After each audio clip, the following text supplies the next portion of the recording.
Whoa.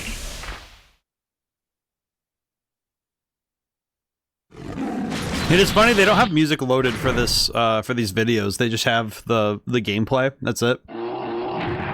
It kind of lets you appreciate the sound effects a little more than normal.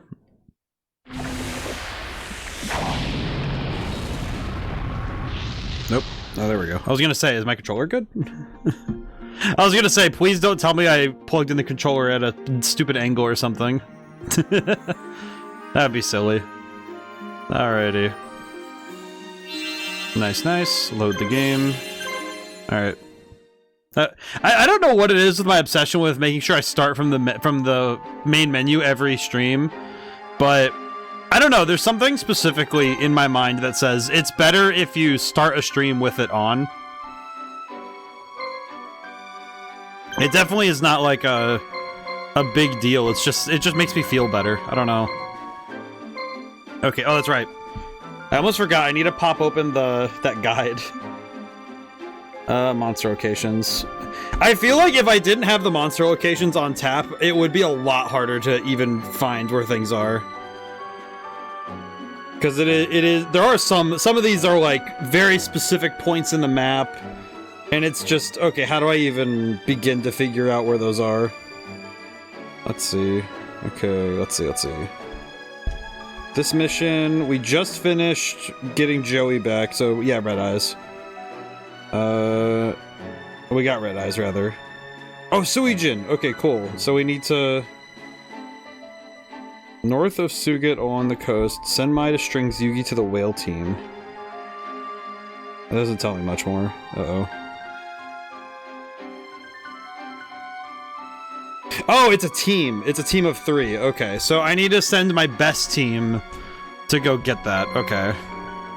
That's what that means. It's more that I have to specifically go and find... I have to send like my best. Let me see info. Red Eyes. Hey, Narachnum, how's it going today? You got first. Oh, we got Red Eyes. Nice. He's not too bad either. He's, oh my god, he's got, okay. It's really funny just because level 1, he has better stats than the base stats of these two at higher levels. That is actually kind of silly. Actually, come to think of it, should I swap out my boy here for Beast of Guilford then? Because it probably makes, or well, oh, I could swap for, I feel like Beast of Guilford would be better. Yeah, he probably would be, actually. Let me remove items. Hope today's going well. I know on my end, I'm feeling pretty good. I got a lot of good stuff done today, but it was a little emotionally tiring just because it was one of those things where I spent today writing some of the more emotionally heavy stuff that I had planned, which was... I'll talk a little bit more about it later, but I kind of had a realization about some of my more recent works, which certainly isn't a bad realization, just one of those things that made me go, huh, okay, I see what I'm doing. One of those things that just made me go,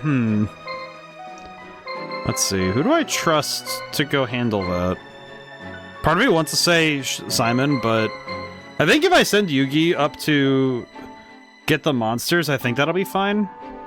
Suijin's kind of strong, but... Actually, you don't know. I'd probably want to send Mai, because Mai gets a million actions. And she's strong, so...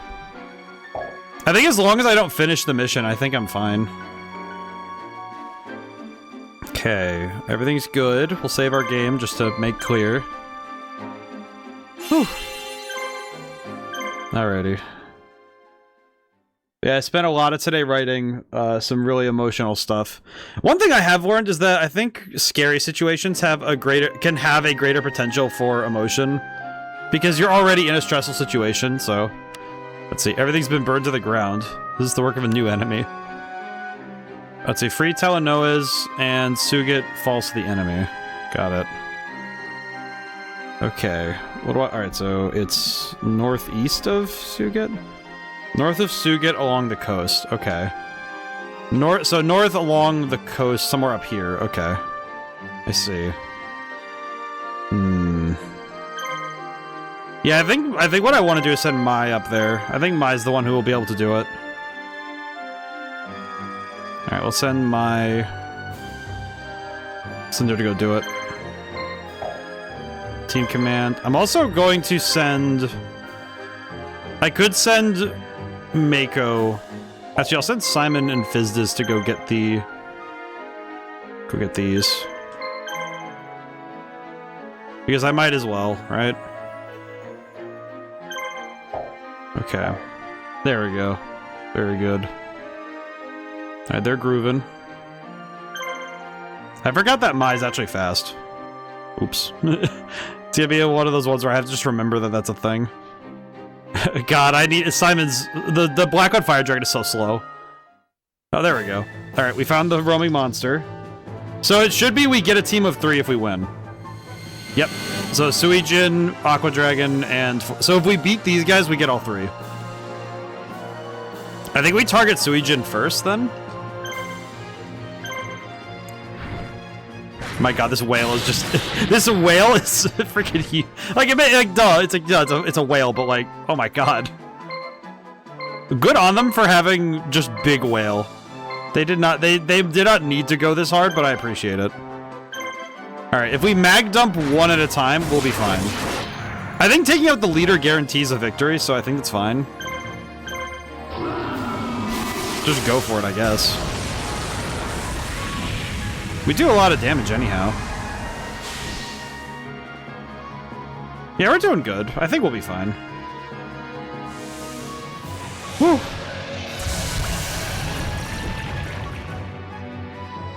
I just have to keep up the attack.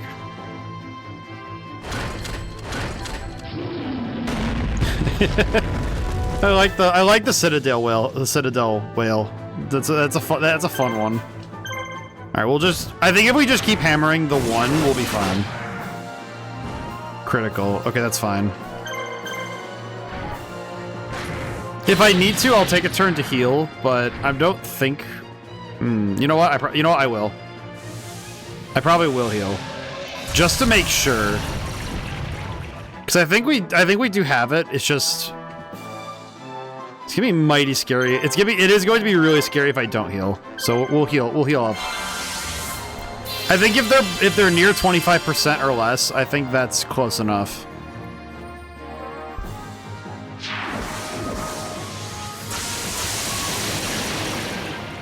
Not bad. I do kind of wonder, do we need to use polymerization to make Gate Guardian in this game? Because this game feels like it works on like old school rules. So I don't know if we need polymerization, but the game's mechanics also say that fusion requires that sort of stuff, so I'm not 100% sure what it'll take to get that. I don't actually know.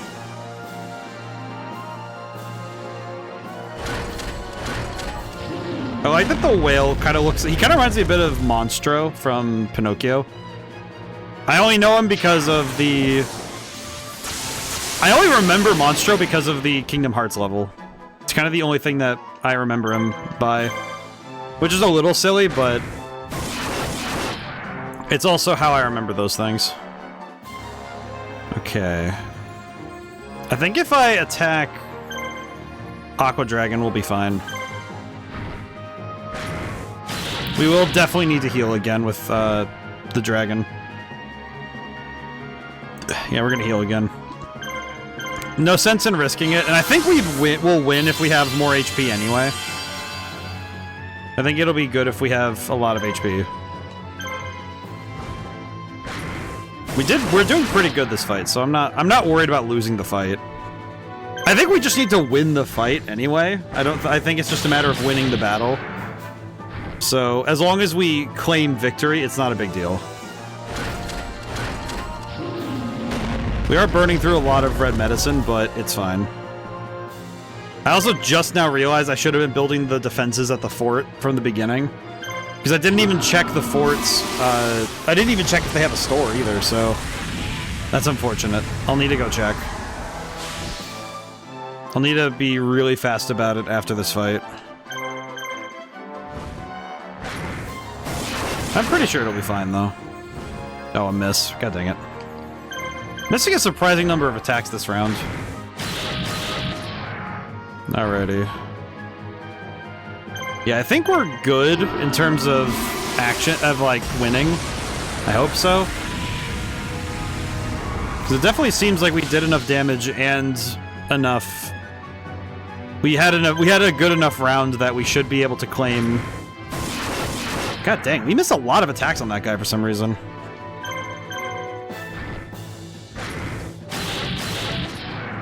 Alrighty. Yeah, no lost monsters, and we took out 2 of the 3, so I'm pretty sure we're good. I'm pretty sure we're good. It does kind of worry me that it wasn't as close as it usually is. Wow, multiple level ups, holy crap. Alright. Pretty good. Suijin has joined your army, Fortress Whale has joined the army, and Aqua Dragon. Nice. Alright, let me go back here. Equipment. Let's see. Making a trader always available. I'm gonna build the trade union.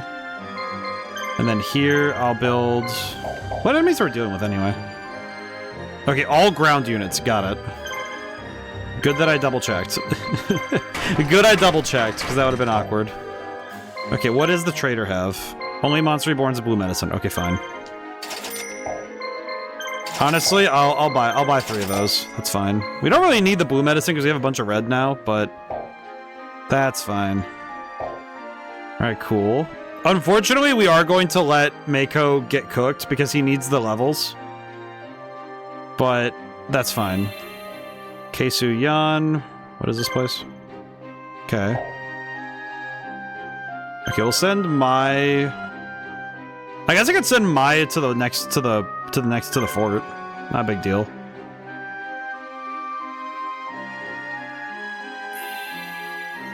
All right, let's move. some of these town names are a little silly though, like Waisu Walk. Okay, that. Oh, that's Swordstalker. Oh, that's sick.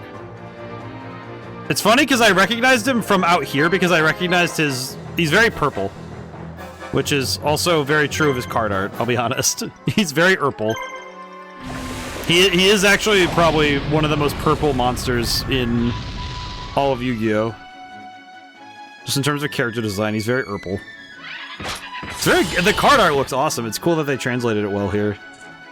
I feel like the art of making, well, card art into a 3D model is a little bit underrated because it's hard to do that sometimes. Dark Slash of Resentment. My god, my dude got the coolest name for an attack. Are you kidding me? Yes. Some people get the Fire Slash or the Dark Slice. This guy gets Dark Slash of Resentment. And it's like, oh, okay. Cool, I guess. Thanks, man. I didn't realize we were on such nemesis level terms. That's crazy.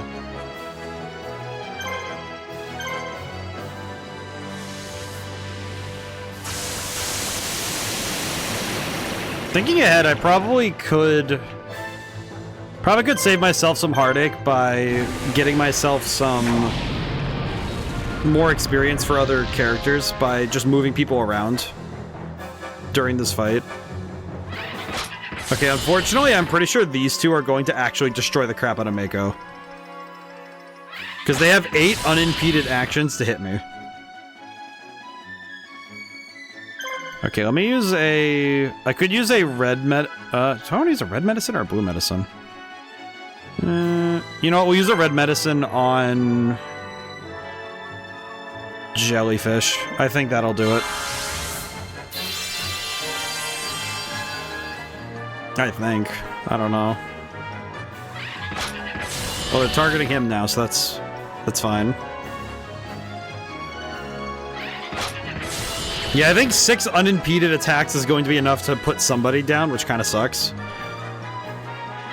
Never mind, he's not attacking with all of his actions. Interesting. Why did he decide to guard? I wonder what makes the AI do that. Because that's a pretty weird action to take, all things considered. Oh, we lost the fight anyway. Really? Man. We still lost that fight, even though they didn't... They lost their commander. How did we lose that fight? Kind of weird, all things considered. Okay, let me send Team Command Mako out. Okay. Equipment. No, not Trade Union. Ah. Okay. If I get another chance to do stuff, I'll try and switch out the Trade Union for a healer. Because then we can pay the healer to heal it, to cover our stuff. Action. Alright, we'll use the special action. I feel like the only other thing I would add to this game, maybe, is... I don't think I'd want to do... I don't know, because I feel like my brain was thinking on doing, like, you know, other move types, you know, like... And I'm kind of thinking, well, what would you want to do as move types in this game? Because that'd be so much in the weeds programming to have more than one attack type, right? Because there's already the special attack, and then there's the normal attack. And you have 150 monsters, so if I were to go through and make something like this, and then from there try to make like the extension to it, I don't know if additional moves per monster would be the best play, because I feel like that would be a little bit too much to take into account at that, like, maybe? I don't know. Seems like it would be a bit much to sort out by the end of it. At least from what I can see. Because even here it seems like a bit much, right? I will say also that, yeah, I probably shouldn't have moved Mako because... Probably gonna be a pain to get him back in there while he can still get some experience, so... We'll see, but I'm not sure. I feel less convinced that it'll be a good idea. I don't know. Let's see. Okay, they're both out of it, so I'll hit them again with the blinding. I feel like Mako, unfortunately, got saddled with having kind of the worst stat line. Because he also got... This is also true in real Yu-Gi-Oh! That a lot of water-type monsters don't get the most love out of everything in Yu-Gi-Oh! It's kind of an unfortunate truth if you ever play... Like, fish and sea serpents really have a time. I think that in modern day, they have this deck called Goti, but... Old school Yu-Gi-Oh! If you're using fish and sea serpents, it was mostly because they were a cool boss monster and not... You weren't building a deck around them 100%. And if you were, you had to really make it work. You had to really work for it. I feel like every card game has, inevitably, that one or two... Those, like, couple of types that just don't... They don't get as much love as other types do. And it kind of just means that they get... They don't get the support they need, which is sad. But it's also... The tough thing is that you're kind of caught, when you're designing a card game, you're caught between so many different factors because you need to design things that'll sell, but you also need to design things that are balanced on a game design standpoint. And I think the video game at least did a decent job. This game here did at least a decent job of sort of balancing things out a little.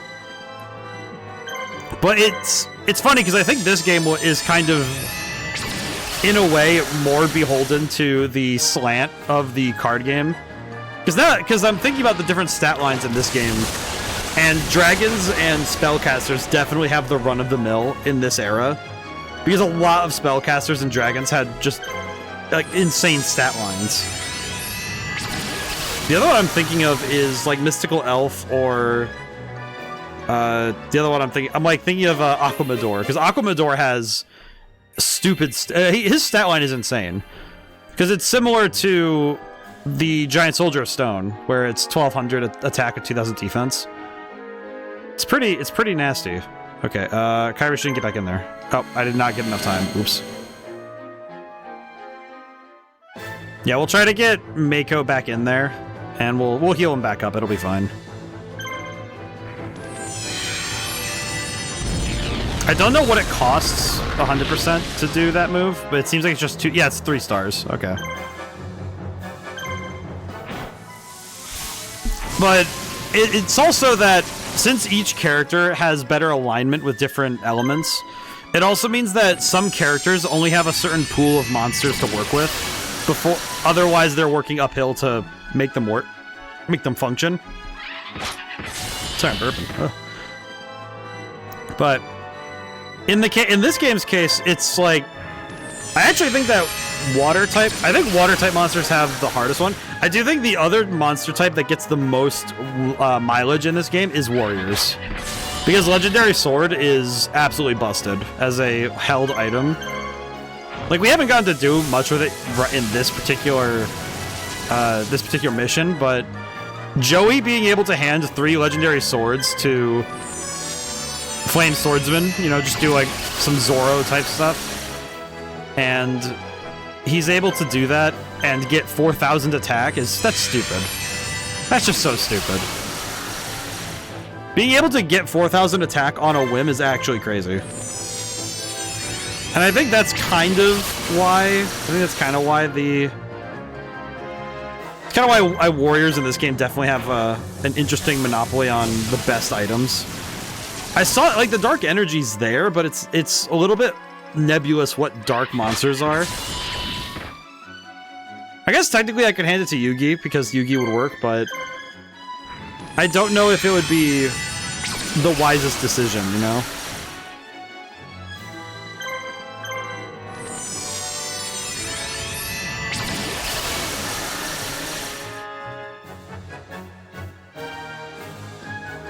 All right, and at least Taya's getting some experience. This is good. Yeah, this is worth it. Alrighty, if I can get a chance, I'll grab Mako and move him. Come on, go. Okay, good, he's in. Yeah, I think I should just have Mako go until he goes down, because man, he does need the experience points. He's so behind. Red medicine. There we go.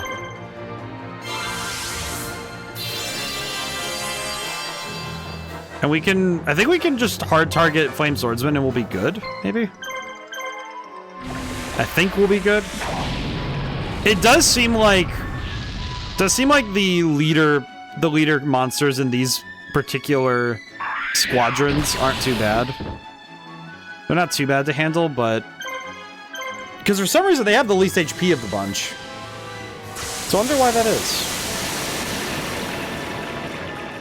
But yeah, I think when it comes to games like this, balancing it all is a very delicate numbers game that you have to run.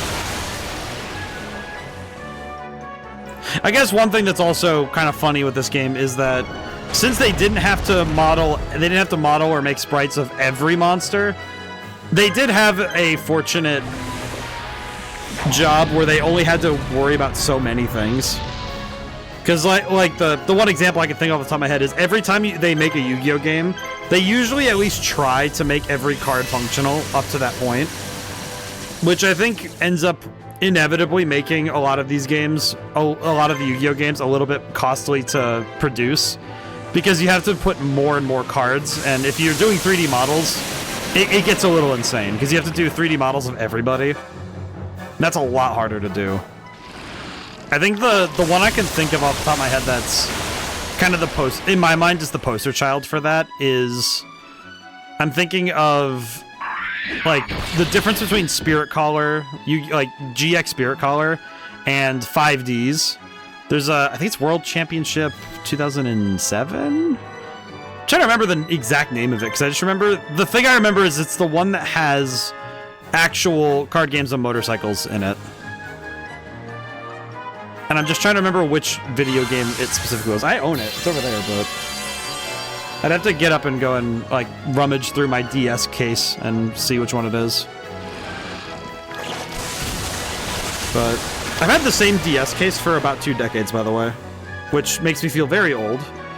But it's funny. I don't feel very old per se. It just makes me acknowledge the passage of time. It's kind of something I've I've kind of moved away from saying, oh, I'm old. It's like, yeah, I'm not even out of my 20s yet. I'm not old yet. Hey, we won anyway. Nice. Okay, I feel like... Alright, which one? Yeah, I feel like Jellyfish is going to be the one that gets replaced. Even though Jellyfish is the one that survives more often, so... Might be something I consider. I don't know. I do know that I need to consider carefully how I'm going to replace monsters. Because we have... With Fortress Whale and Aqua Dragon, I might be able to make Mako way better. Because if they're even close to his color, I'm going to use it. It matters very little to me. I am going to end up using my boy. Because at least it means that Mako won't fall behind any further. Because Mako definitely needs the help. My dude, unfortunately, is kind of getting cooked. My dude's unfortunately getting demolished out here. I think if he gets better monsters, he'll be fine. Actually, if I can replace both Jellyfish and Fiend Kraken with the Aqua Dragon and Citadel Whale, I think that'll make Mako the strongest one we have. If I'm not mistaken. Or at least they'll make him in the top 5, because the stat line will change very suddenly. I do think I'm going to change out who's the leader, though, because, holy crap, Kairyu-Shin is a very slow monster. Unfortunately, he has no reason to move quickly. Oh, I guess... Fun fact, by the way, I actually based there's a monster that shows up in the second book of the Greenwalker books. I have the 2 books I wrote. The Eidola Tale's Greenwalker and Eidola Tale's Greenwalker and Pale Gold. In Greenwalker and Pale Gold, there's actually a creature in the book that I based its appearance on Kairyu-Shin. Because Kairyu-Shin is... As much as Kairyu-Shin in the card game isn't the most insanely powerful monster, it is kind of one of my favorite designs of all time. I actually have the deck in Yu-Gi-Oh! Master Duel. I do have the deck for the modern retrain of him. Because they made a new card for him called Ocean Dragon Lord, and my god, that card is so sick. Doing alright. Trying to finish sweeping at the moment. Let's see, cast member finished Dragoons, and hey! Same reaction to the Lavitz fight you did to the skeleton that demon summoned? Yeah. I feel that. Good that it's amazing they finished it. They've been playing it a lot though, so I can see that why that would be the case. They have been playing they've been playing a lot more than I was able to. Oh god. Oh wait, that's good. The cannons are firing. This is good. Okay, move him out of there. We'll just put him outside for now. It's fine. Actually, you know what? I'll also move Taya because we can give Tristan some time to get some fights in as well. I need to level up everybody, unfortunately. That's good though. I feel like getting to see someone get to the end of a game is also a wonderful treat, especially when it's a game you really like. Especially if it's your favorite, but I feel like getting to see the end of the game, you know, getting to see the progression is really nice. My seat cushion is off. God dang it. It's like sliding. Come on, chair. Don't know what it is precisely, but my chair has been rebelling against me lately. I'm not sure what the deal is. Maybe it's because it knows its time is short. Who knows? I don't. Oh boy. Okay. Am I good? Yeah, we're good. Okay. But it's like it's also interesting when you see the commonalities between playthroughs. So I'm thinking about the way that our reactions are similar from what you've said. It seems to me like there are certain... It's nice when you see that a game is so well defined that you can see where the commonalities exist between different playthroughs.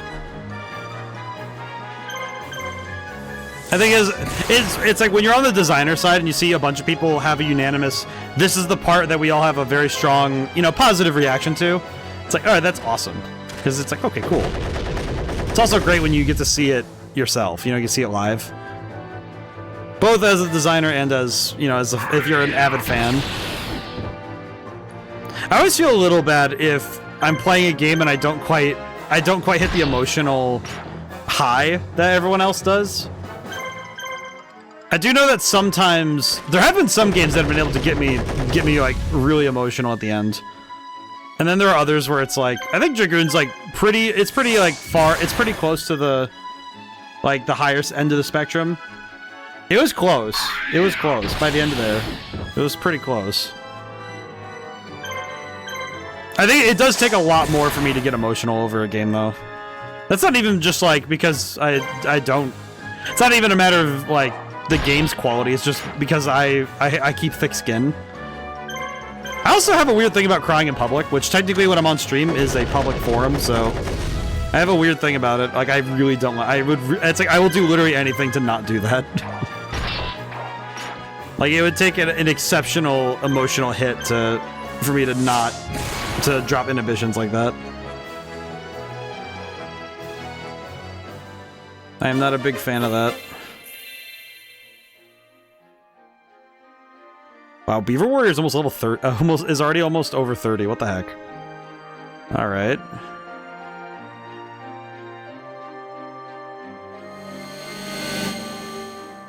I probably should have Joey do a fight just so we can get a level for Red Eyes Black Dragon. If I can help it, of course. You know, I am seeing that strategically I probably should be going for the guys on the left and right first because they have more actions. But I feel like getting a knockout early is nice. Because it means that they don't have an entire character.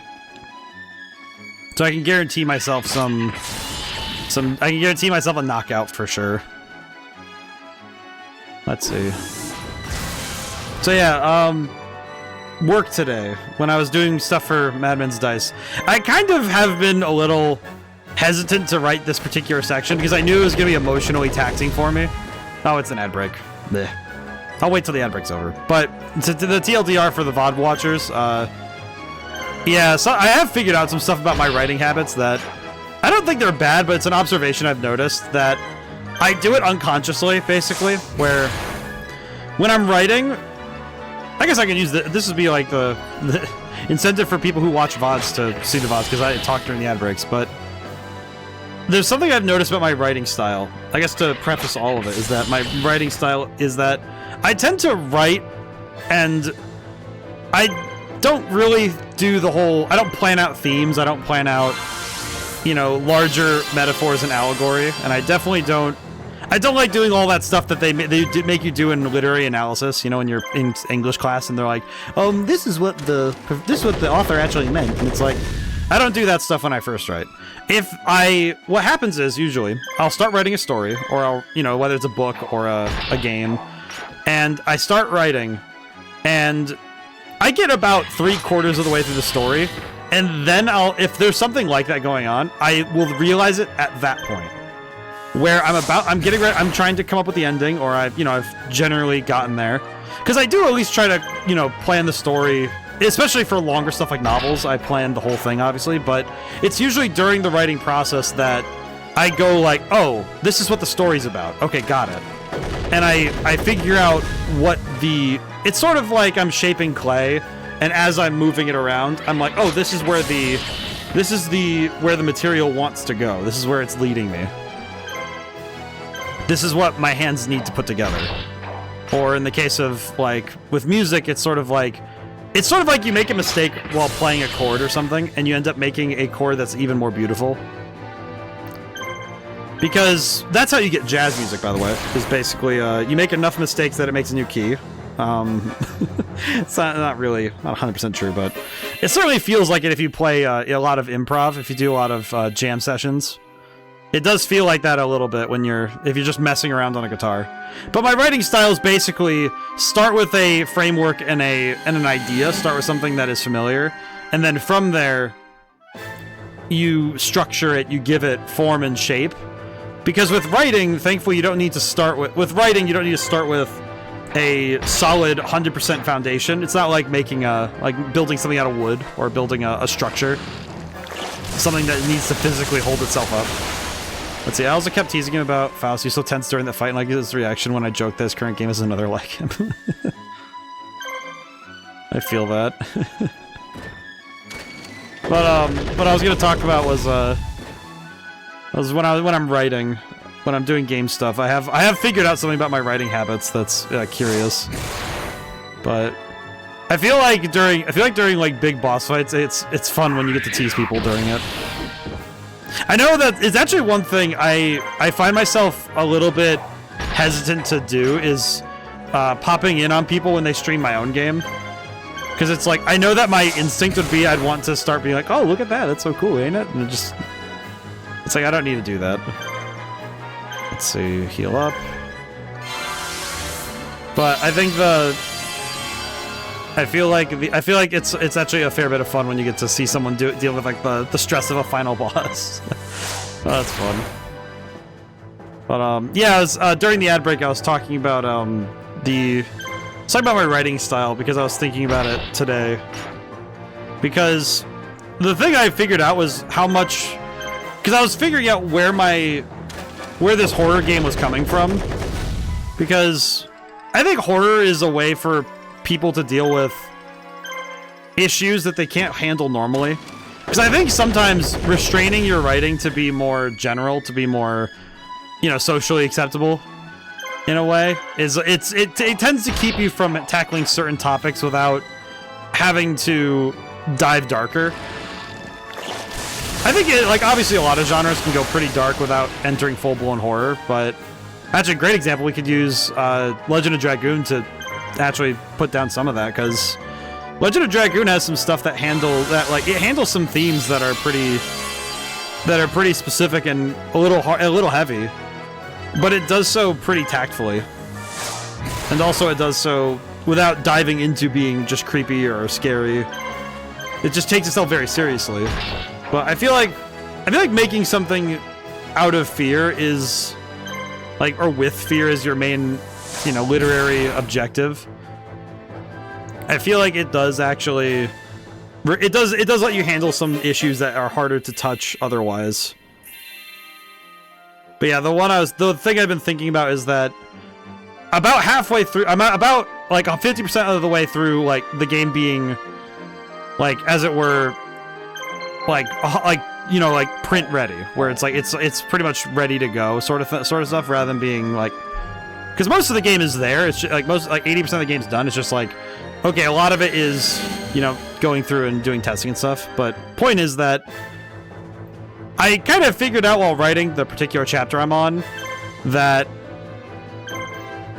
and writing through it all and going through everything that, oh yeah, I'm working through a bunch of my issues right now. Which I think for some people, it also happens with lighter fare for me, where when I write something and inadvertently find out, oops, I made a metaphor for something that I was kind of working through without realizing it. I feel like games are great for that though, where you're dealing with stuff that, and it's sometimes just having the escapism. I'm thinking Legend of Dragoon was great because it was such a great adventure. And yeah, it had some moments where it's oh man, the heroes, I hope everyone does okay, but it felt like everybody was really cool. And the heroes were heroic, and that was good. Man, it's a breath of fresh air when you don't feel like... It sounds... probably gonna sound kind of pedantic, but it was just nice having characters who were unabashedly good people. Even the stuff with Rose, I won't go too far in the spoilers, for just in case anybody watches this VOD or stream and doesn't know anything about Dragoon, but basically Rose has some baggage, but I don't feel like it slam dunks the tone of the game in any way. And it also doesn't make her seem villainous or bad. It just is oh yeah, she did something that was kind of, well, not great, but it was okay. It worked out. Everything worked out fine. But I feel man, it was just a breath of fresh air to see characters who are just good. We don't have any asterisks. We don't have any major no major hang-ups. It was just, no, these guys are good guys. Which I feel sometimes as a writer, you tend I think as a writer I tend to at least try to see what people want from their stories when they go to look for stories. But it's one of those things where, can I get a... Oh, I can. Can I get something from here? Okay, well that was a waste of money and time. Okay, send. I'm gonna start sending people over, I think.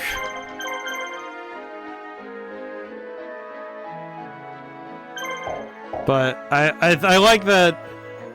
I think that sometimes there's the style of the time, and then there's the style of the person. And man, sometimes we just have to not deal with the style of the time. I know for me personally, the thing I find is that there are some style choices I would never make as a writer, personally, or as like a game designer. I know one thing I don't think I could ever do is... I don't think I could make a game with... It sounds weird, but I don't think I could make a game with large DLC plans. I feel like whenever I make a game, I like it that it's a complete package when it comes out. And then if somebody wants more of that thing, I will gladly make a sequel of it. Or make another of it, or something. Oh, it's strings. I'm surprised to see him here, but also not, because he seems kind of like the guy who would get pulled off the street for this sort of stuff. Okay, so they have a Labyrinth Tank, Slot Machine, and Curse of Dragon. I think Curse of Dragon is the easiest one here to get rid of, so we'll go for them first.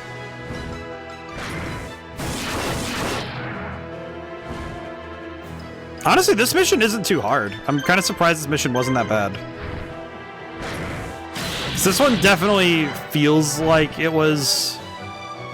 It feels like it was kind of a Passover mission, because we didn't find Bakura, we just found strings.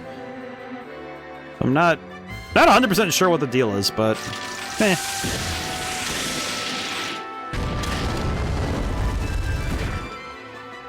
Okay, we should probably heal... Yeah, let's heal up the other Harpy lady. Did you finish FF9? I was watching, but it was really sick during the stream. We didn't quite finish it. We got to the final boss, but I was kind of petering out in terms of stamina in game, not out of game. Out of game, I was kind of irate because I knew I couldn't stay up late finishing it. I knew I couldn't stay up late grinding to finish because I'm a couple levels short from what I can tell. It seems like I need to level up and then go and finish it. Because it definitely seems like I am not ready for the fight.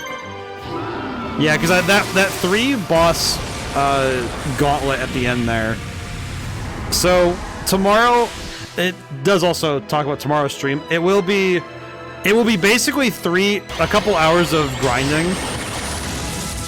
I think what it will be is every couple of levels I'll go and check. You know, like probably once an hour, I'll go see if I can beat the boss or not.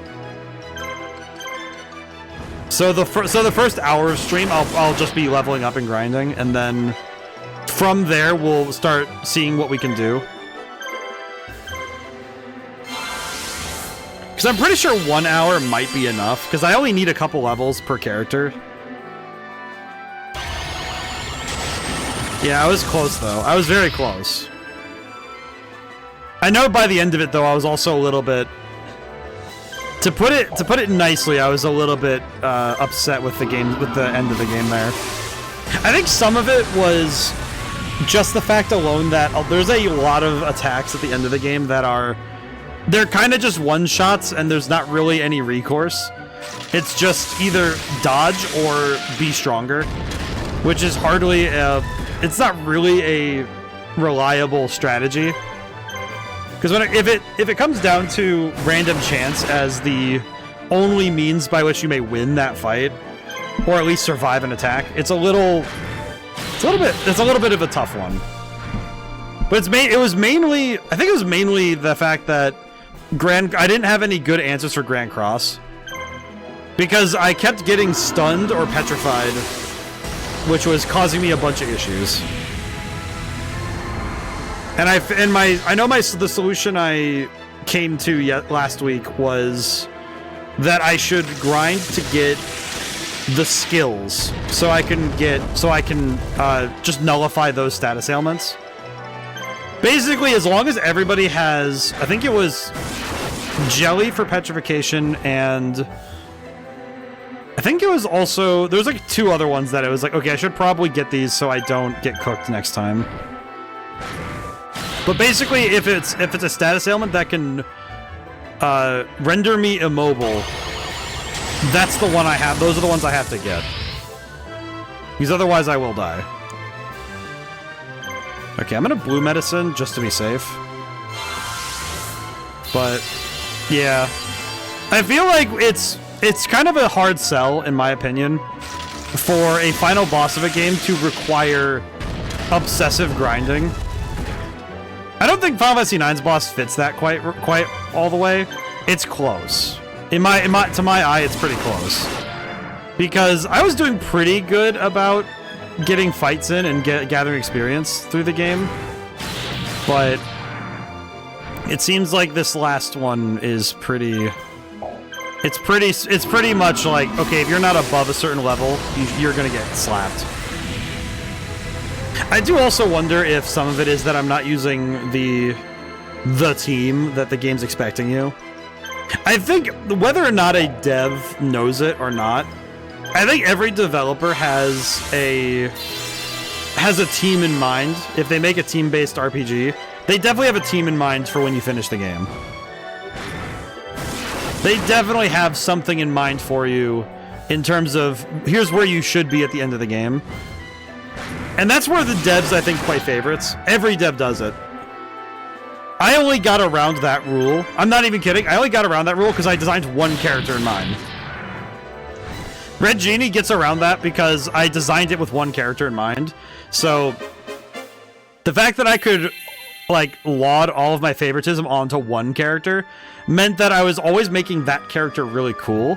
But when it comes to a party-based game, it's also true of if you're writing a book, or you write a manga, or you write an anime, that also does the same thing, where you have a party, you have a group of characters.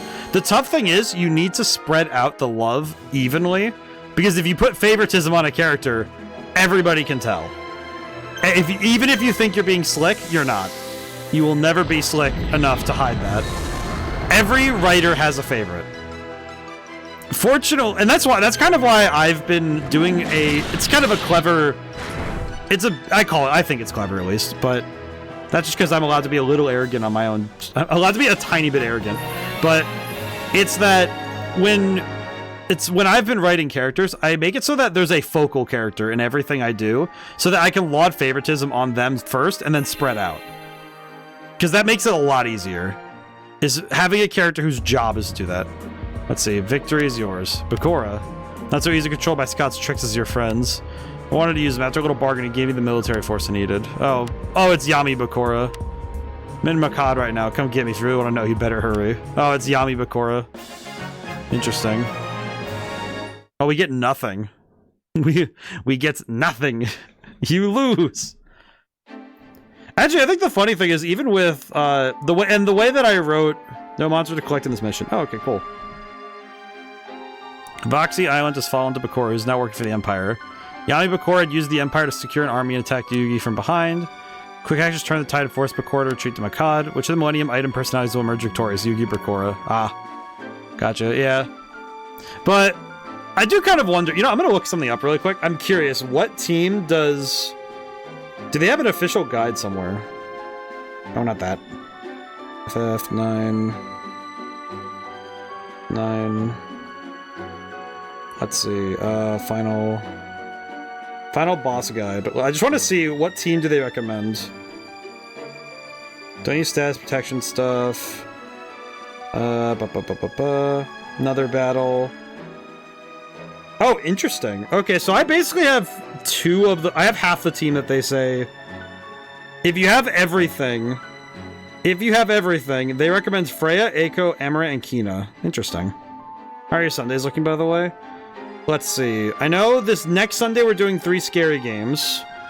And then the Sunday after that, we're doing Sonic Racing, because that's coming out not this week, but the next week.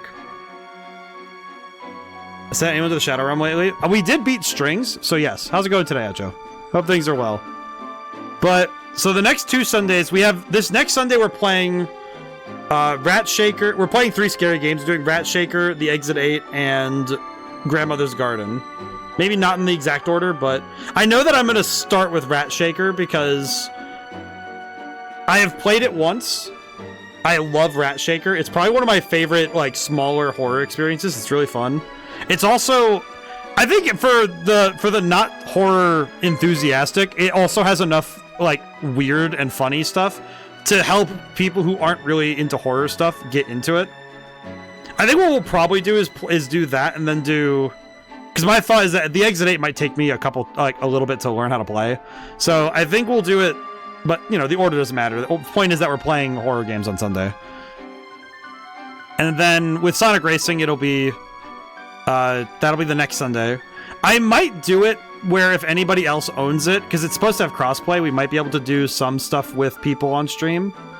I kind of want to experiment with all of its modes, because I want to give a comprehensive, here's 4 hours of Sonic Racing gameplay for people to look at.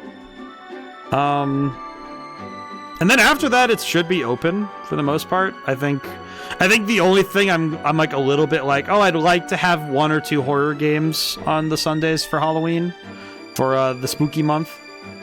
I do know if I can acquire it, I would like to play my own run through of No, I'm Not a Human, because it's such a weird game and I really liked it.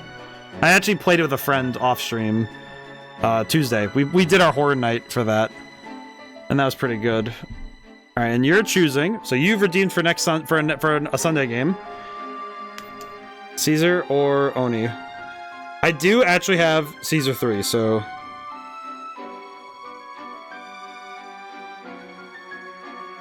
Auction not included, yep. I do have Caesar 3, so we'll do that. Next available Sunday. I did get Caesar 3. I was actually pretty happy I caught it when I did, because I was like, because I was able to acquire it, and I was like, yes. Most excellent. It looks fun. I think it's up my alley. I'm very curious to it. Let's see. While I'm thinking about it, let me edit while I can edit Mako. Items, let's see. Move. Okay, I'm pretty sure. I'm at least pretty sure that I can replace. Oh yeah, we can have Aqua Dragon and Citadel Whale. The whale. Whale. Yeah, he's absolutely busted. The only downside is that their star count sucks. They have decent attack, but their star count sucks. They get 2 actions a go. That's awful. That's actually disgusting. That's downright foul, as they would say. Main problem is that it's like that's not enough to really make anything out of it. Because that's really unfortunate. It just feels unfortunate. It just feels nasty. I don't know. Something about 2 actions a monster is diabolical. Okay, and while I'm thinking about it, let me check. I do want to check Suijin because what color are you? You're also blue. God dang it. So I'm pretty sure. Okay, let me remove the items here really quick, and then. Okay, if I put you on the team, okay, you're fine. It's gonna take a very long time to get that gem to change colors, but I think we could make it happen because we want Fizdiz will be the user of the Gate Guardian. I believe in this. I believe in this quest, even if it's kind of silly. I believe in it. It'll be fun. All right. Team looks good. We'll save our game. Whew. But yeah. Yeah, so the streaming schedule is going to be also a little weird because next Thursday, because I know Final Fantasy IX is finishing tomorrow. That I know for certain. I'm not stopping stream until I do. But the point is, if I finish Final Fantasy IX, I know that next week we do start a different horror game because I have access to it, and it's one of those rare times I get to play a game on release day. So I'm going to do so. But that said, I have heard that it's pretty intense from what I understand. Because it's Silent Hill F. It's coming out next Thursday, so It's one of those rare times I actually get to play a game on release, so yeah. Alright, let's fight Bakura. You've already lost, Yugi. I was never after you. What? I'm going to burn Jakkud and break the back of the resistance once and for all. The deal I made with Scott, you're too late to stop me now. On to Jakkud. I'll stop Bakura, get him. Jakkud falls to the enemy. So this is Feed On. Where is Jakkud? Is this Jakkud? Okay, Send. I think I'll send Mai over there. Send Fizdiz over here. I'm just gonna send units out and hope for the best.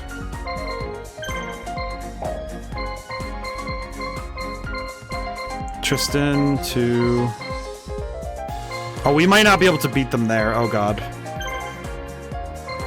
We might not beat them there.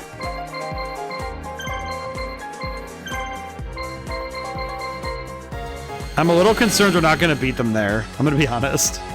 This feels like the kind of fight where I don't know if we'll make it there in time. Hey! What is that? What's that dragon on the side over there? You know what? You know what's funny? I don't know why I'm... What dragon are you? Dark Chimera. I do not know this guy. But yeah, so we'll be playing Caesar 3 on the next available Sunday. Go for the middle one. But Silent Hill F is going to be interesting. I am looking forward to it because it seems to be very close to the remake. At least in terms of mechanically, it's close to the remake of Silent Hill 2. So I would like to see what it's cooking. I do apologize for those who are... I apologize for those who might not be able to watch due to, you know, like general squeamishness and content therein. But I do understand if you cannot watch Silent Hill F. That is reasonable. Orion's Anger is a sick name for a movie. Are you kidding me? It missed, but... Oh, wait, no, it didn't miss. But it was cool looking.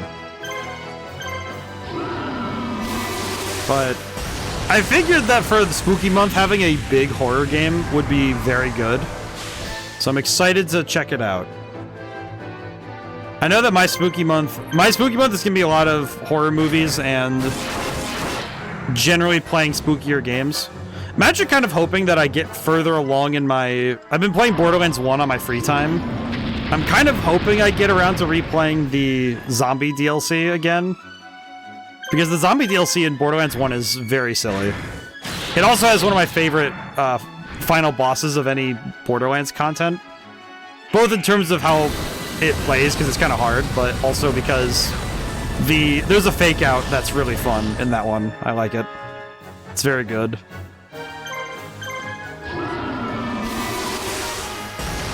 I'll need to make sure... I know that I think the autumn sale is coming up soon for Steam. I'll need to look at some other games and see what I can pick up when they go on sale. I do also have Peak, by the way, so I'm gonna try and set up something for that. As well as there's another streamer who does Magic the Gathering stuff that I was gonna ask if I could play some Commander with him. So I'm gonna try and set some stuff up in October, like, you know, near the end of it. Because I figured I didn't want to overdo it while I'm still in full production on Madman's Dice. I think once Madman's Dice is done, you know, it's just playtesting and polish. I think then I'll be...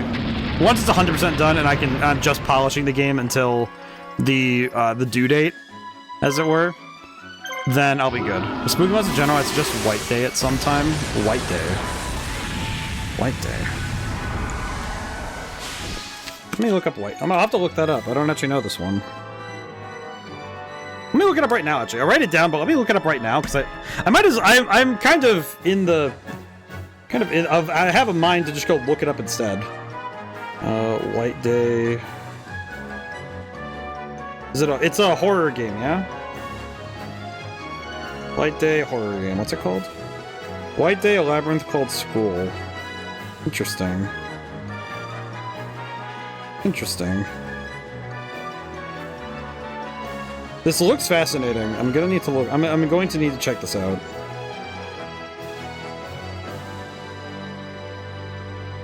Oh. Interesting. Okay. I like that there's a bundle called the Run for Your Life bundle. Interesting. Okay. White Day Labyrinth Name School. Yeah, I just found it. Okay. That looks pretty good. Looks interesting at the very least. You know, it's interesting. You know, it is fascinating how many games there are that are centered around schools, and especially horror games that have, you know, like that have like a high school level or just schools in general. I'm bumping stuff. Sorry. I feel like part of it is I know that in the American mind that the anxieties around school almost never go away. It's one of those things that, unfortunately, I think gets baked into the subconscious if you were born from the 80s to it's like 80s forward, essentially. It's like your anxieties about being in school are just a prevalent... It's like a cultural nightmare that you're not allowed to escape from. Which is a bit of a sad thing, because schools are supposed to be where, you know, we're going for education, and we're supposed to learn and have fun. Or at least have fun learning for the most part. But it kind of just turned into, especially for kids in the 90s and 2000s, it turned into just stress clock over there. Which is a shame. It feels bad that education is such a stressor. But there's a lot of expectations on it, so I see why it has become it, but man, sad. Whew. But yeah, I do have some collabs I want to plan at some point. Do some more stuff with other people when I can. I've been kind of bad about reaching out lately, just because I know that I've been busy. Because I've been working very hard, and trying to get Madman's Dice ready for its big day.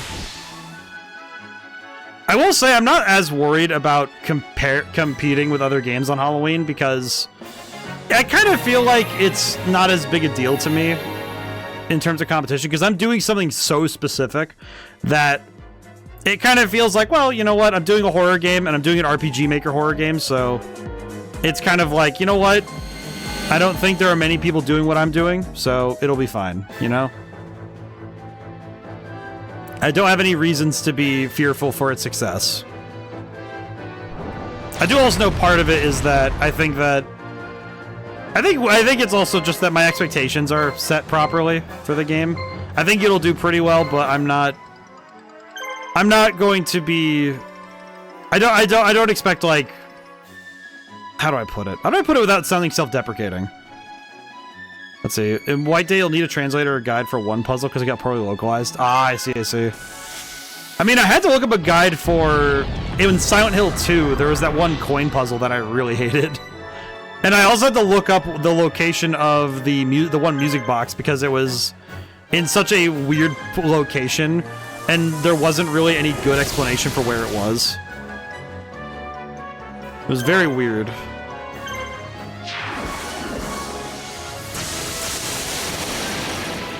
So I do expect that some games that just has to happen, unfortunately. But also, to be fair, it's kind of like, yeah, well, you know what? It'll be fine. When I get there, I'll make sure I remember that there will be some puzzles that are a little strange. That's fine. But yeah, I do think that... I do remember Silent Hill 2's puzzles. Some of them were kind of... They got under my skin a little bit. I remember that. The instructions for it didn't get translated from Japanese. Oh, I see. So the code instructions didn't get translated. So wait, is it like they're literally just still in Japanese? Oh, man. That's awkward. I remember, you know what, you said White Day, and for some reason it reminded me of, it was on Xbox 360, it was on the arcade. Does anybody remember a game called White Noise? I wonder if this will trigger any memories in anybody. It was an Xbox 360, like an arcade title, and there was this like very large monster that would cause like TV static when it was near you. It wasn't Slender, but it felt very similar to Slender. It was born from the same era, kind of thing. Very, very close, very familiar type stuff. And For some reason you said White Day, and that was the game that popped to mind, and I can't for the life of me remember the last time I saw White Noise. It was that game, and it wasn't Murder Miners, it was something Z, Castle Miners Z, that's what it was. Those two games made up a good couple weekends when I was in high school. It was a Netflix horror movie called White Noise. Oh, that's cool, I didn't know that. That's funny. I doubt they're related, but that'd be so funny if they were. That'd be really interesting if they were related somehow. Like somehow those like particular threads of history got intertwined. So I just remember playing those two games, and they weren't horribly scary. They were kind of like jump scare spooky, and I'll be honest, I feel like that it's one thing I've been kind of letting myself do with Madman's Dice is some levels are very slanted towards being, you know, very vibes-based, very moody, very quiet horror. And there are a few levels that I've been working on where it's like I kind of like the old 2000s, 2010s era, like they're gonna reach it before I do, aren't they? Oh no. How am I supposed to get there first? I don't think I fully recognize how I'm supposed to do that. I think I might just need someone who's just faster, maybe? Maybe? I'm very uncertain, to be honest. I don't think I'm going to make it in time to win this mission.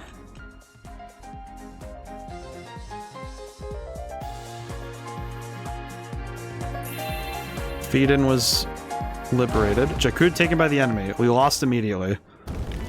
Look at Jakud. Oh no, wait, Fizd's parents were there? What? I didn't even know that. What do you mean? Okay. Well, that's awful. Well, first off, that's awful. Second, okay, how am I supposed to get there faster?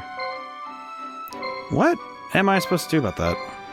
Puzzles require you to match puzzles in the hands of the Japanese. Is the Japanese symbol a word for not, as in remove something?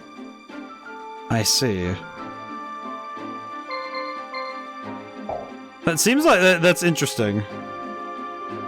Okay, well, we failed the mission first and found out that Fizd's parents were there, which makes me want to be a little bit more careful about not losing this time. Okay, I think... Yeah, I'm gonna need... yeah, that's gonna be a weird one to play, isn't it? That game... White Day's gonna be wild. Okay, I'm gonna save my game. We did at least level up some, so that's something. We can take those. What the heck was that? Weird. Hey, stuff on the floor. Alright, save the game. It's okay. I will say the despair in that text box, though. Like, geez, man. I guess games like this, there's some intrigue to how...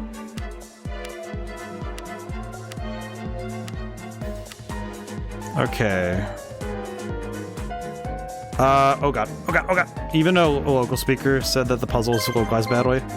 Fizdiz... Alright, I'm gonna send Fizdiz directly into the line between... Okay, I'm gonna just start sending people out. I just need to get to there as fast as I can.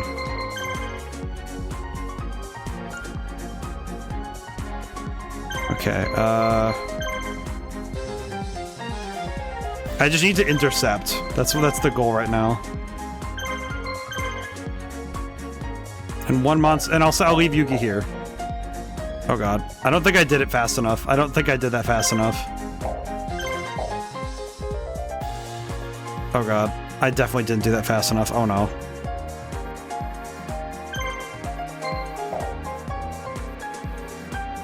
How am I supposed to get there fast enough? There's no way for me to get over there. What am I supposed to do? What the heck am I doing here, man? Am I losing my mind? Do I just not understand what I'm doing here? Hang on, what?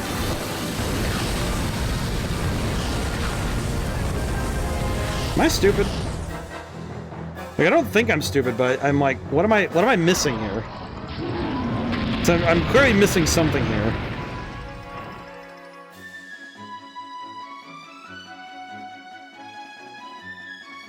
Okay, I might need to look up something really quick. Yeah, let me escape really quick, because I think I'm about to lose the mission again. Hang on, what is going on here?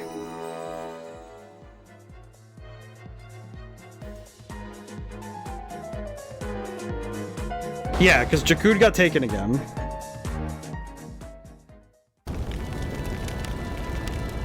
Yeah, so how am I supposed to win this one?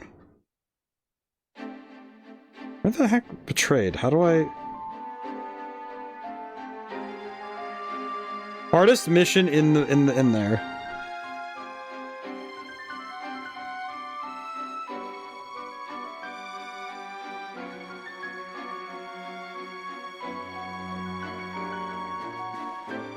Okay, so it's from what I can tell, basically the trick is we need somebody fast to get over there before Bakura can get over there. So we're going to temporarily replace Dark Magician with a faster unit.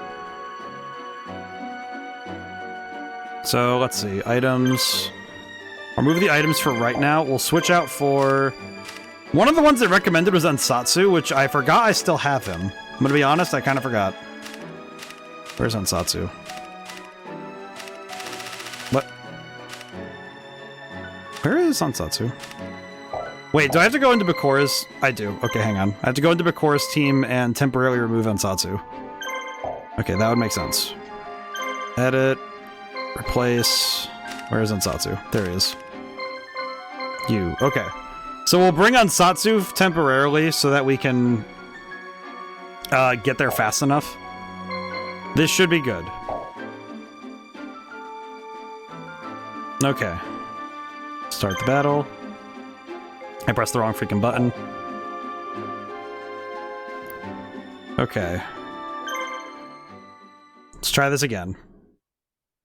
I think as long as we get somebody over there, we're fine. Okay. So we use... It's funny that this is the hardest mission in the story, and it's just because he's very fast. Okay. All right. So now Yugi's on the move. Ansatsu's moving. Okay. I'll then send Joey over there. I think I'm gonna send Fizdiz right after him, just to be safe. Do that, and then... Okay, they're on the move. Okay, everybody's on the move, and now... Is Yugi gonna make it in time? Because that seems like it's gonna be cutting it very close. Okay, no, he'll be fine. He'll be fine. Okay, good lord. My god. It's like, it's so freaking nerve-wracking now. Oh, man. Okay. I hope that that's the only time we have to deal with all this nonsense. Because that is... Oh, that was a little bit of malarkey.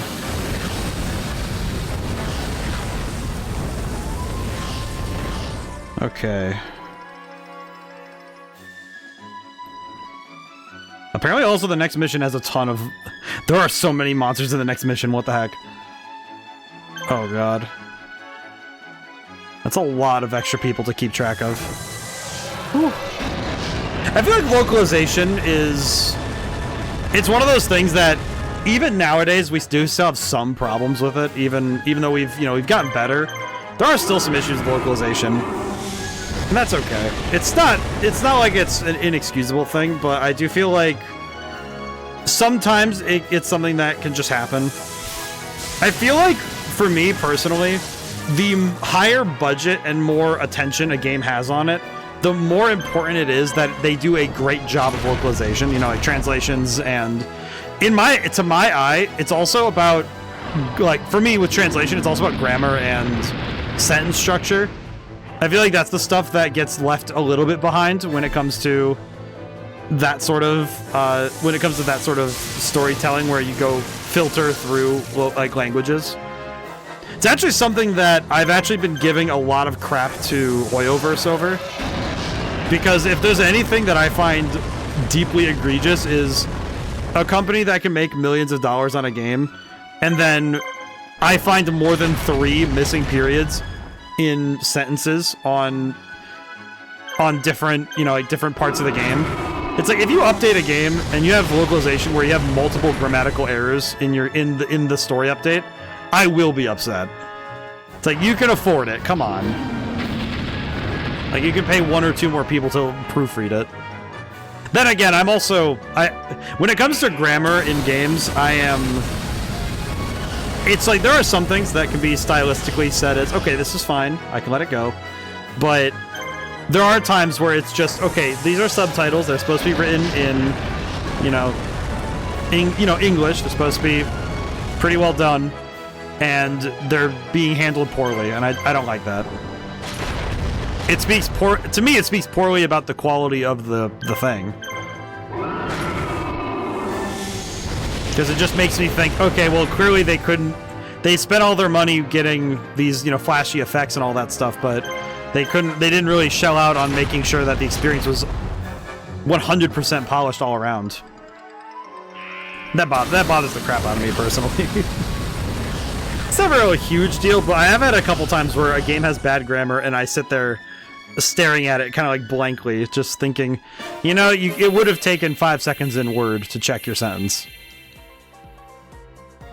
Just plug it in and boom, you can check it. It's not too bad. Okay, I think Ansatsu's gonna make it. I'm not sure, but I think he will.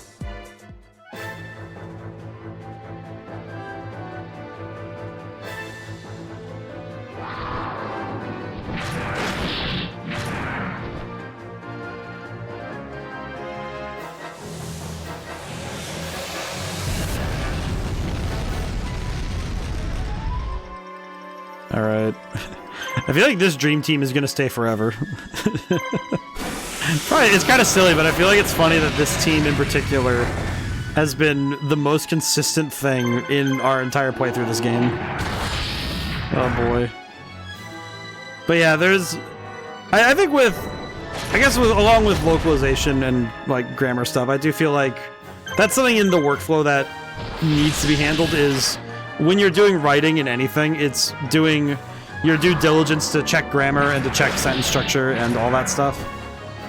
Because it's more important than I think many would like to ever admit, because it's one of those things that definitely, when it's wrong, it's wrong.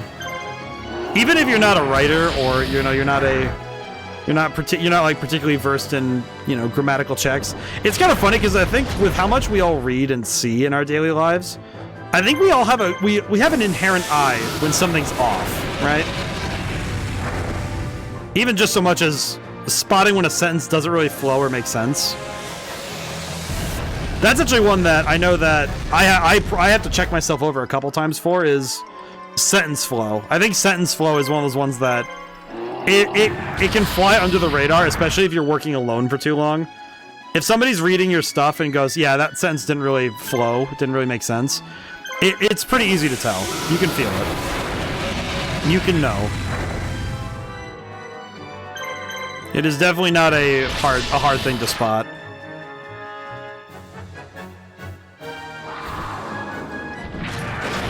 But I try to give games that are localized or translated some slack, because they're fighting through, the filter of having to go from one language to another. And given that I, famously, do not speak more than one language in any grand spectacle way, like, I know some words per language, and I can kind of tell, body language, and so I can take context clues, sure, but if you ask me to have a conversation in another language, it's not happening. So, I recognize how hard it is, but also, it's one of those things that's why you have to redouble efforts when it comes to translation and localization, because you want it to be good. So it's worth it to put extra effort down to make sure that nothing is lost.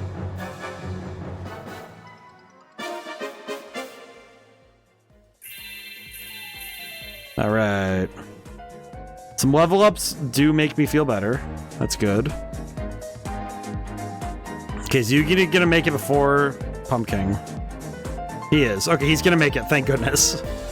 And Fizdiz is on the way, so she'll reinforce him when it's time. Nice job of catching up, Yugi. Not that it helps. Now get out of my way. Thankfully, we made it in time. Also, we're past the hour mark. I hope everyone's having a good week so far. I know personally, I've gotten a lot done this week. I'm feeling very good. And progress is being made in every aspect of the game.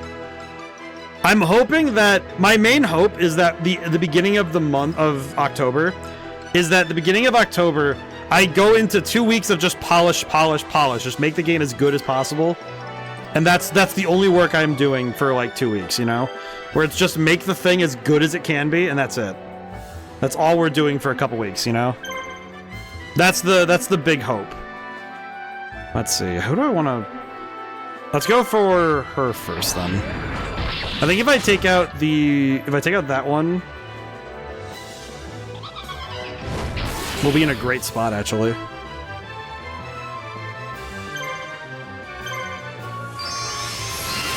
I think especially if we get rid of her quickly, because then on repeat battles we'll be able to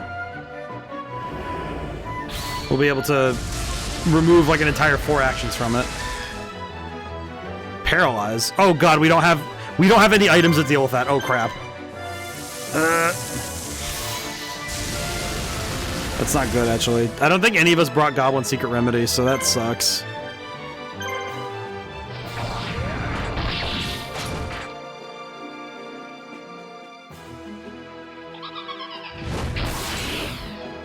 Ow.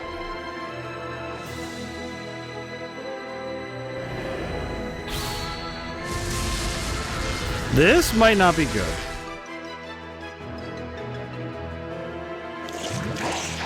Leave it to Bakura to use the most annoying tactics possible. It's like the dude cannot escape being the most annoying person in the field. God dang it. Okay, I don't know how to get rid of Paralyze, but I should have brought some Remedy. I guess I need to start bringing that now in general, because otherwise we're gonna have major issues. Uh-oh. Yeah, that's not good at all. Yeah, that's not good. Okay, we were able to get through Paralysis, I guess.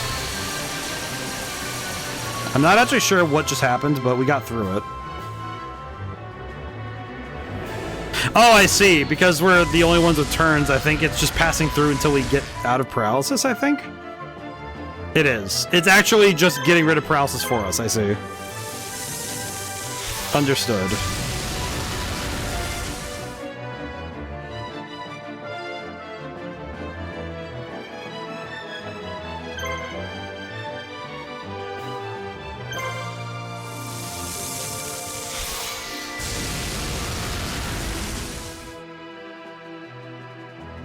Okay, now we just get free reign, so this is good. Oh man. Speaking of Madman's Dice, don't forget to wishlist it if you can. Wishlists do help indie devs a lot. So if you support indie devs... I had to check something real quick. Oh, yeah, sorry. But there was something on the... I was like, I had to blow at something. It's like on the floor. Ugh. But if you want to support indie devs, make sure you wishlist their games, because it does help us out a ton. One thing that Steam does pretty well is if it sees a game is getting wishlisted a lot, it does put it in front of more people. Basically, it creates a snowball effect. So, if you see a game that if you see a game you like, make sure you wishlist that stuff. Not just for me, but for other devs too. If you see something you like, it does help them a lot. Because even if you don't buy the game right away, wishlists do help. Because when you wishlist a game, it shows that it tells Steam, hey, we're interested in this. And it puts it in front of more people, which is really good. And it helps out all devs of all stripes. Oh, it's this guy. But yeah, and I'm happy that this week the work has been very productive. The flow has been really moving. I know one thing I've been kind of, I might go back and fix is that I don't think I have a bunch of... So there are some bonus features where I'm kind of like, I probably should make something else here. But some of it's also, I would need to program some additional stuff into RPG Maker. Which some of it I'm like, okay, how am I going to make that work if I do it? Because I know one of them I had was including some like other features. One of them I was thinking about doing was bonus features, was doing something sort of like a small publication, like some like short stories I write myself, but I'm like, that's a lot of extra writing to do off the cuff if I want to include it during development time. So I'm like, yeah, it might be one of those things where some of the bonus features end up being stretch goal stuff for myself, you know, in the lead up time to putting the game up, to getting the game's build approved by Steam. I'll try and include more of that stuff.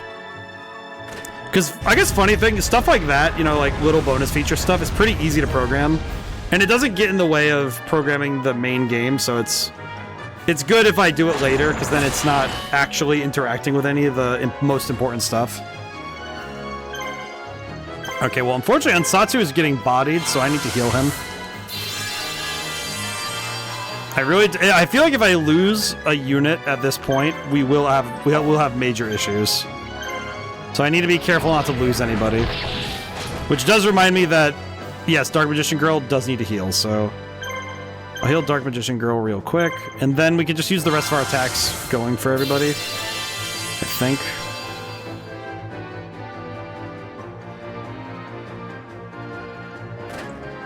But yeah, I hope everyone's having a good week. I hope everybody has good plans for this weekend. I know for me, it's going to be work and checking out probably watching a horror movie. I'm probably going to I told myself I want to rewatch Skinamarink, but I know I've been hesitant because it's not like it's mainly just because I know that I have to really settle in for movie night if I'm going to watch something.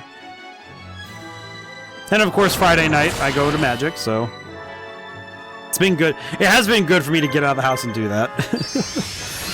It's definitely been good for me when I have a guaranteed once a week where I go out and I do something. I think if you're going to be a solo dev, or, you know, solo anything, you have to come up with times to go out and do something. You know, you have to get out of the house, as it were. Whether you live in a house or not, it's like, it's relevant. Just getting out and doing something. You know, giving yourself some time away from whatever your task is. Because as much as I'd like to say that, you know, I just sit and work all the time, 24/7, I have realized, and I realized it back at college too, that I do my best work when I'm well rested, which means that I have to take time to rest in the first place, so it can be hard to do that when you see the work mounting, but it's just, no, you have to stop, let it go, and sit back, you know, take 5 minutes, have some water, you know.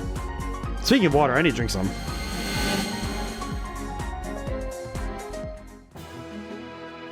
Ah, there we go.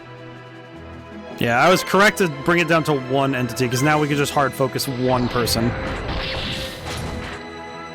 Funny that Yami Bakura's team is this, but then again, they don't have Dark Necrofear, so that's fine. I think it is kind of funny they didn't include Dark Necrofear in this game, but I also think that it's reasonable they didn't, because they would have had to localize it anyway, because it wouldn't be able to carry around this weird baby thing.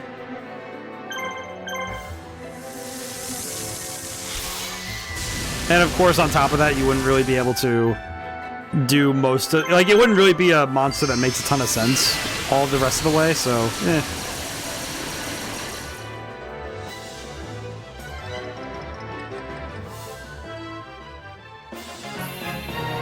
Alright, that was pretty easy. That was a lot easier knowing what to do, but still.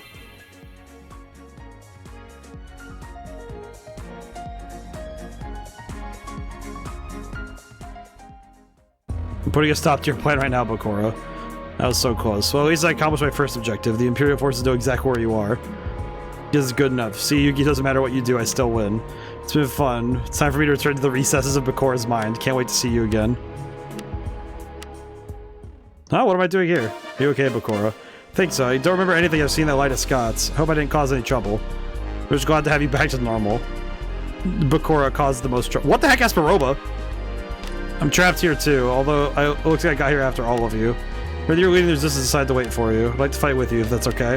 Of course, glad to have you. Esperobo, what the heck? What a weird pull. I know he's Battle City, but it just feels very weird to have Esperobo as a playable character. Intriguing. Alright, so this one... Defeat Arcana. Imperial forces across the Empire spread thin in order to quell many revolts. Yugi sees an opportunity. So I set up a base camp for an attack on the capital by taking over the supply base at Anchor Hill. Anchor Hill is defended by a unit of magicians led by the powerful Arcana. Arcana's magicians give Yugi and the Resistance one of their toughest fights yet. Just as Yugi's about to throw everything he has at the enemy to break the stalemate, he gets some unexpected news. Arcana's unit is here, and the Dark Magician has been spotted in the enemy unit. Ah, yes, of course. Okay, let's see. Edit. So we can remove Ansatsu now, because we don't need him on this team anymore. Then we'll put back on the Dark Magician. There we go. Nice. But yeah, are there any games that people are looking forward to in the near future? I know personally I mentioned No, I'm Not a Human. And I feel like that one definitely feels like it's going to be a fun one. I've seen a lot of streamers have been playing it. I'm actually surprised that it's gotten so much attention, but I can't be too surprised because it does seem like the kind of game that would get some people's brains spinning. Just because it's very fascinating as a concept. Let's see, what does he come with? He comes with Jinzo? Oh, that's sick. Want the new Pokemon game? Oh, Legend ZA? Oh, man. I'm kind of hoping I can get it, but we'll see. I'm a little worried I won't be able to get it in time, but maybe. Cybersaurus, Giant Mech Soldier, and Jinzo. That's pretty good. That's not a bad team. Okay. Interesting team. Alright.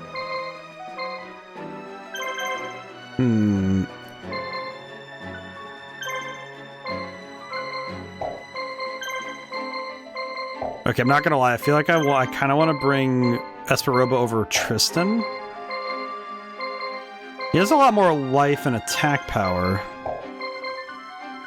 He has less actions, but it's kind of okay. Yeah, let's bring Esperoba instead.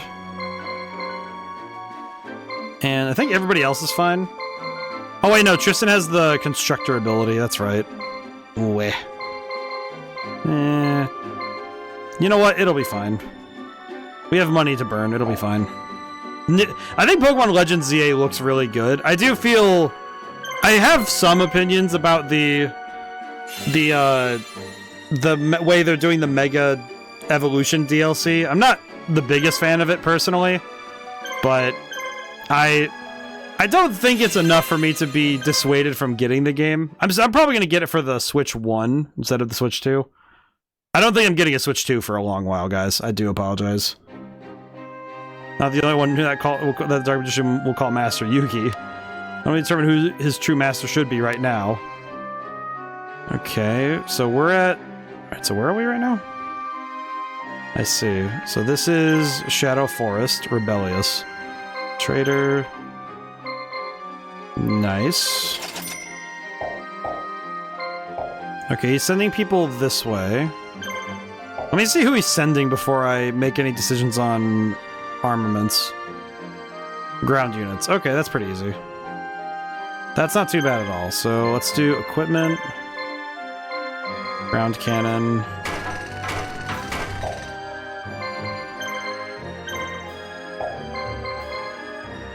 I could get a healer.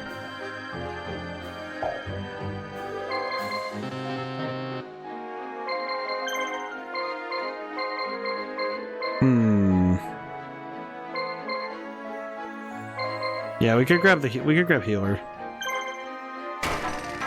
Nice. Okay, team command. I think I'll send Espero. Actually, let's send Simon to here. And I'm gonna send Fizdiz here. Actually, no, we can leave Fizdiz right where she is.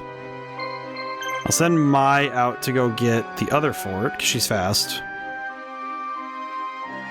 go. Nice, nice, nice. We might be able to buy some new stuff, maybe, if we take those towns. Hopefully we can actually get some new items. That'd be really cool. Nope. Okay. Oh, that's funny. They're going for different places because we took a town. Okay. Interesting. Oh, they're going there anyway. I see. Okay, never mind. Simon, go back. I guess what I could do now, then, is just send Fizdiz over. Interesting. That's... Okay, that's kind of silly. It's funny that they're just like, oh, that's closer? Okay, cool, we'll take this town, then. Just, ah, yes, of course. I understand. Oh, pumping stuff. Ooh, new color of that orb. New orb color. New orb unlocked. Let's see. Okay, Aquamador is actually going to be a pain in the neck to try and take out, so... Unfortunately, Aquamador has a ton of defense, so that's going to be annoying. Going to be very annoying to deal with later. Okay, weirdly enough, this team feels a bit like... Both this team and this enemy feels a bit underleveled. I'm not sure what it is precisely, but something about this whole team feels a bit underleveled. Yeah, it just feels like... It feels like they're not quite strong enough to be here. Which is a curiosity in itself.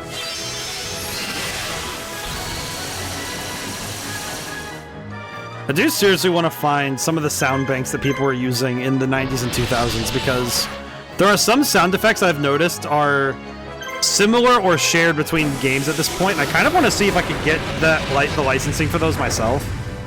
The one I heard is in that attack that the Gemini Elf uses, that same soundbite is used in Pokemon Colosseum for, I believe, Confusion and a couple of other attacks that...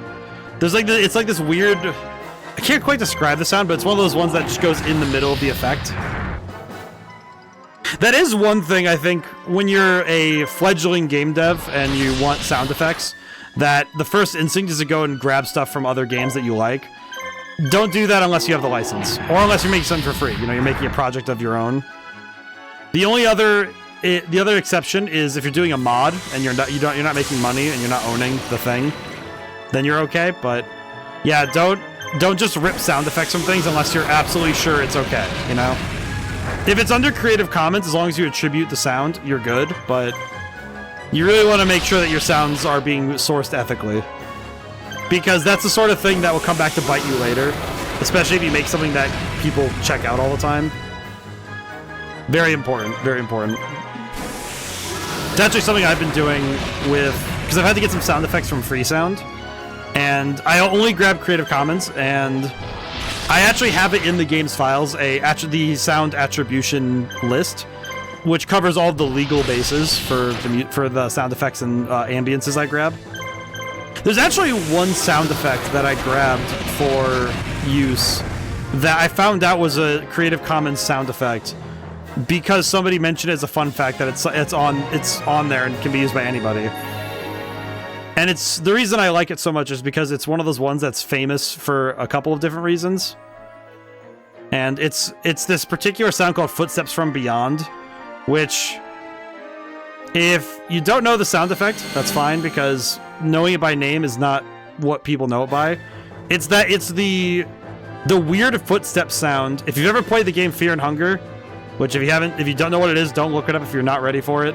But point is, it's that weird like footstep sound, and it's very creepy to listen to for long periods of time.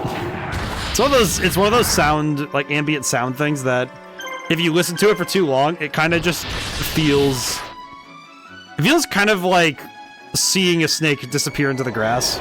It's very weird.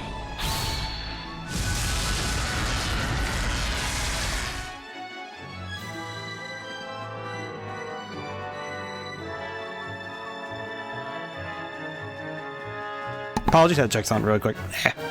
Let's see. I think we're good. I do find it funny that they sent everybody to go deal with this one town.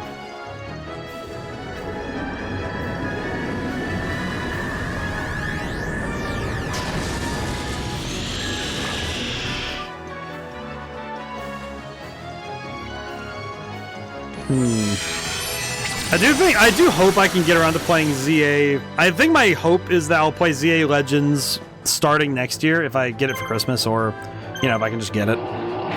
Because it would be kind of sick to...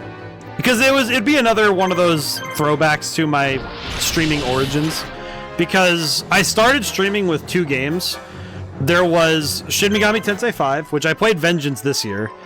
And then there's Pokemon Legends Arceus, which was the other game I played starting my streaming in 2020. It was 2022. Wow, it's weird to think about.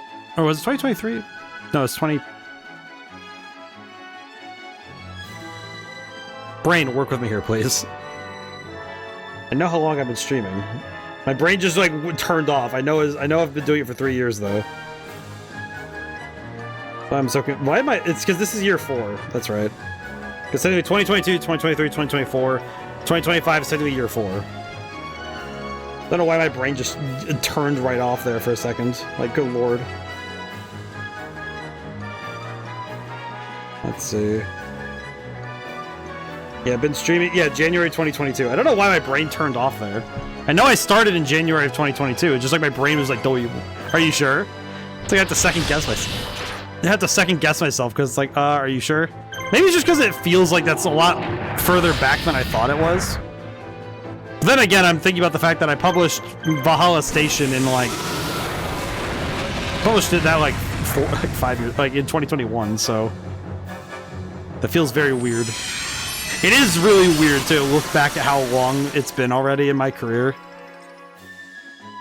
Because it's been a couple of years. I've been at this already for a good couple of years now. So it is quite a different... It is quite a different feeling now, since time is moving so quickly. I don't know, maybe it's just me. I don't think time moves quickly. I think it's just that when you have a long enough life, it's easier to say, wow, 30 years ago is so far back, because you've created a longer distance from the beginning. The further you are from the beginning, the longer that stretch of time obviously feels. Because you've cut a much more deep tapestry. So I find that it's not so much that the days get shorter, it's more that it's adding to a larger and larger base of information.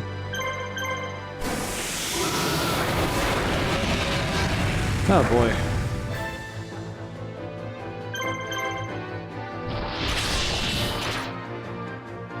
I do think that I am thinking that next week this next week is going to be very different for me.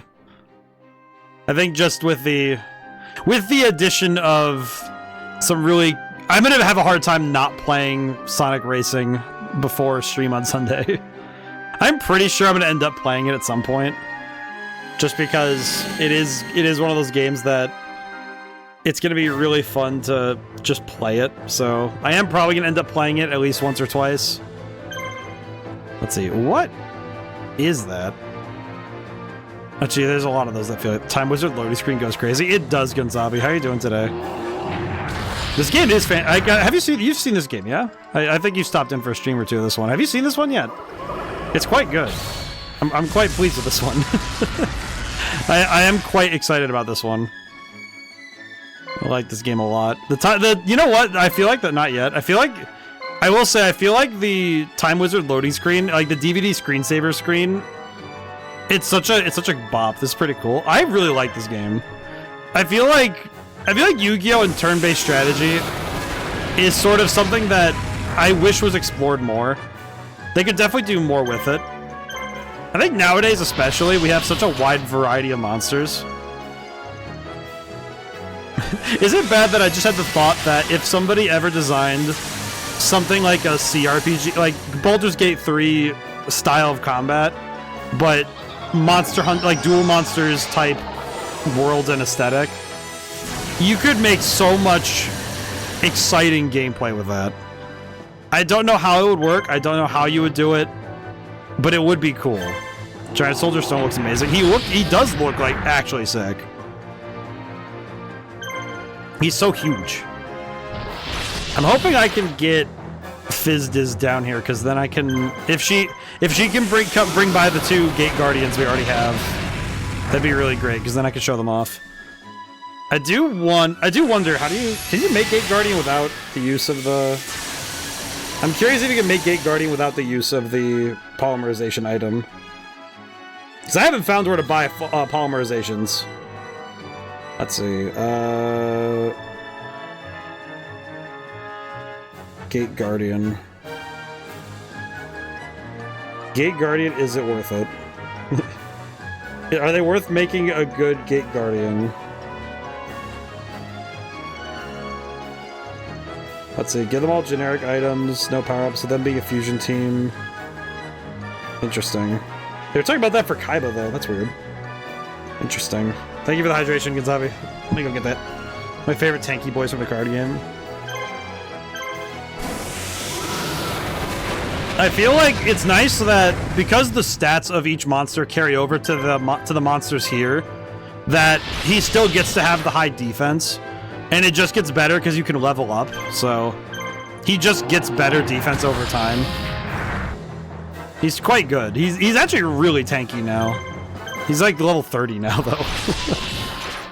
I do think at some point I'm gonna need to replace some of the monsters on Simon's team, but not yet.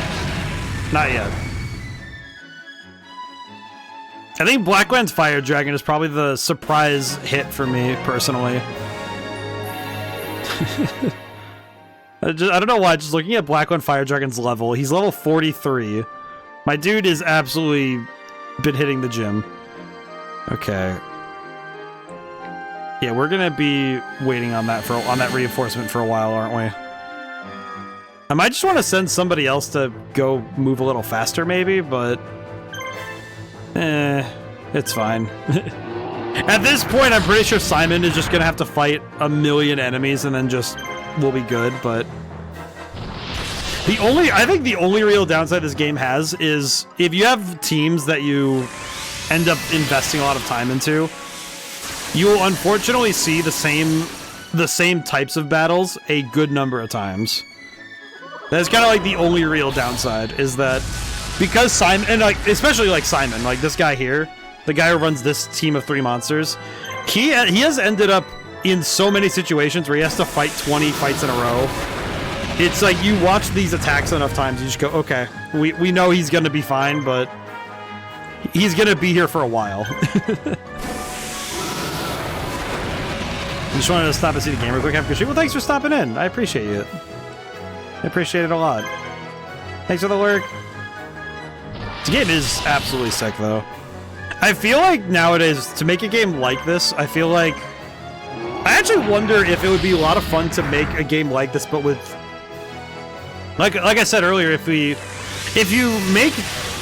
Because even if you just remade the game mechanics and then made some new monsters... In my head, I know this is very derivative, and I do apologize, but I just remember Duel Masters? I remember everybody at my school basically thought it was a knockoff of Yu-Gi-Oh! That was illegal.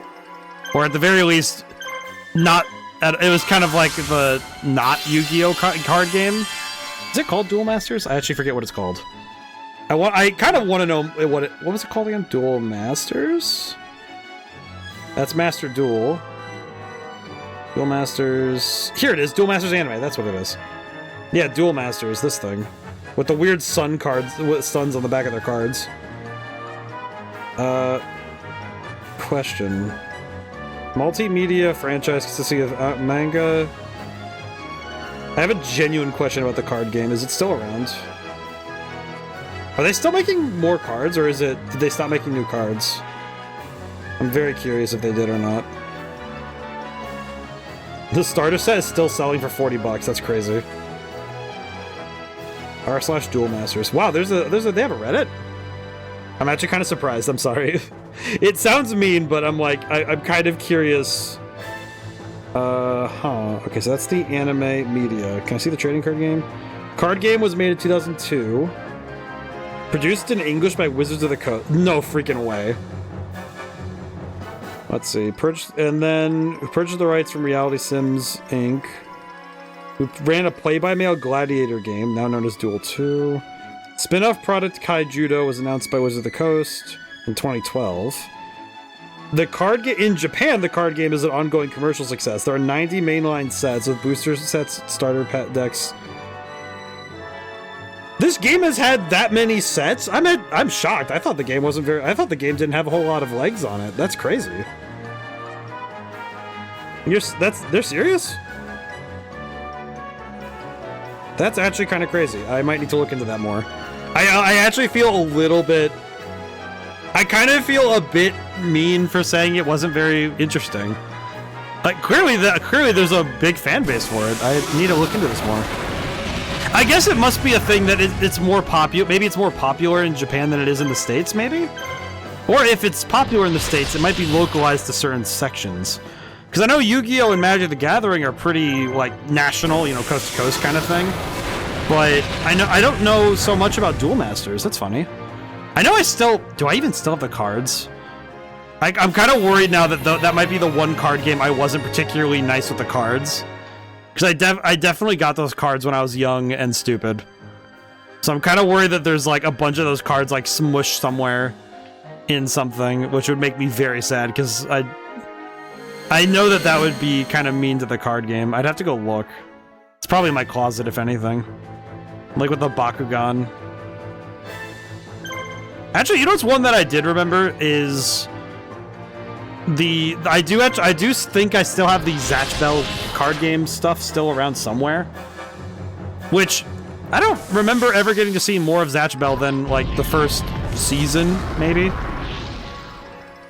I feel like I said Zatch Bell and somebody just had, like, they just had I just, like, Sleeper Agent awoke them to something. I'm thinking of 2000s era... I think it's because a lot of these media had their heyday in the 2000s because they were so of the Zatch Bell same. Yeah, it's like I had the card game, and the card game, I think the card game had the best flavor move possible, where you carried the cards in the book that they did the spells from, and that was how you played the card games. You had they had them in the little deck. You had their deck in the book. I feel like pulling cards out of that is a little hard, but it's such a cool flavor thing to have. I don't even remember much about it. I just remember that they all cast spells. Is it weird that my head now... I just realized I'm likening it to... It's like Soul Eater, but you use a book to use the abilities of your partner instead of using it as a weapon. Like they transform into a weapon. It's just you have a little anime person and you get spells that you can do. I just remember that one guy who had the comically useless partner who transformed into like weird stuff. And then the spell he got that was like his big breakout moment was turning into a cannon. Cuz I know that Zatch Bell I know that he was a like lightning boy. I remember that. But yeah, I feel like some collectible games get to have the kind of like this, they get to lose their stigma of being for kids or something, and being less approachable as a game. I feel like the one that got the hardest of it in my experience was actually, funny enough, Bakugan was probably the one that got the worst of it, now that I think about it. Because at least people played Duel Masters. Like, I actually do know that people did play the Duel Masters game, even if I personally didn't quite have anybody to play with. Because I actually didn't have anyone who else owned the cards. But I feel like Bakugan's the one that most kids, if they were checking it out, they almost never actually played the game as you're supposed to. Where, like, you know, you actually hit the Bakugan against each other on the... Like, because you're supposed to roll them like marbles and, you know, you hit each other, you have the arena, have the cards. It was always like, oh yeah, you get your Bakugan on your field card, and then that was it. You left it alone. Nobody touched it. I think most people won by capture anyway. Which is kind of just the lame way of winning, honestly. But, eh. I feel like if I'm ever going to check out Bakugan, I might need to get the video game. Because I know that there was a PS2 and Wii video game. I feel like that would be the way I would check it out if I were to play it at any point. Both the game itself and also just, you know, checking out Bakugan stuff. It'd go right alongside when we played the Beyblade video game way back when. I still have that, by the way. I keep it safe. You know, obviously my game collection I keep very safe, but... so if you ever want to check that out, I did play a Beyblade video game. It's on the VODs. It's on the YouTube channel. It is it's one of the earlier VODs for Sunday streams, but it was pretty good. It's a fun game. I think Beyblade is very funny. I feel like, unfortunately, with Beyblade, that one's just, you have the top and you let them rip in a arena and that's it. Which, it's mostly in, I guess, funny thing, it's sort of like how in Magic, if you spend a lot of time deck building, you can kind of win most games. And Beyblade is just all deck building. It's, you build your top and then you pray. And that's it. That's all you do. Which works. I think it works pretty well. It does lend itself to less game design and more thought on, okay, what are you designing in terms of this top, you know? What are your choices and how do they affect the gameplay? See, actually, I could probably just use a blue medicine. I could get away with the blue medicine. Yeah, but there's a couple of old collectibles that I feel like don't exit the stigma. I feel like Yu-Gi-Oh! And Magic are kind of curious because they're not so much out of being kind of critiqued and lambasted for their game design, but it does feel like, at the very least, that people of all ages can play it now, and it doesn't feel like a big target. But I think it's better on the casual side of the game, to my eye. Mainly because there's more experimentation. It's actually something I run into a lot when I go to play Commander, is you have a lot more people just kind of trying to build weird and funky things and having fun with the deck building and the playing. Whereas on the tournament side of things, people take it way too seriously. It does get a little too crazy. Then again, that's true for all entertainment. You take it too seriously, and instead of being something you do for fun, it becomes a second job. And that becomes less than ideal over time.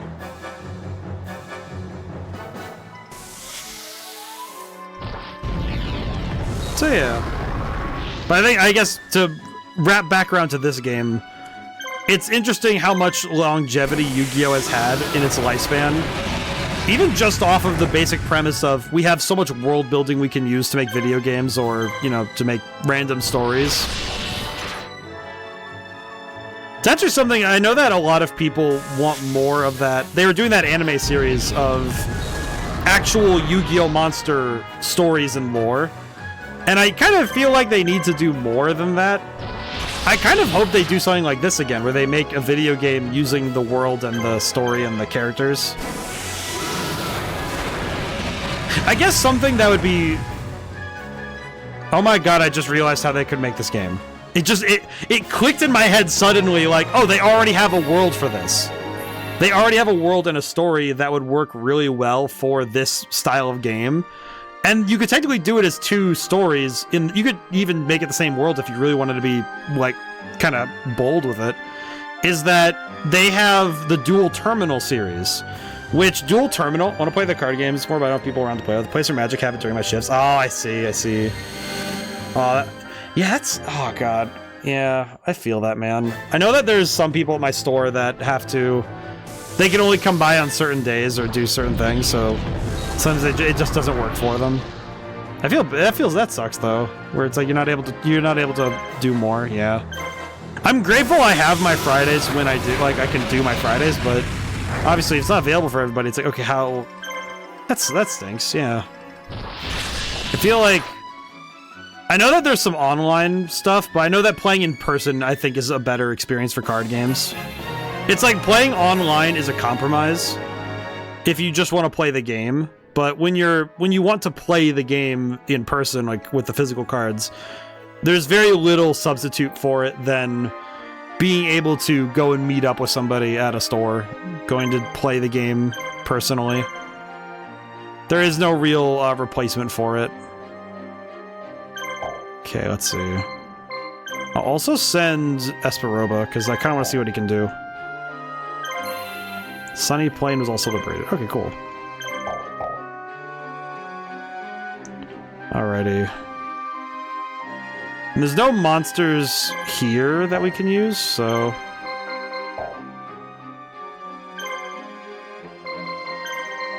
I'll send Fizdiz along. Might as well. But I feel like with some games they don't end up being the next evolution for different reasons. I feel like with Bakugan, ironically, the problem is that, to be honest, I'd like to play with my old school Burn Yu-Gi-Oh deck. Oh, that would be fun. I know at some point I'd like to do I'd kind of like to organize something for like a big collab thing, but also include some viewers. You know, like try to like maybe do a raffle thing where some viewers can get the ability to join this as players. I'd really like to do a GOAT format Yu-Gi-Oh, like some sort of tournament in some way. I think GOAT format would be very fun because it's all it's before the Synchro Summon era, as I recall. So it'd be like I think that would be the most fun way to do Yu-Gi-Oh nowadays if I were to do like a big tournament thing. Because I feel like more people would have a lot of fun playing the oldest cards. Because they would be able to try out and play like we'd be able to play the old way, you know, with the playground like the playground type cards. That'd be a lot of fun actually. That would be super sick. I think about it more and more, that would actually be really sick. We can buy more red medicine. That's worth it. Nice. Okay, good. I feel like mine would be... I probably would be only okay, because I know my deck is... My old school Yu-Gi-Oh deck is definitely not as optimized. The true master of Dark Magician. Come fight me, Yugi. See for yourself. Be a pleasure to show you his limitless potential. I see. Okay. He has 2 random wizards and a Dark Magician. This is going to be very easy. Oh, Fizdiz got there first. Oops. Alright, well, we can have Fizdiz warm us up, so... Let's begin. I think this Dark Magician we could hand off to Bakura, maybe? Wouldn't be a bad idea.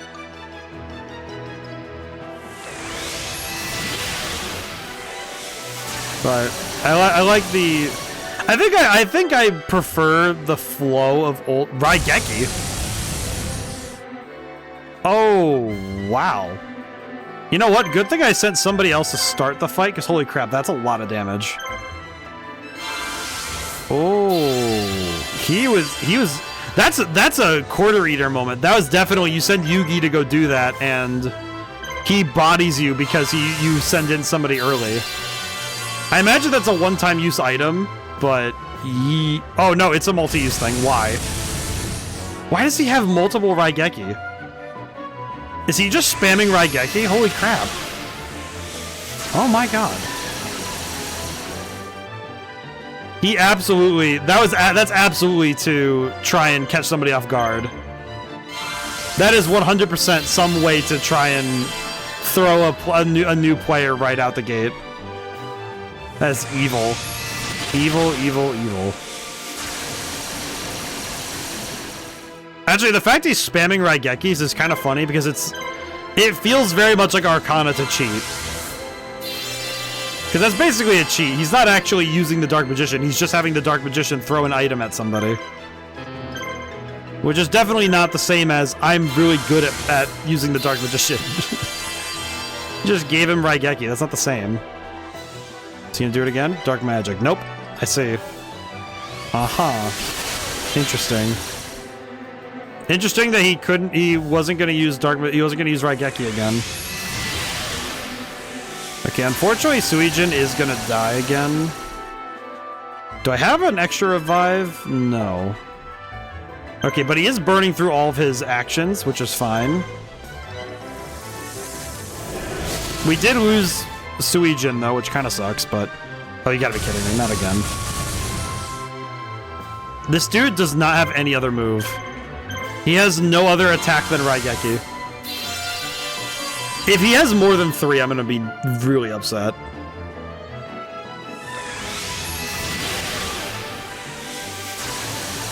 Yeah, that's actually... That is pain. And the fact he spams them, he's not even fighting Yugi, he's just throwing hands.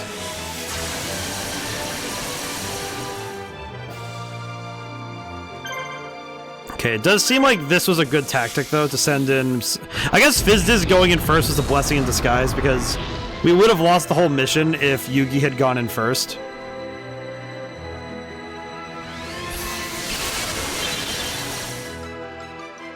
So thankfully, this worked out in our favor.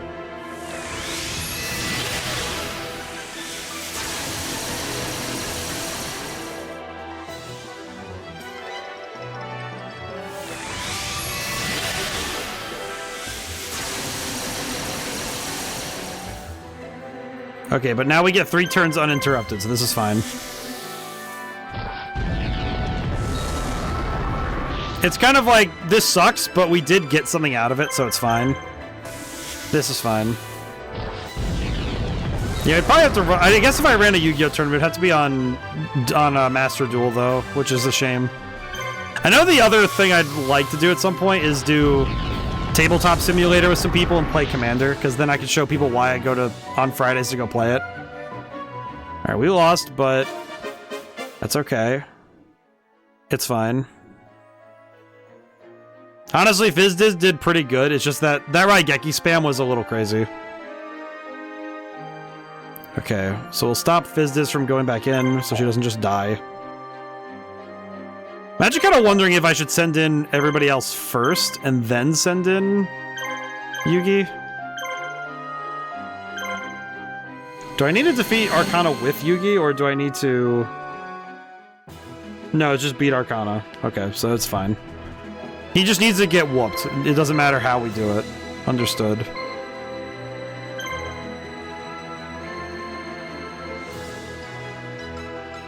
I guess we could just go for the Dark Magician and hope for the best.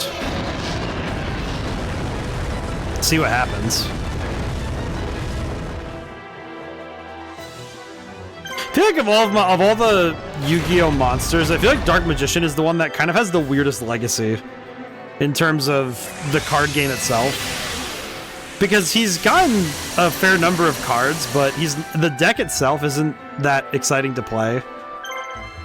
I feel like Yu-Gi-Oh! Has this problem a bit more than, I would say, Magic or Pokemon, where it feels like Yu-Gi-Oh! If you're playing a particular archetype or like a specific deck, it kind of feels like you're not really going to see many of the cards in it. I guess a great example would be that if you're playing a Dark Magician deck, there's so many cards of support in the deck that you could theoretically use, that you just will never touch because there's always a better choice, which is kind of sad.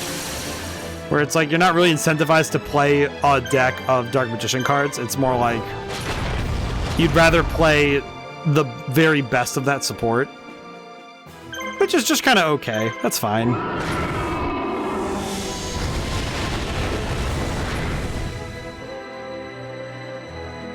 It's kind of an unfortunate circumstance with the card game. Thankfully, this game seems to have done a good job of not really... It hasn't really forced me to use a specific monster besides needing to use Ansatsu to stop Bakura in that last mission. I haven't been required to use a particular monster or not. It's kind of just been, okay, if you do well enough, you're fine. It's kind of just don't have a skill issue and play to your outs and you're fine.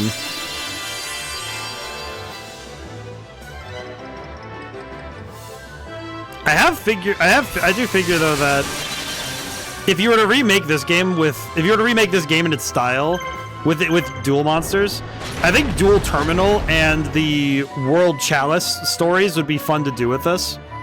Because you could do a lot of interesting story and character design stuff if you specifically did those storylines.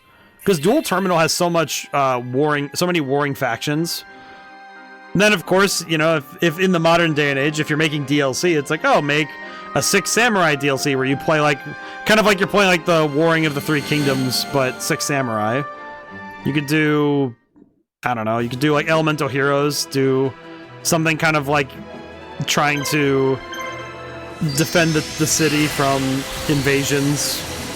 You do a lot of stuff, actually, with the storylines that are inherent to Yu-Gi-Oh! So I could see some fun ideas already there. Man, this dude is taking no damage.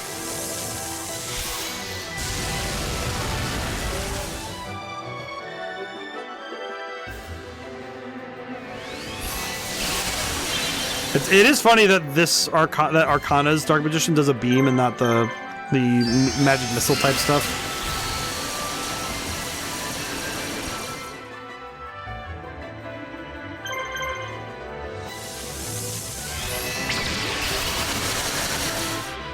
Hey, finishing touch. Nice.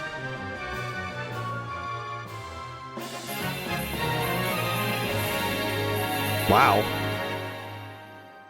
Okay, they leveled up a lot. Holy crap.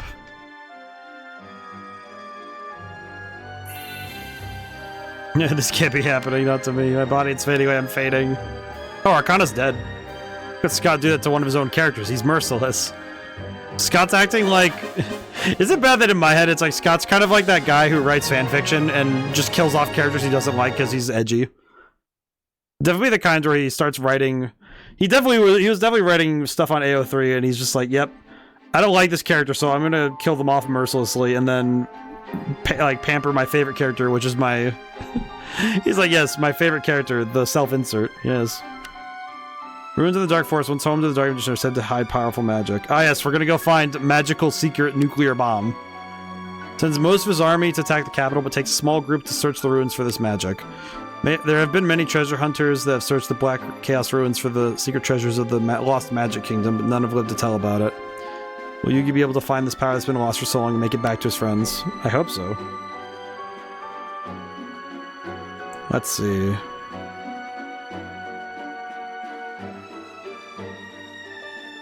There are a lot of monsters on this map, by the way. Let's see, 7 of 7. This is fine.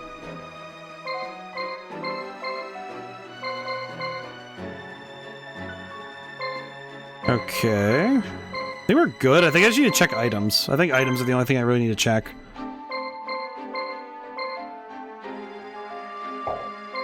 Okay. Oh wait. Oops. I was gonna do items. Because he has no items. Hope everyone's doing well. I am thinking that at some point... I am thinking that we're gonna be correct in not... I'm probably not gonna do this whole game in one go. Because I had the thought more recently that I would probably perish if I try to do all of this game in one go. So I know my current plan with this game is... So we have this magician. Yeah, I think I'm gonna give that to Bakura. But my current plan with this game is we'll do one campaign, and then do another game, and then do... Kind of like with Wednesdays, I'll be doing series where I alternate between this game and another game until I see this game to its end. Because I think I'd like to finish this game, you know, do all 3 stories if I can help it. Because I think this game deserves a bit more attention. I think if I can get anybody else to try it, that would be a victory in my book. I think that would be very fun. Because if I can get someone else to stream it and try it, I think I'll be happy. I know that at least looking at this game, the thing I'm thinking of is that I'd like to do this, and then there's a series I've been wanting to do for, to put it nicely, frankly a long-ass time. Because after I finished Pokemon Stadiums 1 and 2, there was a 3rd game in the Stadium series that I kind of wanted to get to. Because it's probably the most peak video game Pokemon has ever made, and they are afraid of its power. And that is Battle Revolution, because If you haven't seen Battle Revolution, you should. And if you haven't seen it yet, if you have seen it, you know its power. If you haven't seen it, you need to know its power. Simply put. Okay, let's save our game really quick. Seems like we're about one mission. If we're one mission an hour, roughly. If we're one mission an hour and we're on mission 17 now? Yeah, 17. I think there's like 22 in total, so... Let's see. Yugi's forces free Miluno. Yugi's team is wiped out. Kirbidurbis is lost to the enemy. Is this Kirbidurbis? It is. Okay, well, I don't think they're going to be coming here, so we have to go over there. I understand. Let's see. Let's send Esperoba to go deal with this one. Let's see. Between Phyto... Okay, wait, hang on. Okay, hang on. Wait, actually, you know what I should do is... Genova. So between... Liberate Genova to get a monster. Between Fido Rente and... Okay, between Fido Rente and Charte Gualala. And... Between Fido Rente and Maluno. Between Fido Rente and... There. So, liberate everything and then check the lines between things. Okay. So, let's start with sending... I'll send somebody first to Genova. I think I'll send Esperoba to do that one. And then... I'll send...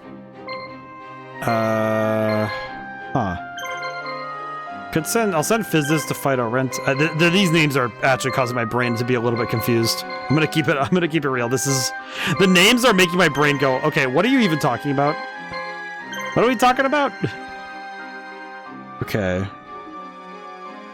Okay, so there's 3 units going now. They're liberating those ones. And then between 2 of the cities... Between 2 of the cities, there is... Between a couple of the cities, there's some things we need to look at. Okay.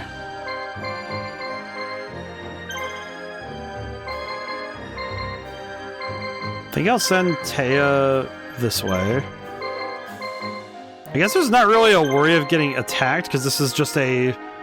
It's just a mission about checking things, so... Okay, wait. Okay, working. Enter 3D mode again. I'll send Yugi over to here so that when it's time, we can just kind of go in and finish the job.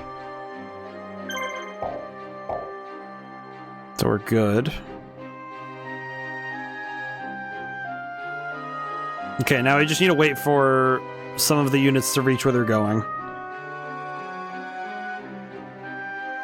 Those that disturb my slumber must pay the price. Hey, it's Shoddy! Oh, he has an interesting team.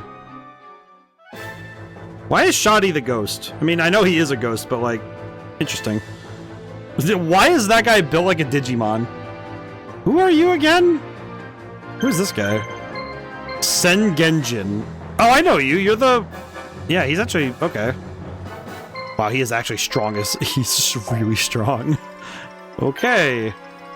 That's kind of a problem. But I kind of need to get rid of the battle oxes because they're going to slap the crap out of me. There is no good way to handle this mission besides just start attacking somebody. Whoever I go for, just go for them one at a time. I just have to start knocking them out because this is... Ooh. These guys are actually kind of scary because they're all pretty strong. How much are they doing a hit? 250. Okay, that's not awful, but I feel like Sengenjin there is going to do a lot of damage. Some of the old Yu-Gi-Oh! Monsters are just wild to look at in 3D. Sengenjin looks absolutely yoked up. Ooh. That was a great animation. He looked... it kind of reminded me... I don't know why this reminded me of it, but Tinkaton from Pokemon Scarlet and Violet. It reminded me of the Megaton Hammer thing. The Megaton Hammer thing. Or Gigaton Hammer? I feel like Giga, G-I-G-A, as a prefix to an attack is it's an instant way to let someone know this is gonna hurt a lot. Like Giga Impact. It's like, it's easy. It's a very easy way to show how big the number is gonna be. But they almost never do like 1,000 plus, you know? It's almost never that strong. It's always, it's usually like, okay, yeah, it's pretty strong. Okay, we could go for Sengenjin next and try and... Well, no, let's go for the one with actions. He's still actionable, so we might as well go for him first.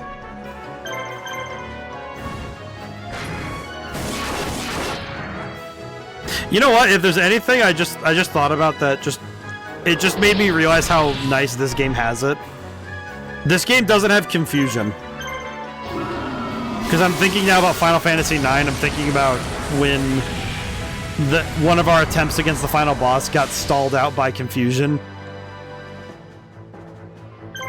That's gonna... I feel like some of those failures are gonna haunt me for a while. I can already tell. I can feel it in my bones that I'm gonna be thinking about those. Do you ever have, I guess, do you guys, you know, that's one thing that I think informs my memory sometimes, is thinking about some of the weird, embarrassing moments that happened in my life. It's funny because I feel like if they didn't happen, I wouldn't be the person I am, but at the same time, there are times where I'm thinking, why did I do that? You know, you just think about, you know, what compels you? And sometimes it's harder to re-enter your mind at the moment. You know, trying to figure out, okay, what informed this move? I've gotten pretty good at doing that on the gaming side. There's actually a YouTube channel, TGS Anime, that he does this thing where he analyzes anime duels from the Yu-Gi-Oh! Anime, like, from various series. And there's actually a funny thing that I've gotten from watching those videos, is actually picking up how to do that sort of analysis with my own play, where I can kind of go back in my head and think, okay, I knew that if I, with retrospect and hindsight, I can go back and say, oh yeah, if I had done this, this would have been better, and this would have been better. And some mistakes, I find, you really can't account for with, oh, well, you should have just known better. It's like, well, no. With all the information you have when you make a decision, you make the best you can, and if you lose, you lose. It's kind of like, well, yeah, it would have been better if you didn't, but there are some in-game decisions you just cannot take back, you know?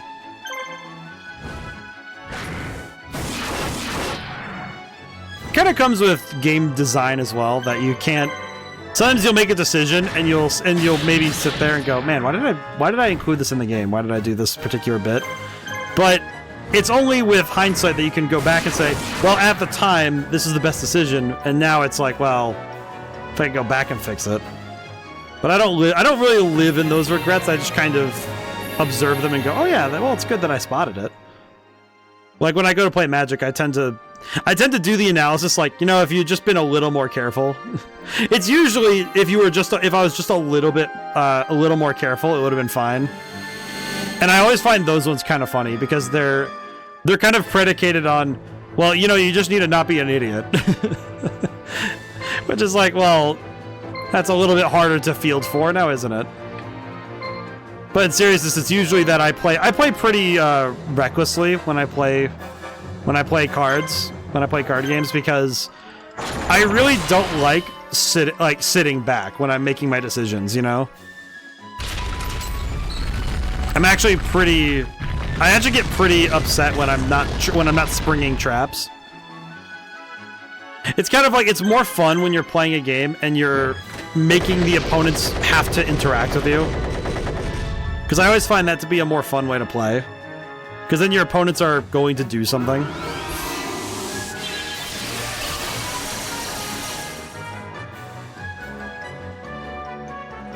Like the one I can think of off the top of my head is, most of the time, if I have a chance to hit somebody or attack, I'll go for it, even if it's a bad idea.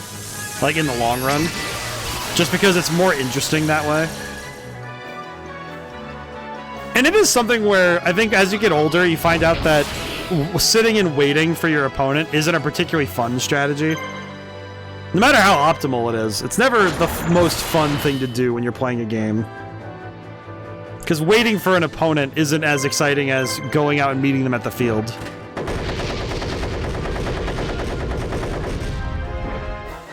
But the real wisdom is knowing when to make those decisions.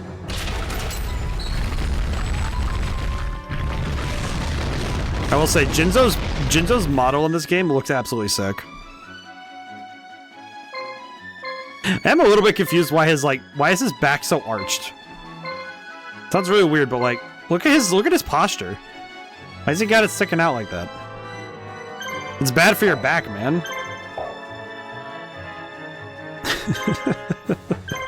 It sounds really silly, but it's one of those things where I know that my mom used to make fun of that a lot. Was, you know, if I was playing like Mortal Kombat or I was playing basically any game where there was like attractive ladies, she'd be like, why is their posture all screwed up? And I'm like, you know what? That's not really the part that most of us are here for, but I see what you mean. It's like, I see what you mean, but man.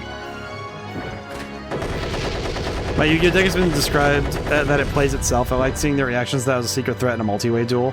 That's how it is in Commander. If you play a deck that holds back and then like cuts in like that, that's what it feels like. It's really good. It's really fun when you can play the secret threat as a strategy. It's a little different when I think there's a difference between playing defensively and having a defense-oriented strategy and turtling. You know what I mean? Like, I think your deck as described, the deck you've described is defensive in nature, but not a turtle strategy. It might be a turtle strategy in practice in some duels, especially if you get locked. Sort of like if you cannot move outward, then I can see that where it becomes a turtle strategy, but it at least sounds to me like, for the most part, you have a strategy that's like just kind of doing its thing. Let's see. How do I want to do this? You know what? I don't think they're going to send anybody that way, but I could just send Yugi to go help out. I know one of the Yu-Gi-Oh decks that I'm kind of proud of in terms of building is that I really liked building the Monarchs deck, which they made new support. Well, I know the support that I knew well. Funny thing, it came out while I was in high school. Actually, it would have been in middle school, because that would have been middle school. Because for international viewers, it's like secondary school, like teenager years, like 13 to like 10 to 13. But I'm thinking about it that I remember that the Monarch decks, they actually had the structure deck come out with the field spell and the vassals for Monarchs, and I think the Monarch deck might be my favorite one overall. Mainly because it's part anti-meta, because it really has a bunch of extra deck hate, which nowadays is even more difficult for people to deal with, but I really like the Monarch deck. I think it's also because one of my favorite boss monsters is Caius the Shadow Monarch. Even though he's more of an ace card than a boss monster, but I like Caius a lot because he's really good. He's an older card too, so I could see him being something I rely on if I went further back in time. Man, thinking about old school Yu-Gi-Oh! It just makes me happy again. I have had the thought that at some point I did the Final Fantasy box unopening, like the pack opening on stream. I feel like I would like to do something like that for one of those retro packs that they did for Yu-Gi-Oh! Like if I bought a box of Legend of Blue Eyes White Dragon or something and opened that on stream. I'd have to save up for it though. It'd probably be one of those things where I have to make a throne goal, a goal on throne or something, or coffee. I think on coffee it would be better if like on KO F5, if I did a goal like that on coffee. If people are interested in that sort of thing. Hey. Honestly, Esperoba's team isn't too bad. I think the machine team isn't too bad. I don't know if I'm the biggest fan of it, but it's not too bad. Certainly not a poor team. Okay, stop. Okay, hang on a step. I do need to check something really quick, though. Okay, that is Simon. Who's here? Mai. Okay, I'll have Mai go to this fork. Somewhere between here is another monster we need to pick up, so... There we go. I feel like multi-way duels in Yu-Gi-Oh! Are way more... That sounds kind of fascinating, too, because having a 4-player duel in Yu-Gi-Oh! Feels like... I remember in the anime they actually did something like that, where they did the particular duel with the 4 characters in Battle City. Such a fascinating, like, change in the strategy, you know? Because it does make you have to strategize differently when you have 3 people attacking you instead of just 1. Let's see. Whoa. What is that lady? Interesting. I hit him with the special. Reversal Benediction. What did I just do? What did I even just do? I didn't even realize that one had a special. What?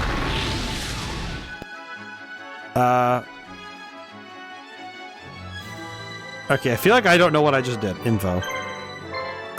Question. What?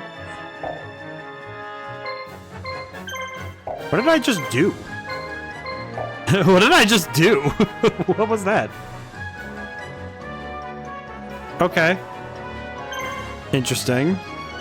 I feel like I understand less than when I came in here. I'm just like, I'm staring at it like, what even is, what did I even... I'm genuinely confused by what I have done. What is this? I'm kind of curious now what I just did, because I pressed Reversal Benediction, but I don't know if it did anything for me. You know, this attack.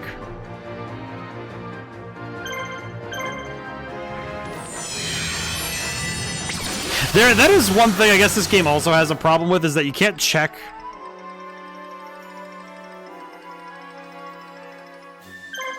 You can't really check what abilities do.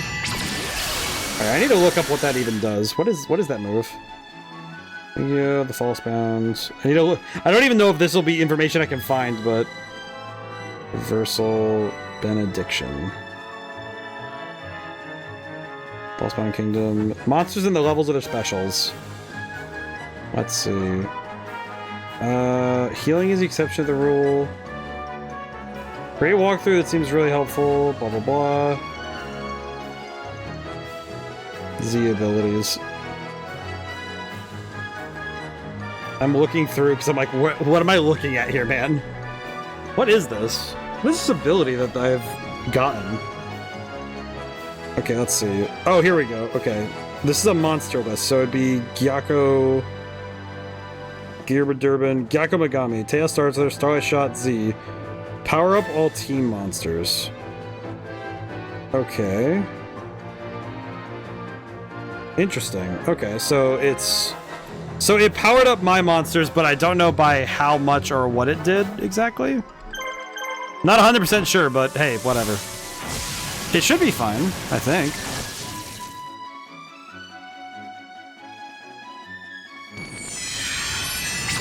You know, I will say I keep forgetting that I can just check what the monster's name is.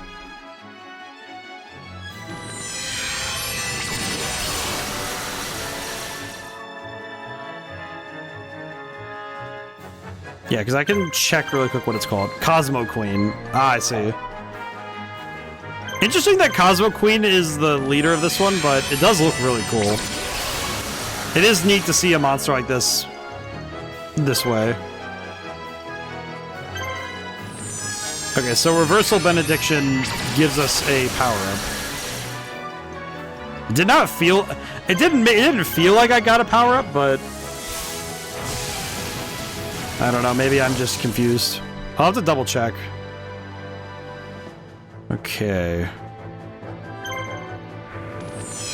I think just to make sure they don't hit us with a lot of damage, we'll do this really quick. Special. Okay, I just want to see it again.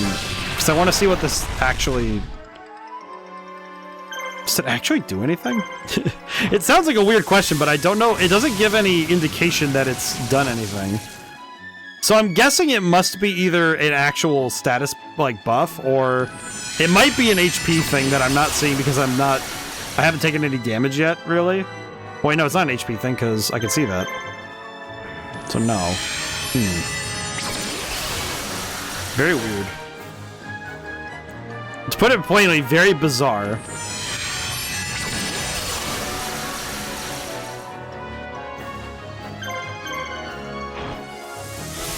Oh, jeez. I need to touch my neck some more.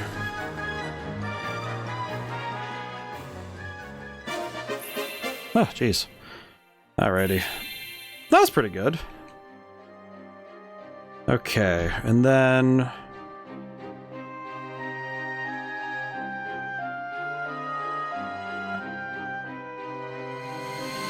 Alright, at some point we will need to make a point of... There are some monsters that are going to need some help. Let's see, how about we... I'm gonna try and save the knockout for Suijin, if I can help it. Because Suijin's still catching up in terms of levels, so we want to help him out as best we can. Alright. I'm gonna check something real quick, like, while I'm able to make decisions. Let's see. It's Sangha, so we'll attack the other one, even though it's not gonna do a whole lot of damage.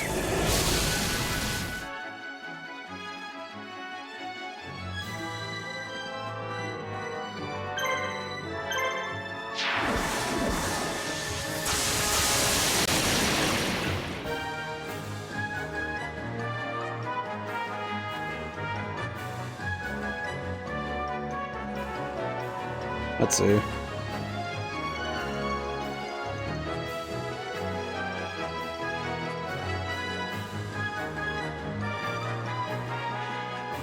Let's see. Okay, we're good. Keep attacking. Nice, nice. Beep a doop. Okay, we're good. Beep beep beep. Whew. We're doing good though. I think today's pace for stuff we've gotten done on stream, I'm quite impressed.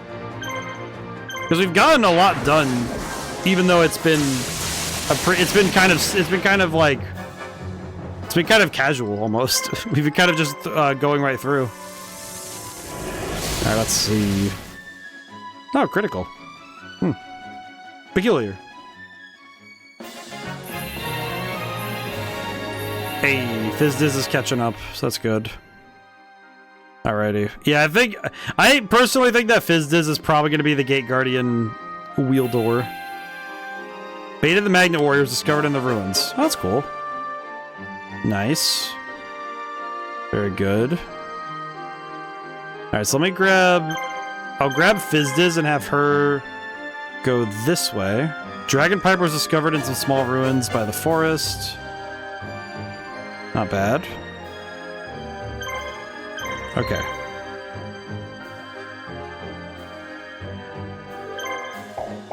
Okay. Grab Yugi. Have him go in. Whew. Man. Oh, boy. Yeah, there's...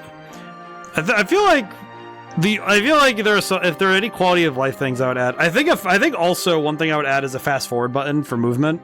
Maybe like a speed up button, something like 2 to 3 times speed. Or if nothing else, just make movement speed faster overall.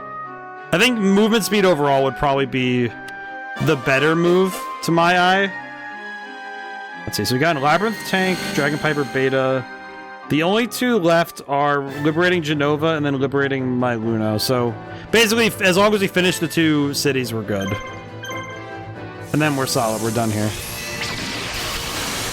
Ah, miss.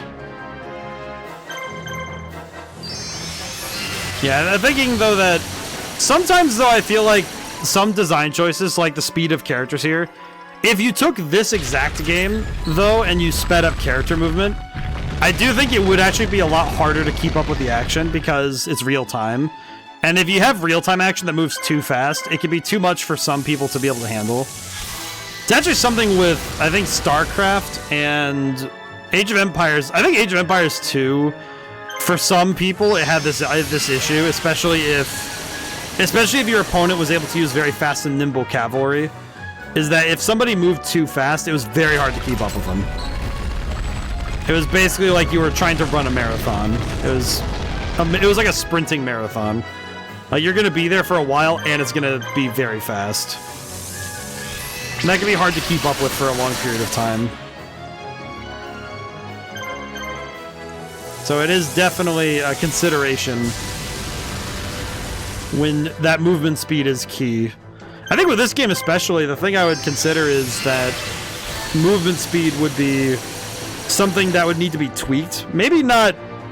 I think my instinct is to make it faster because that feels like it'd be the right choice, but it would be something you'd have to test, right? Where you have... Because each monster has different movement speed. So if you just amplify everybody's by like a factor of 20% or something, where they get 20% faster speed, that might make the game's pacing a little too frenetic. So that's something to consider. I don't know. I don't know what the right choice would be if there is one. Alright, so now we get Machine King.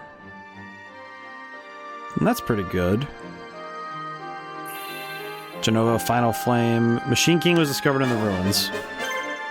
It seems kind of like we found more robots than anything, but that's fine. Honestly, the robots are kind of fun. I can deal with that. I don't know if I'll use... I don't think we're going to use all the monsters that we find, but it's nice to get them all, just so we have all the options. I definitely don't want to go through the game and not get as many of the options as we can get.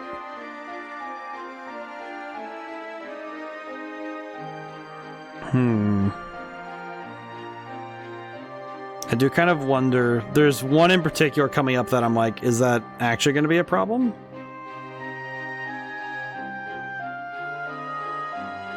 I'm curious what it's going to be like.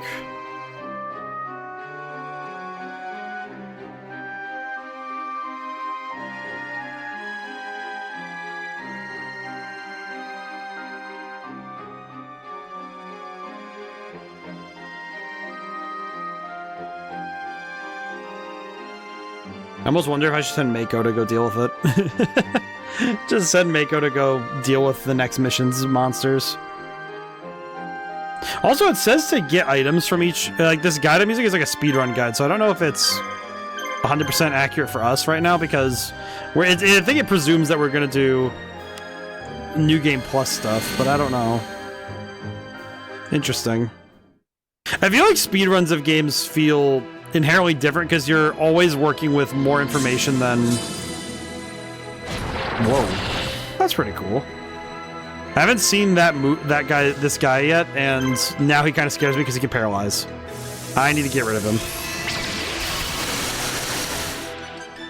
Okay, one thing I am a little concerned with right now is, why is it that missing is happening a lot more often? It's not like... Because it's been like every battle, there's been at least 2 or 3 major misses. Actually on both sides, now that I think about it. It kind of feels like evasion rates must be going up somehow, but I don't know what affects evasion. Because I don't think I've quite seen anything that directly changes your evasion. Unless I'm mistaken.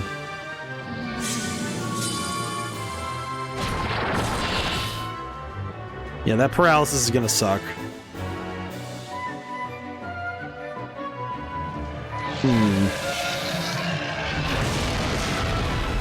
Come to think of it, I think the fact that we're getting status ailments now tells me that they're going to be more important as we go forward. I think especially with the other campaigns, I feel like it's going to be really important I learn how status ailments even work. But, I'm curious how it all develops by the end of the game, by the time you finish everything. Because, man, that is going to be a lot, huh? I feel like especially with how many campaigns we have 3 campaigns, if they're all the same length, that's going to be a fair bit of... Also, it's going to be a fair bit of gameplay, but also... It kind of makes me wonder what progression's going to be like by the end. Because that's going to be a lot of different monsters and status ailments to deal with by the end. At least I think so. Alright, he's dead. This is good. That was a lot of effort for one guy. That's a lot of effort for one guy. Yeesh. Alrighty. I think I'll go for Dragon Zombie next. I think we can go one at a time.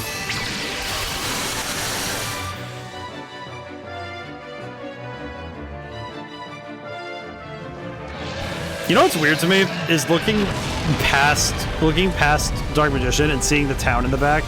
I don't know exactly why, but it feels like this particular town, for some reason, feels like a modern interpretation of the Zelda 2, like, little towns and cities. It's actually something that I think Smash Brothers Melee kind of made me think that there would someday be a GameCube era. Man, now I'm thinking about it, like, because I always wanted Zelda 2 but 3D, and I don't know why exactly. Maybe it's because my brain thought that if it was in 3D and looked like Smash Brothers Melee, that Zelda game would be easier for me to handle. Oh man, now I just had it just gave me the thought. The thought just branched off of my head of if somebody ever did a 2D Zelda Metroidvania. Like, obviously, if Nintendo did it, that'd be just great. But I'm just thinking now that something like that would actually be really interesting, wouldn't it? Because essentially, Zelda 2 was my first Zelda. It was mine as well. I think we owned Zelda 1 as well, but I'm pretty sure we do. But I preferred Zelda 2. I played a fair bit of Zelda 2. I actually really like it. I know it's not everyone's favorite, but I know it's one of my favorites of all time. But I really like Zelda 2. Guess I should say Zelda 2, the video game, not Zelda 2 as in I loved it. It's really fun. I actually quite like it. I know that it's not the most beloved of the series, but I prefer it. I guess funny thing, I've never finished any of the 3D Zeldas myself, actually. I think I've mentioned before that I've never actually finished a Zelda game, because I played Breath of the Wild, got to... I believe I did 2 of the Divine Beasts, and then stopped playing. Because I did the stuff for the Gerudo and the Zora, and then I left. Then I just kind of... I think it was because I couldn't find enough equipment to handle the volcano, and I really didn't like doing the bird stuff, because climbing everything was just getting under my skin somehow. And I remember I used to run around in Majora's Mask, and I would try to figure out where to go, and made very little headway beyond that first loop and getting into the loop cycles.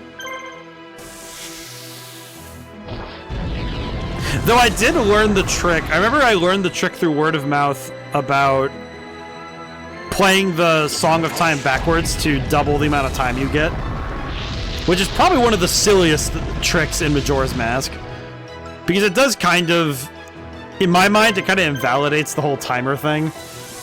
But it also makes the timer thing a lot harder to deal with, because pretty much all events are on half time.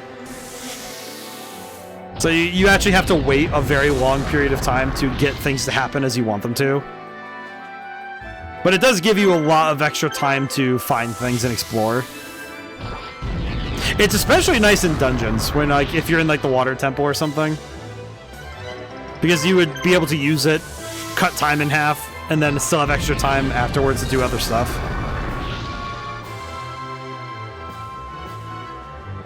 Kind of silly, but it was pretty cool for the time.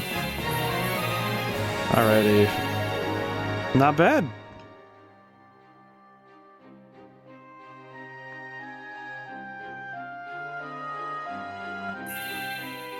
Nice. Millennium Golem has joined your army. Okay. Blackluster Ritual. What is that? What is the Blackluster Ritual? What does that do? Hoping to surround the capital of Sigvarth, Yugi attacks the eastern fortress of Nonber Castle. Majestic Nonber Castle overlooks a lake. It used to be the seat of an imperial family, but is abandoned in the confusion as the empire started to fall. Yugi's forces approached Nonber Castle. He found something he had not expected. The imposing castle is being guarded by none other than the master of the Blue Eyes White Dragon. Uh-oh. Well, that's less than ideal, I'll be honest.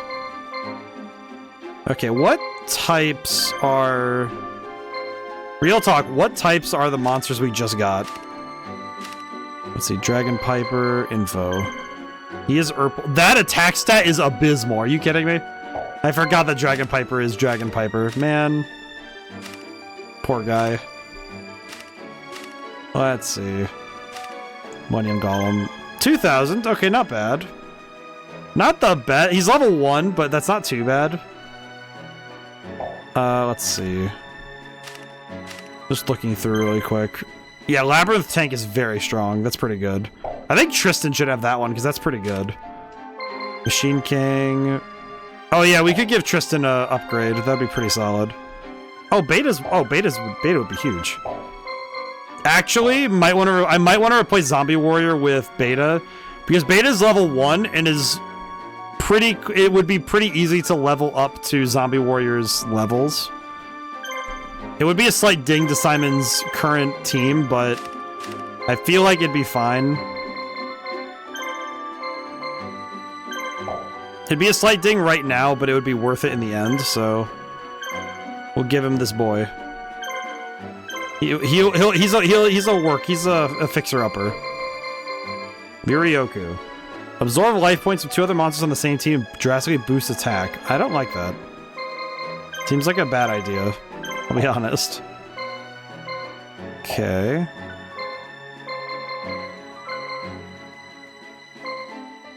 Need to look through the teams again really quick, because now I'm thinking I'm trying to mentally map out what I'm gonna do. If I recall, these guys are okay. We're going to take. Yeah, let's take Tristan instead, and we'll swap out his team because we have new monsters. So we'll swap out everybody, or at least I'll see. I want to see who I can swap out. Okay, Octoburster. Let's check really quick. Let me check by comparison.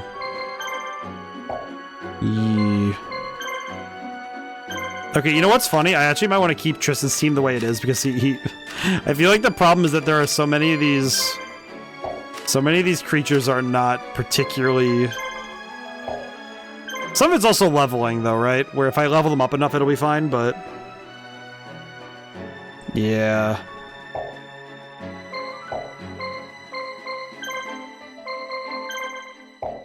Swap in Octoburster. Actually, wait. Let me put Labyrinth Tank there instead. Because Labyrinth Tank is pretty fast, so we could do that. Octoburster.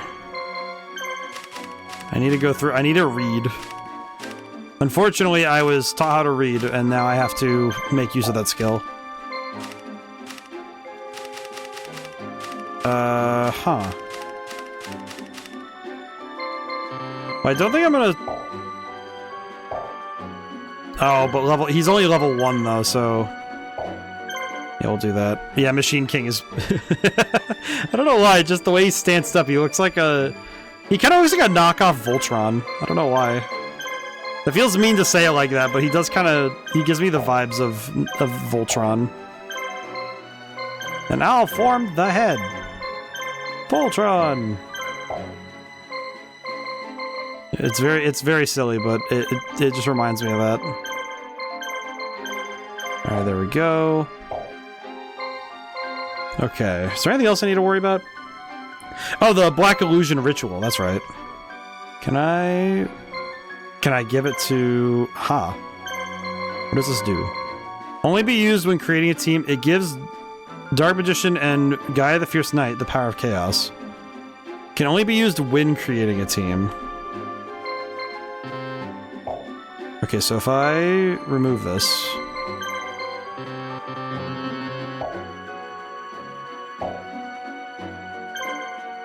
How do I use it exactly?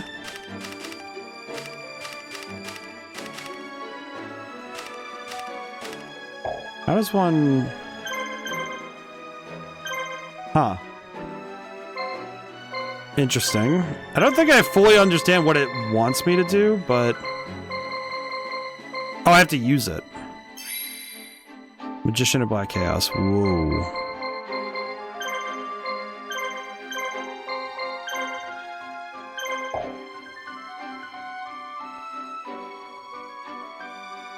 Please tell me that's not a one-time use thing. I really hope I didn't just waste that. Just staring at it like, uh-oh. Uh-oh. Okay. Fingers crossed I didn't just waste that. I should have saved before I did that. Now I have to save after I do it, because I'm not going to lose an entire mission's worth of progress just because I used an item like an idiot. That's fine. We ball. Alright, let's go. We can make it work. It's fine. It's fine. It's fine. What's the worst that can happen? Oh, hi, Kaiba. So, Yugi, you've come. Kaiba, tell me why you're helping Scott. Words are such little value on the battlefield. Doesn't matter what I say. You and I are destined to fight right here, right now. If you really want to know, you'll have to defeat me first. And you leave me no choice. It's nice that they used some of the... Free Nanber. Yugi's forces wipe out Kaiba's team. Yugi's team is wiped out. Buston? Buston? This place is called Buston? I'm sorry? What do you mean it is called Buston? You cannot, you gotta be stupid. Oh. Okay, that was a big dragon. Oh, it's Kaiser Dragon. Okay, we're good. Oh my god, look at tiny little Beta! Look at my guy, he's adorable. Get him! He missed. Oh, my baby boy, I'm so sorry. I will say I absolutely adore little Beta. Look at him. Look how cool he is, man. He's tiny, and he's tiny and fantastic. Look at this guy. He's fantastic. I think it's the fact he's so short. I think it's it's like he's a little bit comedic because he's so tiny. Ow. It's like him next to Giant Soldier Stone feels like the meme of 5'11" versus 6 foot. It feels just like the meme.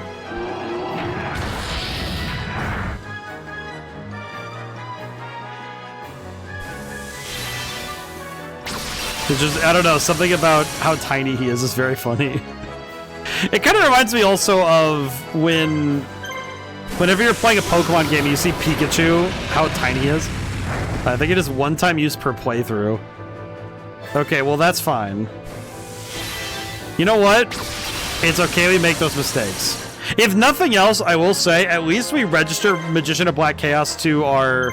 I think that technically registers him to our monster, like, catalog, if I'm not mistaken. I mean, either way, I mean,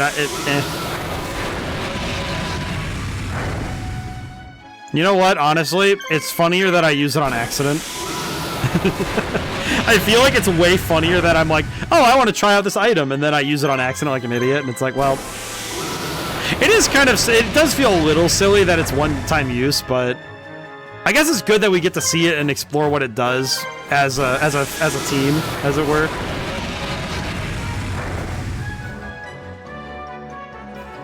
Because we are now aware of how it functions. Alright, baby boy is leveling up, that's good. Yeah, I was kind of correct, though, that...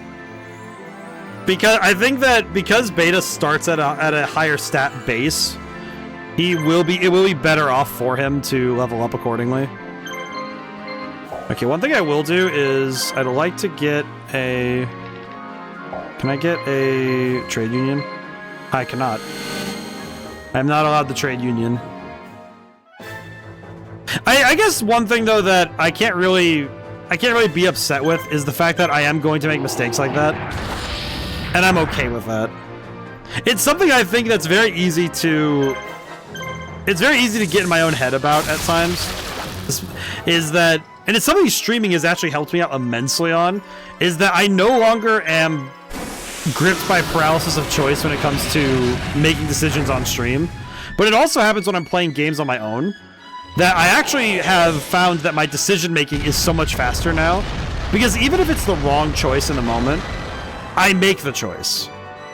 And I think that actually is genuinely better for me as a player to be able to say, okay, I'm going to make a choice right now because I can't sit here and do nothing, right? You know, it makes stream kind of boring if I just sit and go like, oh, well, you know, I'm going to try and, you know, figure this out before I make a move. And it's like, no, I'll take a crack at it now, see what happens. Oh no, my boy. Okay, he's good. My boy is good. Okay, I'm gonna do something a little weird. I'm gonna pass over to Giant Soldier of Stone. I want to try and get Beta the knockout, if I can help it. Okay, yeah, that's basically perfect. Okay, wait. Okay, now, Beta, land the hit. Come on, buddy. Yep, I also like answer questions, don't spoil things when I can. It's acceptable. Yeah. Because it's like... I think with this one, though, it's the fact that... Also, I guess there's a bit of comedy in finding out that this super rare, secret, awesome item is a one-time use thing after I've already plastered it onto Dark Magician. Like, I'm sitting there like, yep. And then it's like, oh. Oops. Oops. Not anti-air cannon. I want to make a trade union. I want to buy items. You know what? Genuinely, buy more of these is fine. Alright, cool. And then I'll send Fizdiz off to this fort. Oh, wait, they have cannons! Stop. Okay, wait. If they have ground cannons, this is going to be really fun. If not, this is going to suck. Uh-oh. Wait, was that Insect Queen? I saw that. That was Insect Queen. I recognize that busted face out anywhere.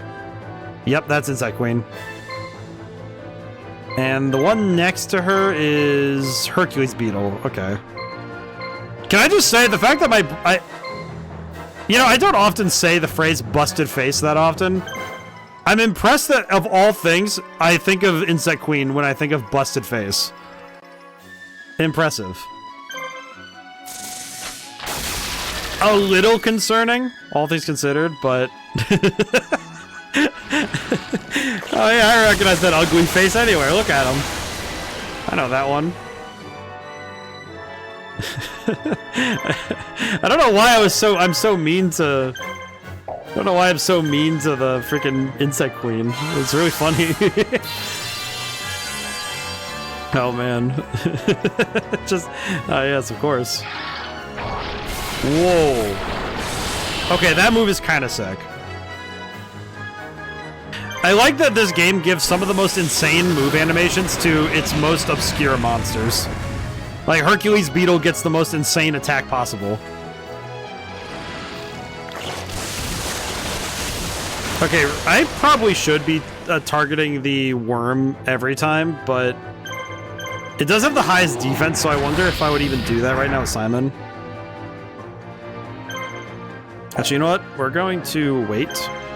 I'm going to try and save Beta's moves for last, if I can help it. Because I'd like to get... Because, again, it's nice that I can kind of time it out that Beta will get the most experience by the end of all this. I do like the little dude.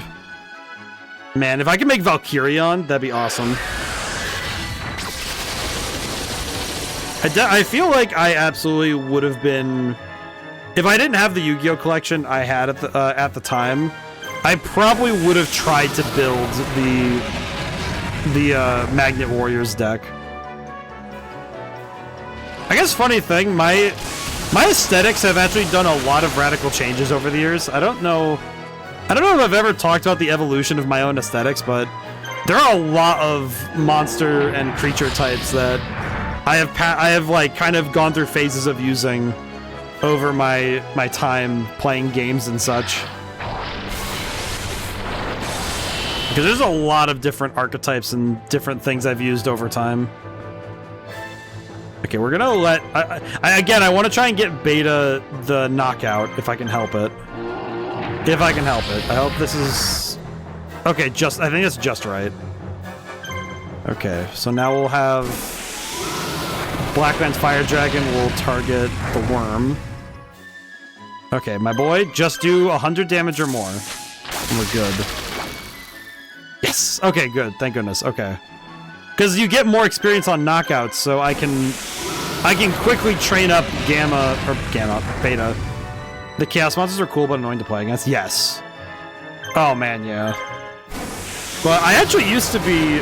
It's actually something it's come up a couple times in my own deck building, but I used to be I would like to say that I'd like to call it I did play a fair number of decks when I was growing up because I switched around a lot. Because I played a lot of weird strategies growing up, but one of the ones that I clung to very quickly was I had the structure deck for vampires. I had the vampire structure deck back in the day, which very cool. It's probably still one of my favorite decks overall. I think vampires are still even the modern vampire deck is also one of my favorites personally. I actually quite like it. I think especially with the new XYZ monster. I had to stop myself from saying XZ's monster because I know that's the way that it's said in the anime, and that's how the people who play the card game say it. It just doesn't make sense to me. I don't know. Something about it just feels weird.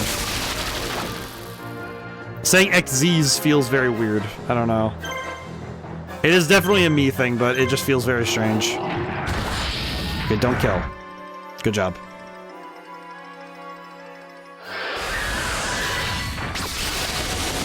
I will say I know that Insect Queen, I just insulted her, but she does have one of the cooler animations for an attack. That is pretty sick. I will give her props. Alright, get him. Good stuff. Good stuff, me boy. But I played vampires and fire monsters a fair bit. Which sounds like a weird combo, but it was my favorite thing. The main thing I did was I would buy a structure deck and make it my personality for a month. Basically, every time I got allowance, it was buy a new structure deck or buy some packs. I was actually the first of my friend group to try out the different summoning conditions. No one played with me during Pendulum era, but I did get I remember getting the starter deck for Link monsters and being kind of impressed by it. Back when Link monsters were brand new. Oh. Okay, that looks... yeah, we're gonna go for the Sword Stalkers first. The Chaos Monsters are interesting because I know that I knew some people who would use them, but mostly it was relegated to Chaos Sorcerer. I don't think anyone I knew personally... My deck was originally mostly water-based because of Legendary Ocean. Honestly, fair. I feel like it's also dependent on what you find, you know, in packs and stuff. I know that one of the things that showed up a lot in when I played in like school and stuff was that basically if it was a structure deck or a starter deck, most people would either have it or that would be the first thing they get. And then if you were a more like experienced player, you would end up choosing an archetype and kind of making it your thing. But I know that I floated around archetypes a bunch by the time I was done at school. I feel like... I know that the one I ended my time in high school playing was Monarchs. And then I started just kind of deck building and didn't stop deck building. I actually still have a fair number of the decks I owned together as a kid. Still have them together. I faced OG, Black Hole Soldier, and Chaos Emperor Dragon. Yes. Those two are scary as heck, man. I never had to see them in the wild, but I feel like if anyone in my friend group did, they would be like scared of shit. They'd be scared of shit. Because it's interesting because I feel like the legend of cards was far more fascinating when it was myth, when it was folklore, right? And I feel like nowadays there's less of it for kids and less of it for, you know, for us in general. Kind of feels like we don't have as much folklore where we have like the urban myths in the same way. I feel like with card games there were a couple. Actually, one of the ones that was funny was that I remember somebody came into possession of one of those promotional god cards where it doesn't actually have any effects written on it, but it's just one of those like showpieces. And they tried to play it in an actual game, and we all just went, "Dude, that's not a real card. It's not. It's promotional. It's not a real thing." He felt so devastated. I think that was a good few years before the god cards were actually printed, though. Because I know they had the promotional cards in a bunch of different places, and you ended up with stuff. OG Ring of Destruction was fun to a point. I remember. You know what's the thing? It's fun when you had the combo that like Kaiba would do in the anime, where it's Ring of Destruction, Ring of Defense, so you could avoid the effect damage and just inflict damage to your opponent. Very specific and weird combo, but it was a 2-card combo, so it was fun. Hey. Okay.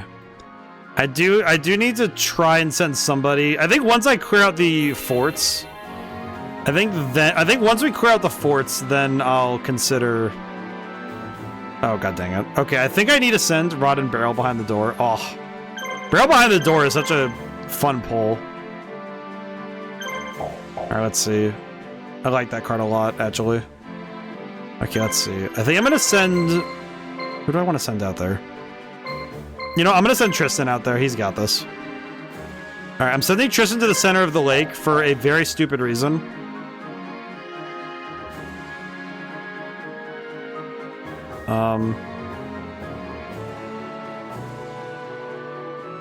Where is he?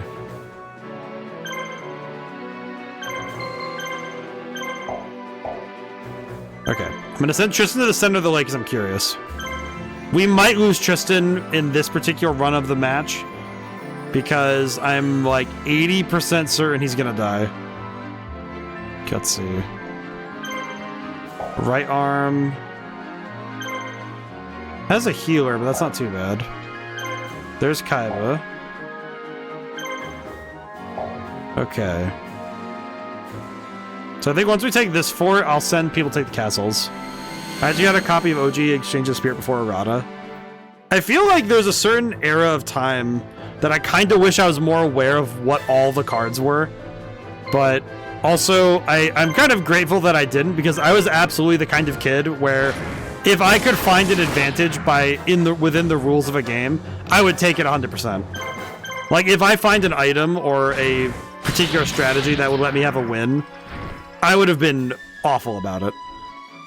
It took a lot to get me to the level I am now, where I play for fun and try my best to be nice and try to let people have their fun when I'm playing games. When I was a kid, I was a little menace. If I felt challenged or annoyed, which I was a little nerd, so it happens sometimes. And there's no regret. I had to be a little dork before I could be cool and nice. Card would switch out your deck and your graveyard on both sides. Yes, I do know. Well, that's the thing. I know that the original Exchange of Spirit would do that, but I think it had some it has some restrictions now. Yeah, if I recall correctly.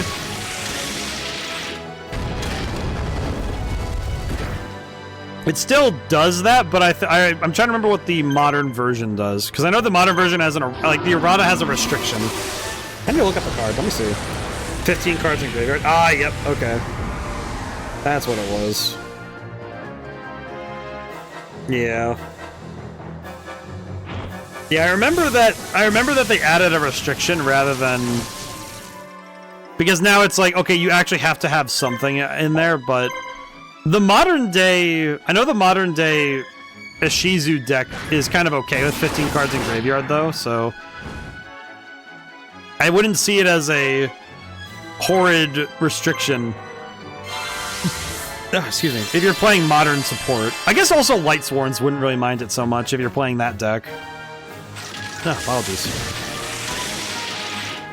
So I know that the Lightsworn archetype, that's actually a deck I remember trying and not being particularly impressed with. But I think it's because it's because my strategy, because even back when I was a kid, I'd play mill cards, which probably surprises nobody who knows me in terms of playing trading card games, because I play mill strategies on the regular because I think it's more fun to put my opponent on a timer and be kind of like a minor antagonist. I like being the minor antagonist in a card game. I don't know, it's just funny. But I like mill because it attacks the strategy, not just the life points, because life points are easy to rip down if you're willing to attack, but if you're able to land attacks on your opponents, thinking of like psychological damage, you know, emotional damage. It's actually the same feeling that you get when you see somebody set 4 and then pass the turn. If I'm playing Yu-Gi-Oh! And someone sets 4 and then passes, it's like, what are you doing? What is that? That's awful. I hate it. I love it, but I hate it, you know? Actually, I feel like nowadays, one of the decks that I've played that is like that is playing Time Lords. The Time Lord archetype in Yu-Gi-Oh! Is so goofy. It's like, you have to get so many specific trap cards to make it function. Like, granted, you can kind of pass away the turns if you put down a Time Lord each turn, but very, very silly. Very weird. Also, they just look kind of silly.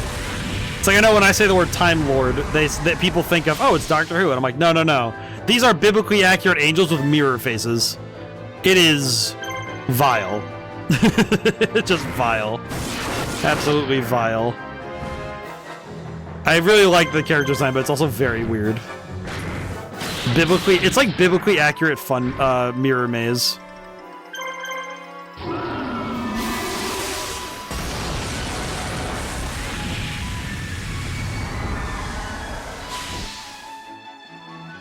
I mean, he's guarding, but I'm gonna keep attacking. It doesn't matter. Yeah, I think though that old school Yu-Gi-Oh! I think old school Yu-Gi-Oh! Has some advantages over the new, but I think the big one is that it's a lot easier to convince somebody to play old school Yu-Gi-Oh! I think if you told somebody, hey, we're gonna play, you know, we're gonna do like old school, you know, playground format, I feel like more people are excited to play that than they are for something like the modern game, because I feel like the modern game has too much. There's too many ways to stop your opponent from doing anything. It's nice with old Yu-Gi-Oh! Where removal was very precious. You know, like your Mystical Space Typhoons and your Raigeki breaks. They were very, very important. Actually, I know one card that everybody had was Dust Tornado. That was like the big one. That was the big removal. The big piece. Because everybody had a copy. I don't think there was ever a time when somebody didn't have a copy of Dust Tornado. Let's see. I'll send Joey up to deal with this fort. We'll get him some more experience too.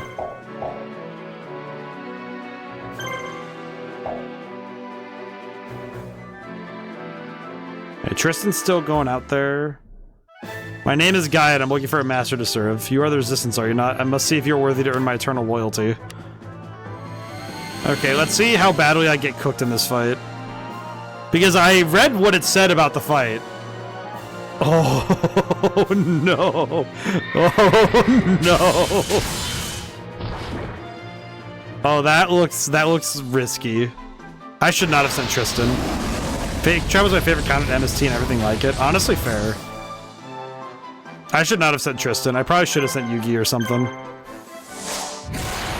Or something. I don't know, man. Oh yeah, I should have sent Yugi. God dang it. I feel like now I have to lose this map on purpose. Because I feel like I could actually get this if I wanted to. I feel like I reasonably could do this. Actually, I might still be able to do it. I don't know. You know what? I might be able to still do this. I think if I play my cards right, I could do this. I think I could still do this if I play my cards right.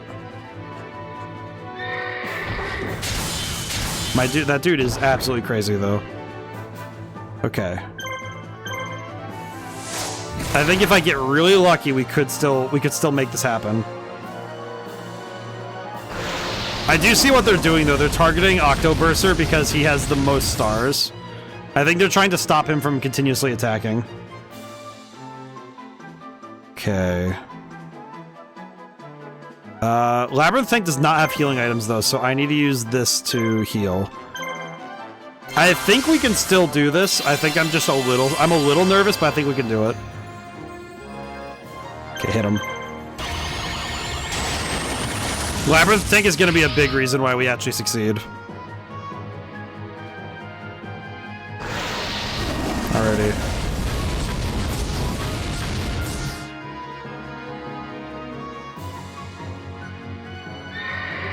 The rest of Tristan's team can go for all I care, but I think as long as Octoburster can land a couple more attacks, I think we're good. Yeah, we should be fine. Machine King is gonna get cooked. Yeah, I remember conversely, I liked Bait Doll. I think Bait Doll is still one of my favorite cards in old school Yu-Gi-Oh! Still one of my favorites. Oh god, that's a crit. Okay. Octoburster, my dude, you just need to land a crit. We'll be fine. I do feel like I want to try this again if I fail. I think it's possible. Okay. Octoburster, just live. Just live. Don't let the flame die out. Okay. Oh god, no. No! God dang it. I think it doesn't help either that I switched out all of the team members who had a bunch of stars for new ones. Oh no, he fused. That's awful.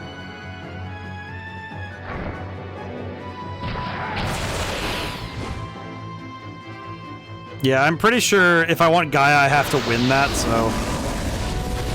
Blech. And there's no way for me to end the mission early, so I kind of have to just... I have to just die. Yeah. I could have won. I could have won that if I sent Yugi. If I had sent Yugi, I definitely could have won that one. And I only get one shot at it, so... Well, that's a yikes.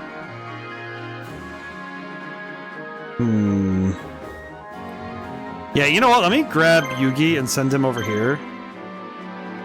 You know what? I think I am just going to have... Oh, wait, but that means I have to get rid of... Oh, but that means I'd have to get rid of the transformation. You know what? It's worth it. You know what? In my mind, it's worth it. It's worth it. I think it's worth it. I kind of want to get Gaia. I'd like to have him. Actually, come to think of it, I could have sent Mai, and that would have been just as good at getting Gaia. God dang it. Yeah, there's no way to... There is no way to exit the game at this point. Unless I reset the console, I could. But that feels kind of like a waste of time and resources. Because then I'd lose all of the stuff I did, so... eh. I guess the question is, how much do I think I'm going to use Gaia? Well, you don't know. The monsters I unlock do end up being used elsewhere, so I should grab all of them if I can. So I'll make a point to grab it.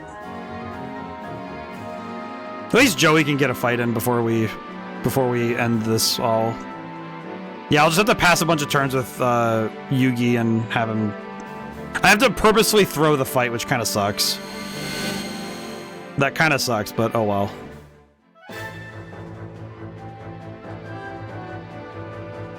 Oh, these dragons are sick. What?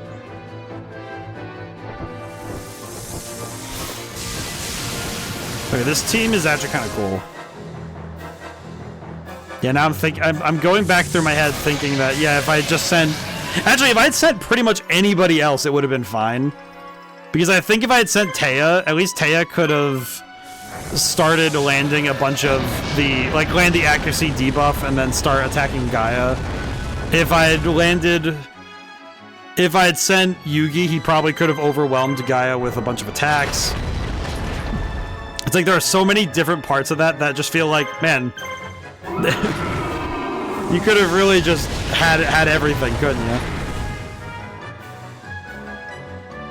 Actually, I think the thing that's getting to me more is that I can already immediately see the timeline where if I had sent oh god, he's dead.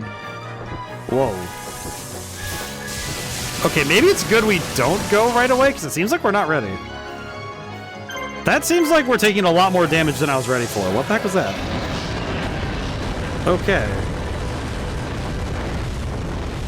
That crit one-tapped him, by the way. That's kind of worrying. Okay. Intriguing.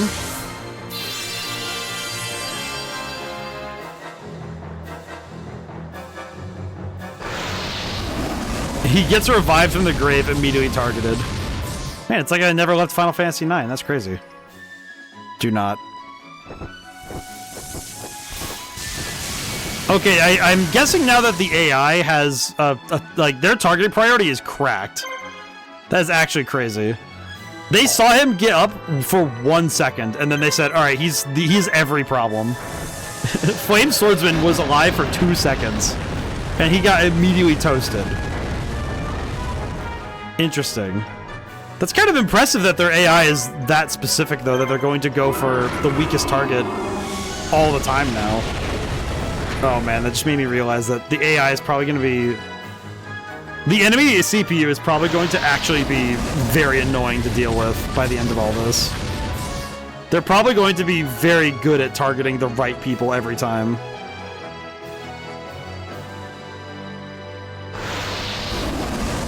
Okay, actually, they are all pretty strong. What is going on here?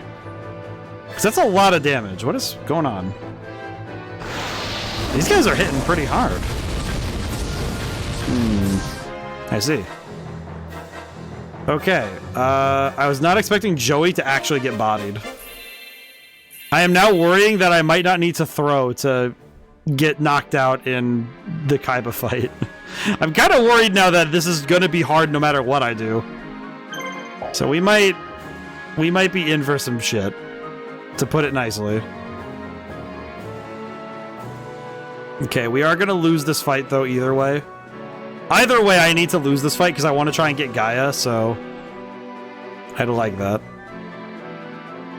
You know, I just had the realization that I've been saying the word Gaia, and in the context of this game, it means a dude on a horse, and in Final Fantasy IX, it means the freaking planet. Amazing how the words change their meaning. And if you're talking about God of War, you're talking about a big old lady that's a tree. The grandmother of the Ents. And the lady who got, like, stabbed or whatever. Okay. Yeah, unfortunately, we're gonna throw, but that's fine. Oh, they're down to half health? Well,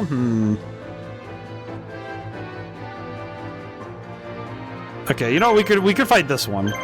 If I fight this troop and then get some experience and then lose to Kaiba, that might be worth it because then we'll get some extra resources for later because the extra experience would be nice. Even if it's a bit weird, I think this will be nice. I don't think this mission in totality will take long. I think it's just we do need to kind of get through it.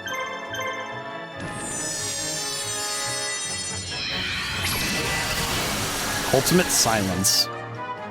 Well, that's just a cool attack name.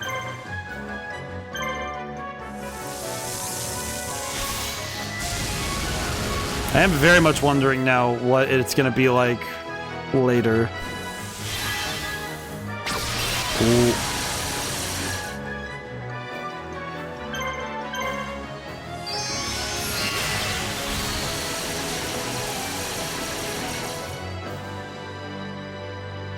Don't know why it just occurred to me, but when it says one-time use for this item, Is it one-time use as in I permanently transform one of the Dark Magicians into Magician of Black Chaos, or is it one-time use as in one battle you get to use the Magician of Black Chaos and that's it?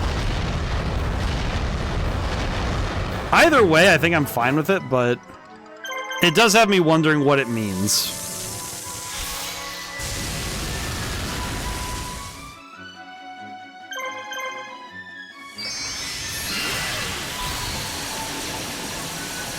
But either way, all right, so this fight is won, so that's fine. I have an answer. Let's hear it, because now I'm kind of curious how this item actually works. What does it actually do?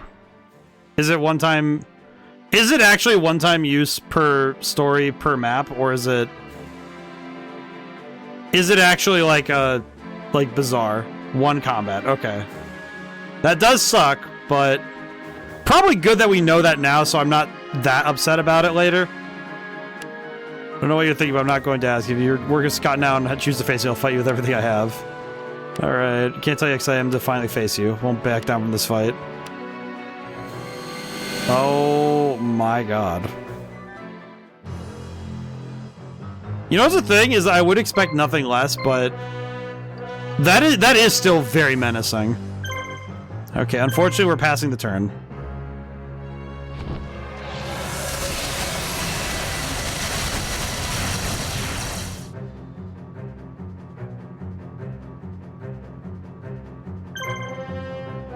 Yeah, this is where we have to unfortunately get cooked, but the sheer magnitude of this team is insane. Alrighty. Unfortunately, yeah, because I am gonna stick to my guns on wanting to retry for the monster. I guess this is one thing that kind of stinks, is that you can't try for a monster more than once in a battle. So missing Gaia one time means that I have to immediately retry the whole thing, which is just kind of a shame. I am kind of wondering if I should switch back Tristan's team, but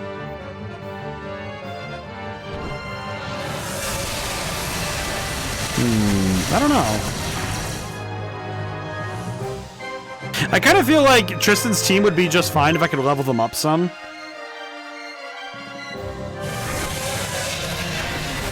I love the music, though. Ow.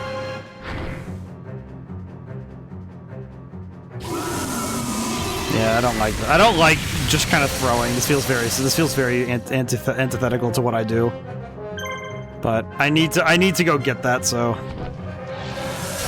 I have to take this L, unfortunately.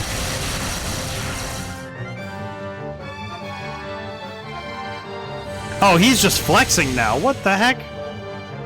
Oh my god, that looks so sick, though. Oh my god. Oh, it's so cool. It's so cool. Oh man, if he does that in the actual fight, that's gonna be so pain. I'm like pretty certain that if I have to deal with that in the actual fight, that's gonna be actually like killing me, kind of thing. Horses have fallen apart, yada yada, we lose because I am foolishness. Alright. Assemble team. I am kind of seriously considering whether or not I should bring Tristan along, or do I need to level him up a bunch?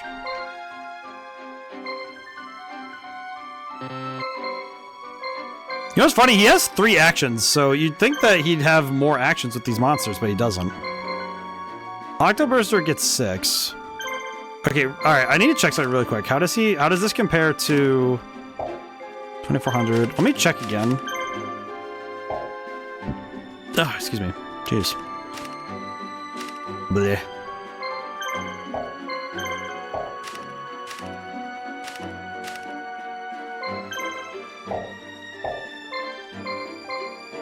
You know what? Genuinely, I might just want to.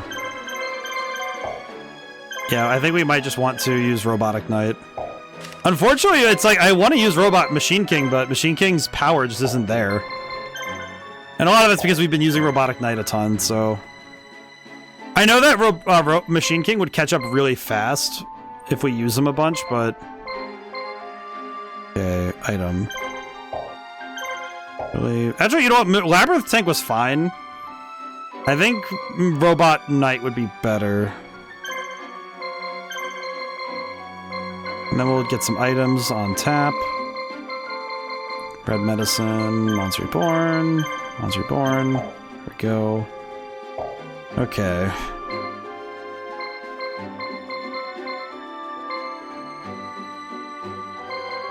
You know what's funny is I'm actually thinking about sending Fizdiz to go deal with that. It's like, I feel like of everybody, I could probably trust Fizdiz to get Gaia.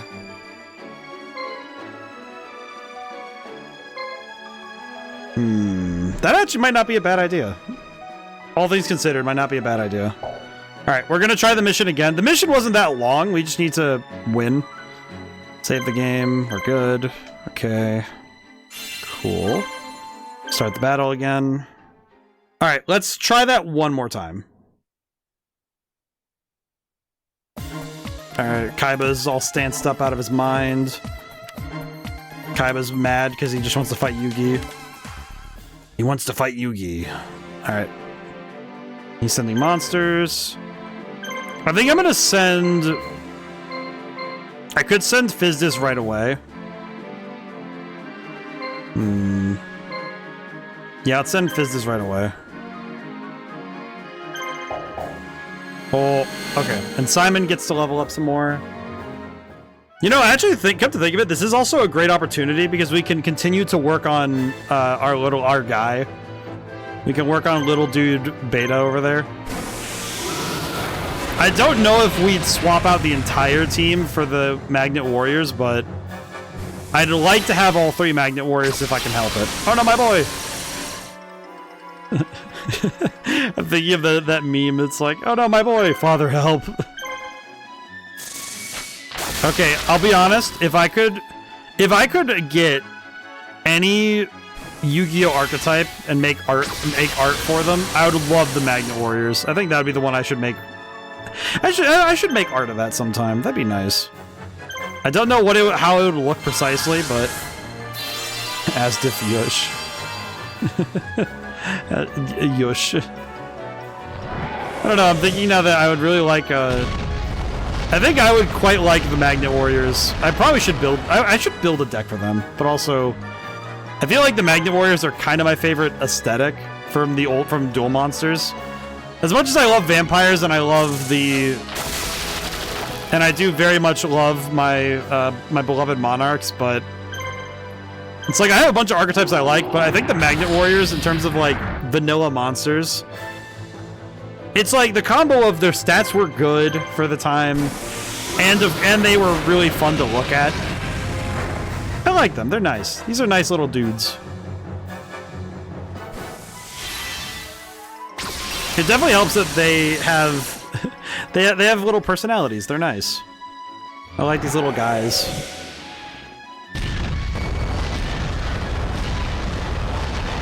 I definitely would like to draw like if I could get better if I could get better at drawing. I feel like I would try to draw them. I definitely want to at some point devote like specific time to trying to master art at a finer degree than I do right now, because I definitely feel like I could make myself far better at drawing than I am now. I know my current problem is that I have a very hard time conjuring an image, you know, like it's very hard for me to create sketch lines and then draw a thing without references, you know, without I guess not like references, because everyone does references, but I mean like, I find it very hard not to use photographs or other images as my basis, like for tracing or for just art in general. When I do it myself, it's it's not quite as good as I'd like it to be. It's more just that I want to surpass my skill issues. I would love to draw the Magnet Warriors though. They're fun. Like I said, I think Alpha is probably the like kind of like the leader of the bunch in my mind. But I do like, I like how Gamma looks, because Gamma always looks super neat. He has the little wings. Also, he shares a name with one of my favorite Sonic characters. Everybody talks about Omega, but I like Gamma. Gamma's cool. He's a sad little boy, but I do like him a lot. Okay, objective is to lower this thing's HP so that we can get Gamma, or yeah, Gamma. I'm gonna get their names mixed up so many times, I swear. My brain just interchanges each Magnet Warrior because they're all my favorite. We're gonna try and get him close to death so that Beta can finish the job. Alrighty. I think if I wait here and then attack, I think this will do it without killing. Does he have 700 HP or something? Yeah, just about. Okay. Oh, he's guarding, though. Nerd. Okay, there we go.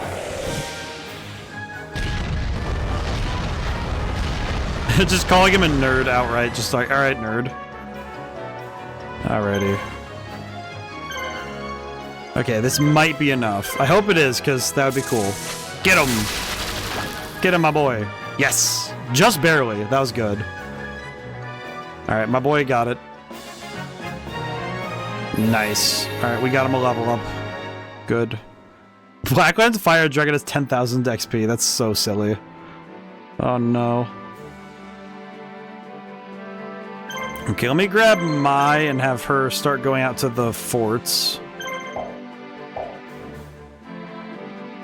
Alright. Okay, boy. Let me go get my boy. My boy. You know what? One day I will unironically make some sort of parody of the CDI Zelda games. And just me looking at my boy. My boy. I like my boy. This is a good boy right here. I appreciate the lads.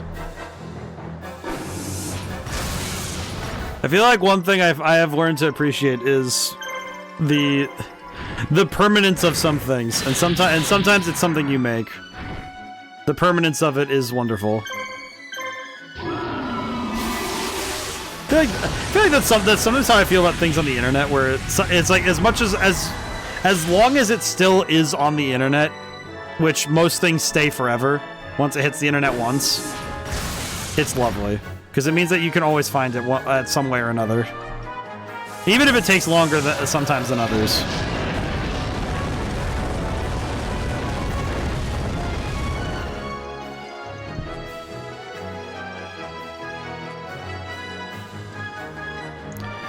Let's see.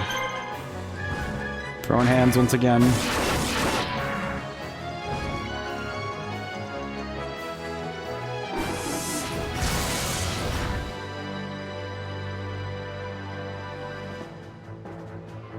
Let's see. How do I want to handle this? Hit him. I think taking out the Sword Stalkers first is probably still the best move.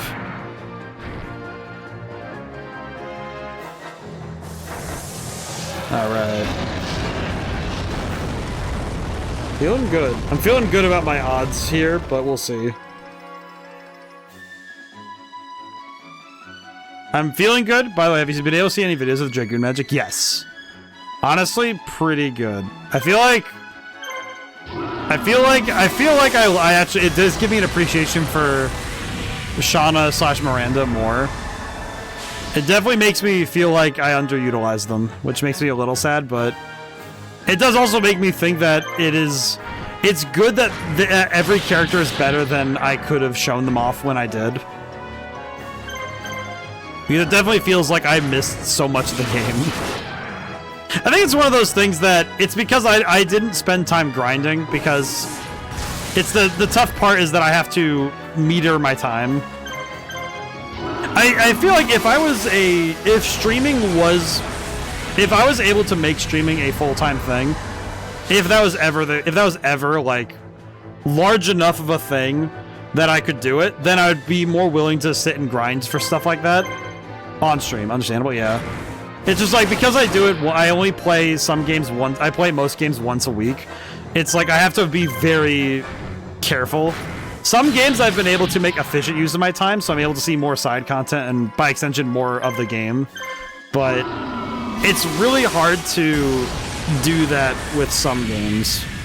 I think the larger RPGs especially, it's a lot harder unless I have, like, expressly... I think with some games, I think with certain games, I might need to open up the... Like, the thing I think what I might do is if somebody redeems for a game, it doesn't mean that they get the, like, full control, but more just, like, it would be good to have somebody, if they're there all the time, having priority to get help, you know, find, like, if there's side content that I would miss otherwise. It might be good, but I'm not sure. It's one of those things I'd have to hash out the rules for. Definitely, as things go forward, I'll have to think about it some more. Like, I was kind of, yeah. Because I know that we did a similar thing with Tales of the Abyss, because Cloudy Tempest did the same thing. Because you and Cloudy fulfilled a similar role, where it was basically somebody was not controlling the play, but saying, oh yeah, here's where a side quest is if you want to hit it at this time. I know with the Stardust stuff, the only reason I didn't go for Stardust was that I kind of recognized that it was very hard to approach it naturally, where it's kind of like, I don't know how to best describe it. It's kind of like, it's really weird. Stardust is Pain, yeah. It's also like, it's a lot of like direct direction kind of stuff rather than, you know, like there's no real like hints or clues. In Tales of the Abyss, I know the specific thing was that I was told what city to go to if it was like a side quest with like a bunch of steps. But besides that, I was on my own. Like, it was like, oh yeah, you just need to visit cities in this order. And now I was given that information once. I would be given that information, and then it's like, all right, I just have to make sure I don't forget that ever. Just never forget what I was told. Fortunately, it's in low key areas, yeah. Yeah, I feel like the side quests in... I genuinely think the side quests in Tales of the Abyss probably were like very... Like, the main problem was that the side quests in Tales of the Abyss were explicitly story-focused material, and I wanted to see it. Because I said that if it has story or lore-related stuff, that I wanted to see it. And that basically made it so that some side quests I had to be like I'd be given like full information. Because some of them, if I was just told, oh yeah, you have to figure this out, there is no chance. Like, because you'd have to, without context, some of them are just so hard to find. I think, case in point with Tales of the Abyss, the big one I can think of off the top of my head is the entire side quest with borrowing money from Luke's mom. Because there's this whole side quest where you basically have this whole like story beat where you like get to learn more about Luke and his relationship with his family, and it's like, it's so much extra stuff to do. And it's great for the characterization and world building, but it's also like, okay, how would I have figured out this is where I need to go and where I need to be? Particularly in the context of that game, because that game also had a very big world map. And in like Final Fantasy IX, you had an airship and you had like ways to traverse it, but going from place to place constantly is a lot of work.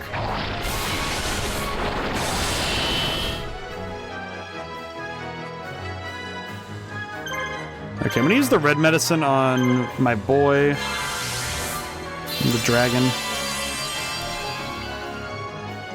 I am genuinely hoping that I made the right choice in sending Fizdiz to go get Gaia, but I think the combination of defense and attack will be worth it. At least I think so.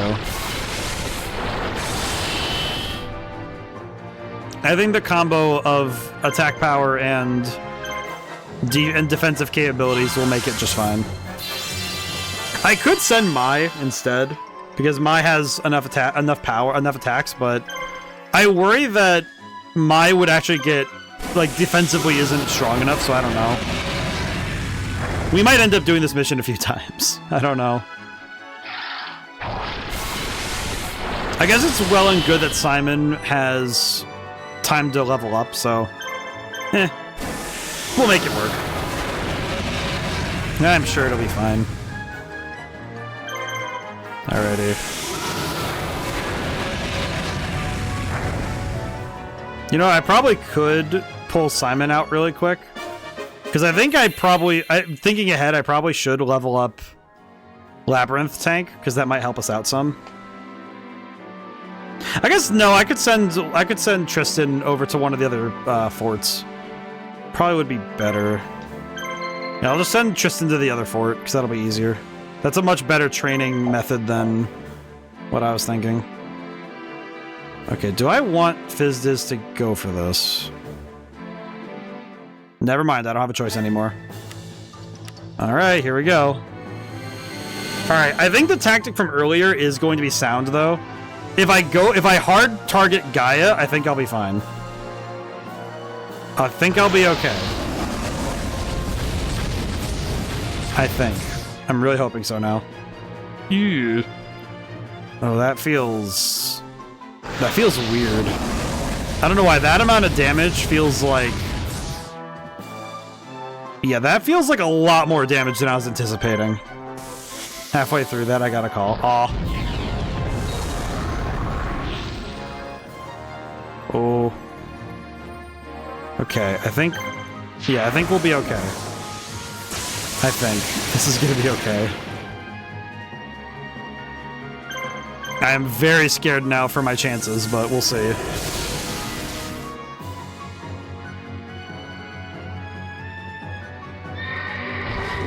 Okay, unfortunately the wizard is getting absolutely slapped, which is not great for me. Okay, I just need to attack. I really need to do a lot of damage here. Critical! Yes, okay, good. Oh no. Okay, if I can get a Monster Reborn off, we'll be fine. Oh no, we don't need one. Oh, we're good. We're so back. We're so back. We're so good. Damn, I'm good. It's just like, it's so self-aggrandizing, but damn, I'm good. Alright, we're fine, we're fine. Someone is really overstaying your welcome. Been trying to get her to leave since Monday. Oh. That's just upsetting. I feel that, though. I've had stuff like that happen, where it's like, you're just like, please stop. Spiral Shaver. Okay, but it's on Sangha, that's fine. Shadow Flame. Okay, if I can get one more attack with the wizard, I think we'll be okay. Come on, baby. Yes, okay, we're good. Hit him. Yes, okay, we're good. We're done, we're good. We got Gaia, we're good. Now I just need to live. Now I just need to live. Okay, you know what, actually, if I red medicine Sangha, we'll have more HP than they can deal, so that's good.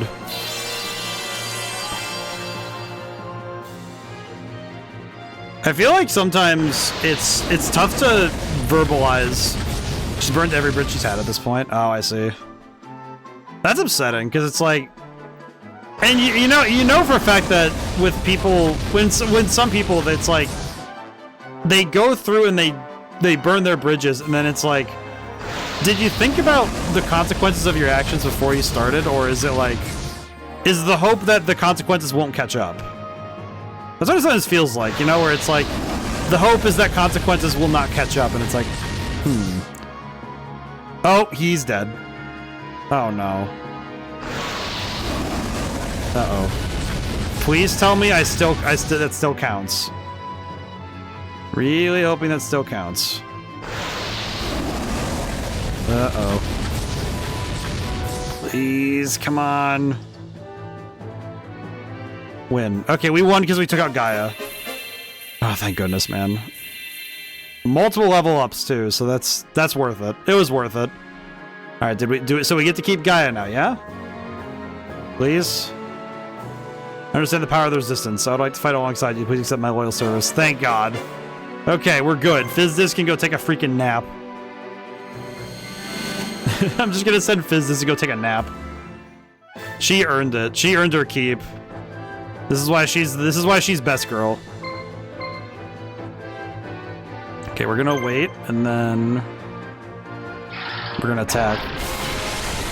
It's actually something in terms of work ethic that I have found is very frustrating, is when you deal with somebody who is very quick to burn bridges. Where it's like, becoming vindictive is very bad for business. It's like revenge and grudges doesn't really hold a place in the minds and heart of somebody who's going to be working with others.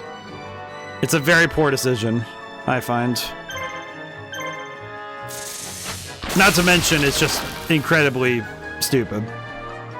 It's like, it's one thing to burn a bridge with somebody that is necessary. You know, it's a necessary separation of two people. But it's another thing to do so with reckless abandon. I know I had to burn one. There was a few I've burned in my entire lifetime, but I know that one in college, I had had enough. I was very angry. I actually still remember what I sent to the professor. It was a professor. The thing is that she doesn't learn. Yeah, that would be one that I wouldn't be able to work. I wouldn't be able to work with someone like that. That's bleh. It's like if you make the same mistake more than a couple times, I stop presuming that it's anyone's fault but, you know, that person, right? It's kind of like, okay, well, clearly you're the one at fault here, so what am I doing here? Truly. I know that I had a professor in college who actually yelled at me for sending a follow-up email because I wasn't getting responses about an assignment, and they actually said, you know, sending follow-up emails is unprofessional, and I'm like, no, that's what you do when you don't hear from somebody for 4 days during the week. Also, was the Giant Soldier of Stone's experience points at boob? That was 8008. I saw that. I see. Okay, wait. Which one is this one? Oh, it's My Valentine. Alright, My, go this way. Fizdiz, you can go there.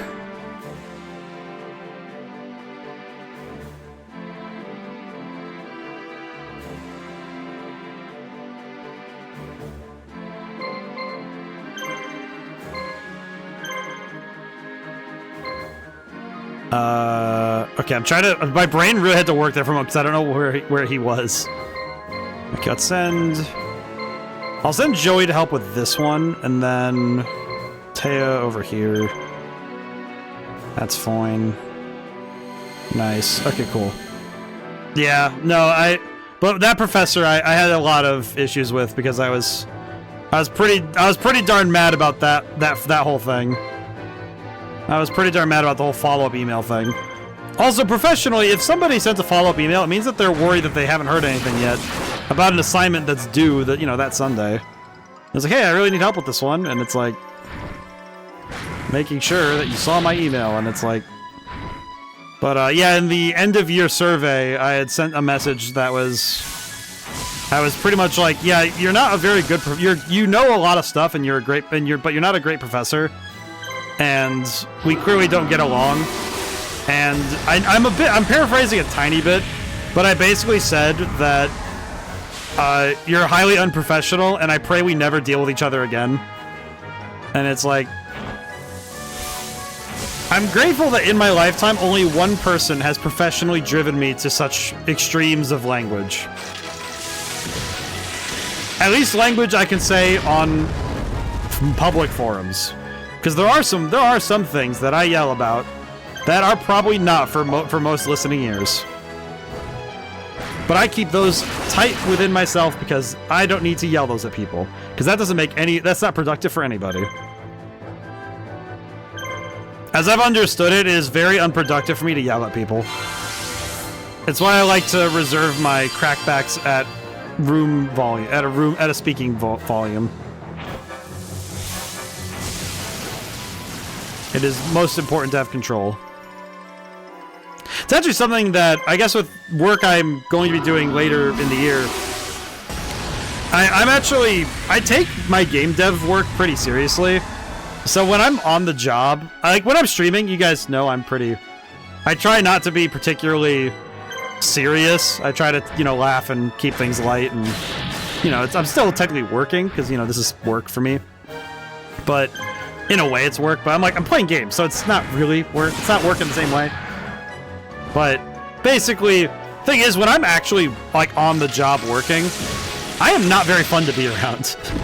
I am like, I don't do all the, like, I'll joke around a little bit, you know, I'll try to be, you know, friendly, but I definitely am not fun. I definitely take things a lot more seriously when I'm working. Which, you know, I'm doing games sounds weird, but it's just that I have such a, I really care about the things I'm doing, so if something's in the way of me doing a good job, I get really annoyed.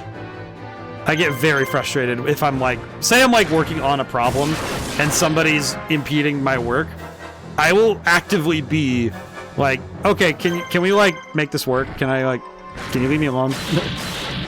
It's actually why I wouldn't go to the labs at college, because they were like public labs, and I really didn't like listening to people playing League of Legends in a place that they were supposed to be working. So I would just work at home. I really didn't like that stuff. It always had me a little heated. Because I would sit there listening to people talk about League of Legends and Dota, and I would be like, alright, that's cool. Where's all the work that people were doing when I did the tour of this college? Oh wow, we're basically at the end of stream, and I just realized that seconds hadn't been claimed yet. Oh. I'm surprised it hasn't been claimed yet. That's actually a reasonable thing, I just realized. I think I waited long enough for others to redeem. I mean, yeah, we're basically nearing the end of stream. Like, we're not gonna end... We're gonna end when this mission's over, but... Yeah, that's actually kind of surprising. Nah. Library check-in. Yeah, I did make the library check-in redeem so that we'd have... For the lurkers who want to pop in, use it, and then... Because I know that that's something that Twitch checks now, if I recall correctly. Is that if you redeem something, then it counts. If like you're lurking, then it counts it. Does I recall the new Twitch rules? I forgot. Oh yeah, we have the new Fox of the Month. I have located this the Orbiter Fox. He's quite exceptional. Behold him.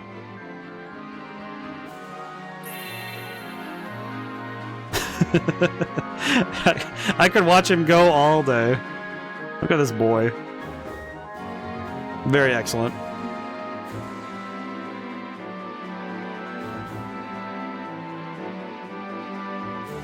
Ah, pardon me. Oh, jeez.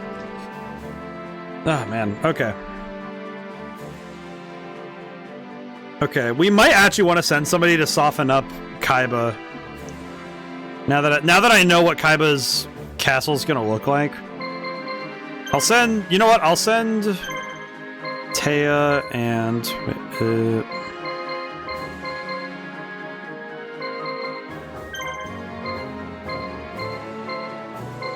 Oh wait, I see what I can do. I can turn him around really quick.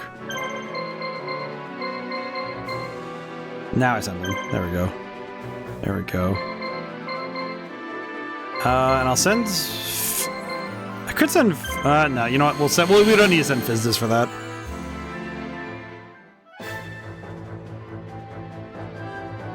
I will say, I was sent this GIF.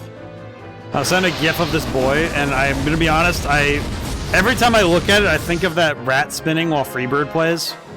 And it makes me a little bit happier. Ow. Why does every single enemy team target Octoburster specifically? I don't know what he did, but he is absolutely not deserving of all this treatment. I don't know what the deal is, but it's happening. Alright. Feel bad for Octoburster, because he is getting cooked. I do not even know where that attack is going. Oh, Labyrinth thing. Okay, we're good. Whew. You know, maybe it is just because I'm very used to playing games like this, but I do seriously think this game might be... I think it's one of my more favored real-time strategies. I don't know, something about this game just makes me happy.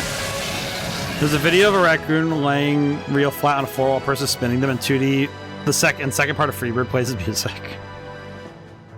I love that. I like that. I like those memes, the Freebird memes. I don't know. I like every time I see a spinning animal and it's playing the Freebird solo. It's good. That's easy meme. Oh, speaking of, there's a album of music I found that I've been listening to on repeat lately, It's by a guy named Louis Zong or Louis Zong. Louis Zong. It's called Rat. Just look up Rat Taxi, and it's like the album cover is of a rat standing in front of a rat in front of a taxi. It's literally Rat Taxi. I cannot describe it better to you, but if I demand people listen to Rat Taxi. This guy cooked with this music. It's absolutely stunning. It's exceptional. And I was sitting there listening to it, and I'm like, this is just probably some of the best I've heard in a long while. Also, how did I miss twice in a row? I'm sorry, how? What is this? What is this? What sort of heresy is that?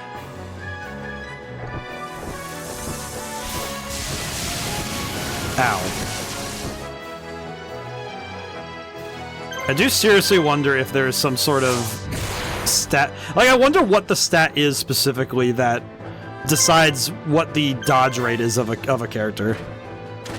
Because I do not understand what the rate of missing is. Or how it's calculated, even.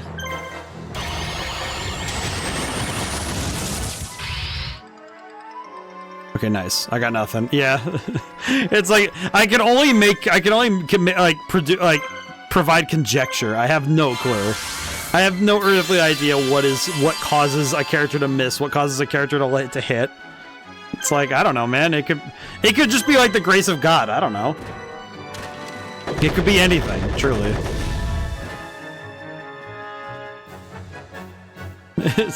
It could just be about anything.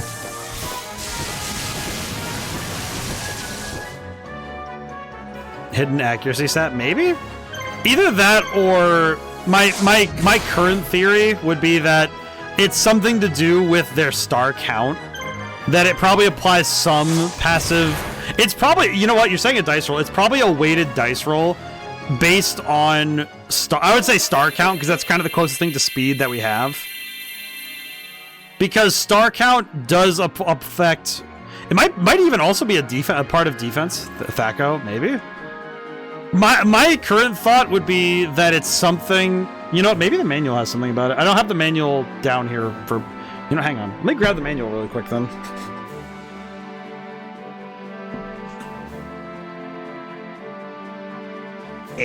Hang on. Let me see if the manual says anything about it.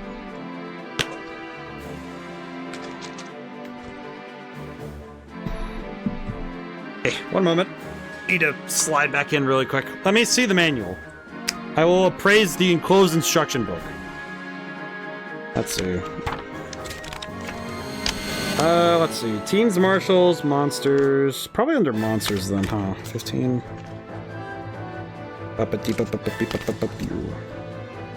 Defense. Better the monster is able to deflect damage when given the defend option. Oh, that's funny. Does defense? No, defense affects damage, right? It makes me wonder if I found it. Oh, you did? I was wondering if it was in the instruction manual. Doesn't seem like it is.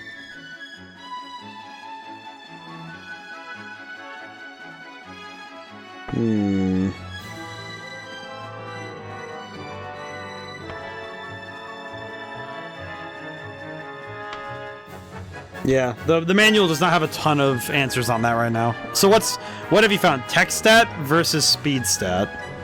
Tech stat. Tech stat versus speed stat. I need to see what the speed stat is, because I'm like... I feel like I do not fully... Oh, it probably is under marshals, huh? Marshal. Life command. Increases life points of compatible monsters, attack and defense compatible monsters. Levels. Compatibility ball. Special command ability.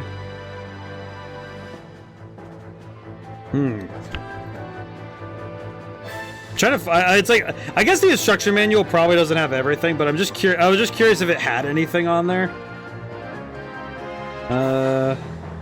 Not really, no. Intriguing. With the tech stat, I'm just reading really quick, because now I'm curious.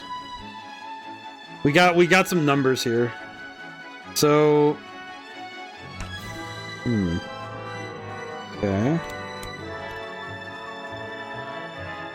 Yeah, kind of. So if it's the tech stat, then because I know every monster has a speed stat, but at least I'm aware of it because I know that it affects it affects how often you take turns. Because in this game, the leader of your team affects your entire team's speed, and I think it affects star count as well, if I'm not mistaken.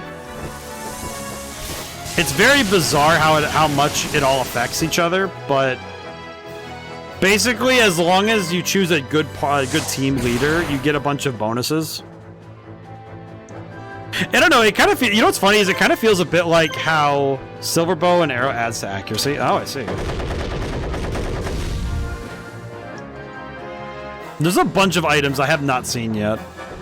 Because I've checked a bunch of stores whenever we have a fort and I check stores. And some of them I just do not find anything. I do seriously wonder what the deal is with all that. I feel like I need to go through and check all the items over and see what I can find.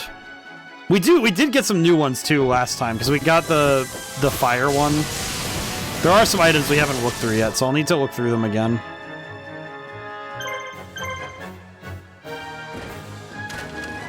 We might be able to check it after this fight. At least I hope so.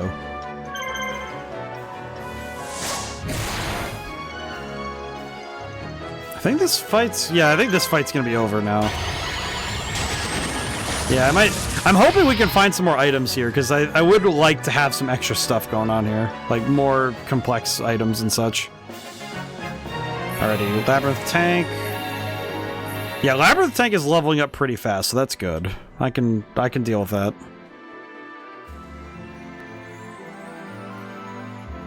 Okay, let me look. I could heal, but what if I buy a trader? Oh! Hello. Only dragon monsters can use a jewel. Oh, it prevents dodging! Oh, that's wild. Sword of Dragon Soul. Inflicts heavy damage on dragons. Enchanted Javelin. I'll also buy one of those, but buy two of those. Can I just say, the fact that this literally is specifically for dealing with Dark and Dragon, two types we've tried earlier. Oh. Uh-oh. Hit him with that. I found a neat mod for Super Metroid that makes it a fusion of Super Metroid and Metroid Fusion called Super Metroid X Fusion. Oh, that's pretty cool. Badlands or Crucial Battle, have you been to either of these places? I don't know. I'm gonna look really quick. Because I know that we've been to Tower Deneb. Yes, we have. Tower Deneb, yes. Which that one had... I don't know what that one had. Waters. Cardus, I'm not 100% sure. But I did see that there is a way to get silver arrows in one area. Okay. I feel like items-wise, I probably should have checked. I should check forts more often because I can. The fact that I can buy trade unions means I can find more items. So, poly. Oh, that's where I could have gotten polymerization. Dang it. I don't think I've been to Cardus yet, so we might be able to find one. That might be okay. Okay, I'm gonna start attacking. We need to just start swinging.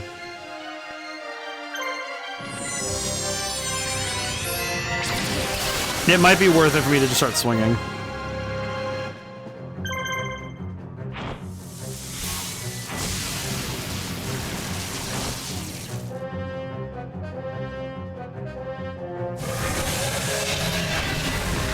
You know, I will say, of all things, I'm grateful that we have a character who can just who can just ruin a person's accuracy.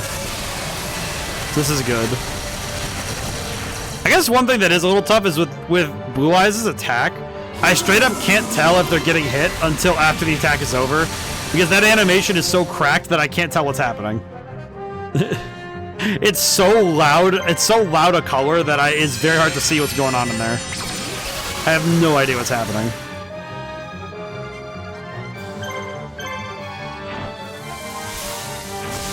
Like, that animation is bright. But I had Deneb already, so I want to make sure. Yes, Deneb we did see, but Crucial Battle, I think... I feel like Crucial Battle might be one where you've... I feel like we've seen that one, but I don't know. I'm not 100% sure if we've seen it or not yet. Crucial Battle, what's it called? Oh, it's Mission 9. Oh, I missed it already. Okay, well. Okay, that one I missed as well, so that one's also my bad. But it's fine.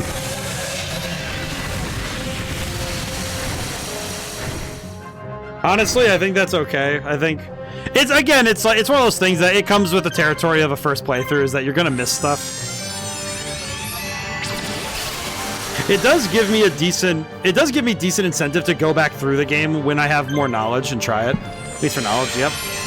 Well, and it's like, I think what it is that it does inform me that as I play this game, one piece of it that I really need to pay attention to is that I absolutely do need to check every single fort and use the trade union ability to be able to check for items. Because I didn't have it unlocked until I got pretty much every character. So I imagine later in the game, like with the other stories as well, I'll be able to make better use of those mechanics. Also, my god, this dude. Okay, I'm gonna hit him with the dollar store. I don't know if that actually worked or not. Uh-oh. Well, that's not good.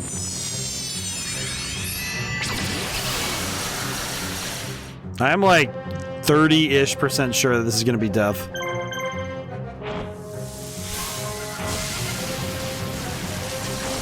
But we need, if we land some damage, then when he splits apart, we'll be a little better off. That hits everybody? How many stars is that? It does not take any stars. That's not good. Kind of has only one spot from where I'm reading, but we'll let you find it. Yeah, I'll have to just be careful and actually find it.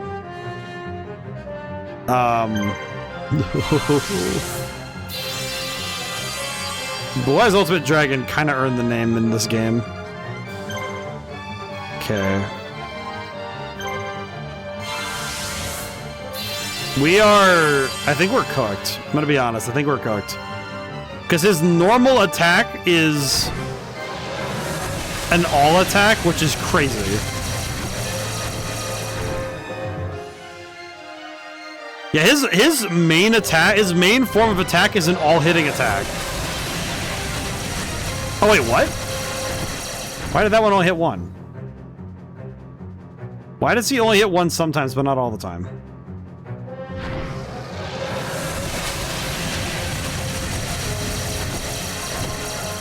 My god.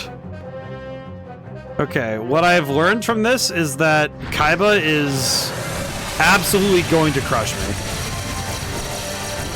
We might be here a battle, or we might be here a round or two. Like, next week we might be here. If I can't beat this with Yugi, I think we're cooked. I think what we could do is take all of the other forts and then start going for... I like that Blue Eyes kind of has the Ghidorah thing going on with that. We might just need to have everybody dogpile him, because I don't think there's any other way I can handle that. Next 2 weeks. You know what? Depending on how things go, that's a solid maybe. Okay, let me bring... I need to just send everybody over there. I genuinely need to send every single person we have over there. Not even kidding. We just need to send everyone we have.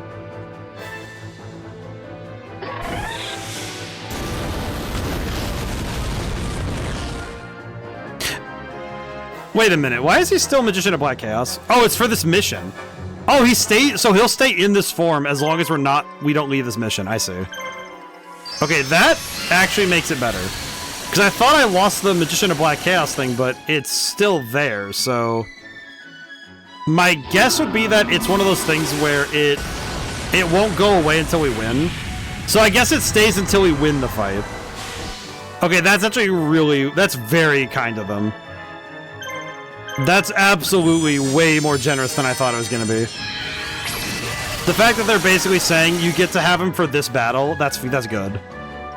That's actually very generous. They could have taken that away from me right away if they wanted. And I would have had to suffer, but this is fine. This is fine.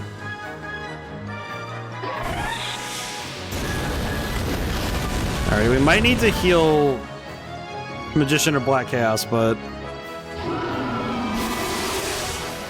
yeah, we're definitely gonna need to heal him. God dang it. Ow. Okay. Yeah, gonna red medicine that. That looks pretty bad. Shining Plasma. I do like the different... I do like that some of these attacks do have some good variations on the animations. Like, at least, like, this one's an evolution of Dark Magician's normal attack, which is pretty cool. Which makes sense, but it's nice to see that they're still, like, having new attack types. So that's good. Alright, let's see. Knock him out. Okay, so that's 2. That's 4 actions knocked out in total.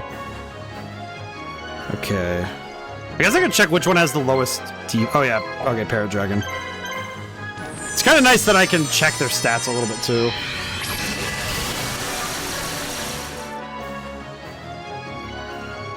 Oh jeez, man.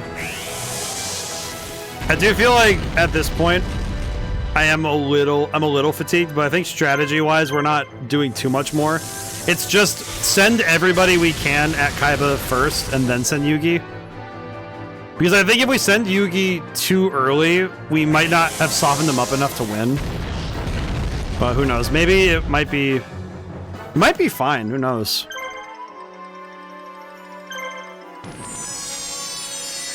We might actually have a decent chance with Joey if Joey goes in. But I will try to get everybody sent in at the same time. See what we can do.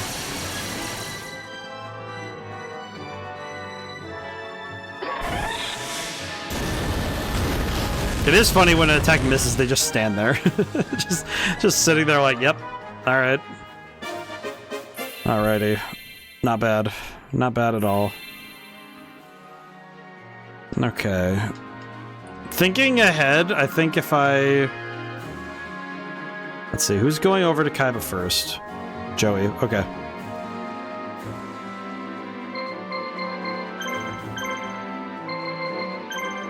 Okay. I don't think I'm going to wait for Mai to get there. I just want to take this castle. I think with this castle underhand, we might be okay. We might be good for later. Because then we'll also get the money for later, but also there's the chance that we could spend some money.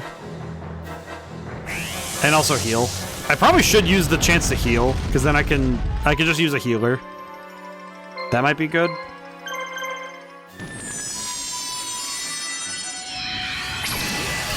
You know what's funny is I'm thinking now about how Pokemon evolved attack animations, because I remember back in Coliseum and XD, one of the main complaints was that back when they came out, the complaints were that the animations were too long. And in Battle Revolution, I know some of the animations were really drawn out. And you can't skip them. Like in Stadium, you can't skip them either. And it's very funny that nowadays everybody points back at those and says, man, I really wish animations were like that. And it's curious because I don't know if that monkey's paw would be one anyone wants to, you know, curl. Because I feel like the long-winded animations are fine when you don't have to see them 1,000 times. You know, it's one of those things where they are really fun and cool to watch, but when you have to see them enough times, it can be really hard to sit through them all. Needless to say, I do think this game does a good job of it, but there is a certain point where you kind of sit there like, okay, I have seen these attacks enough times that I know exactly their timing. Like, you know the frame data. It's like, you know exactly how long it takes, you know exactly what you're doing. Okay, healing, okay.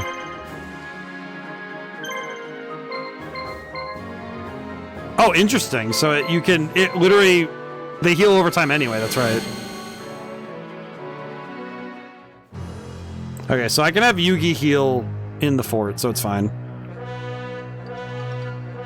Man, this is a great anime. This is a great fight. Just like looking at these these teams against each other, it looks so sick. Look at that. Alrighty, I actually think Flame Swordsman could really do a number on him. Yes! Okay, Flame Swordsman is goated as usual. As they say, goated with the swouse. Alright, hit him as hard as we can.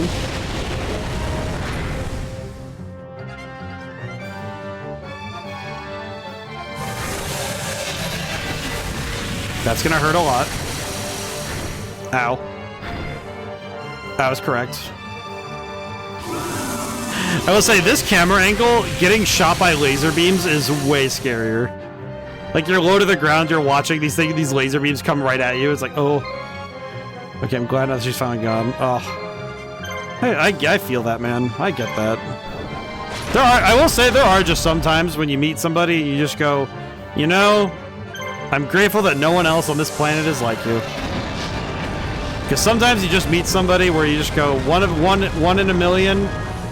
But man, 50 bucks is worth it despite everything. The $15 combo. The $15 psychic damage. Was it worth it? Maybe. Cool. Man, it's like looking down the barrel of a Kamehameha. That's crazy. You know what? I just had the thought. VR Yu-Gi-Oh! Would be kind of scary because if I got shot with a laser that big, I probably would actually just... I would probably fall over. I don't think I could reasonably not react to something that large coming at me. It's like seeing a train come at you. It's like, okay, what am I supposed to react with other than abject fear? It's kind of like, no, I'm going to be a little scared of that. VR, no, if I saw a laser beam that big coming at me, I would be scared. She got me kicked out of the old apartment. The only reason I let her stay was because of someone else. Oh. Bleh.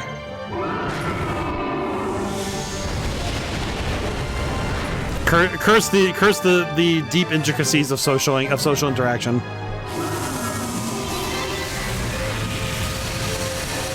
I definitely know one of my problems is that I don't often deal with problems of that nature because I have a very long track record of not dealing with a lot of people. Plainly, I am very picky about the people I deal with, and when I choose to deal with people, it is because I put a lot of trust in them.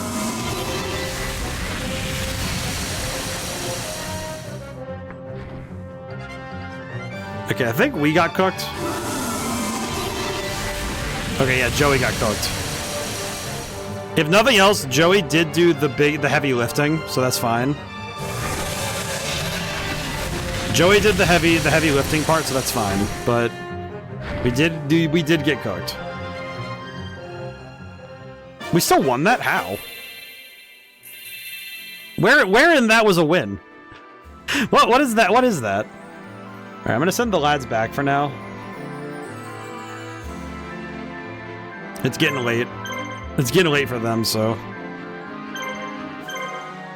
Move Joey out of the way. Tristan can take a turn at it. I think Yugi's good, so we'll send Yugi. Actually, you know what? Let's have Yugi finish the job. Well, wait, no. Tristan's not going to finish the job. I doubt Tristan's going to be able to... I think Tristan will get one of the knockouts, and then that will be good. This should be fine. We're really just trying to soften this up so that Yugi can finish the job. That's the goal. Good job. Yeah, I think that's the... Like, we don't need to heal anymore. I think we just... General objective, survive.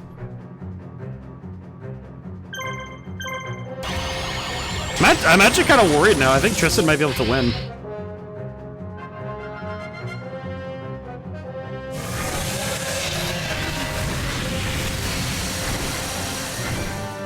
Especially oh. I was gonna say, especially given the attack power we're working with, but Now I'm actually worried that this one Blue Eyes might actually be able to throw hands.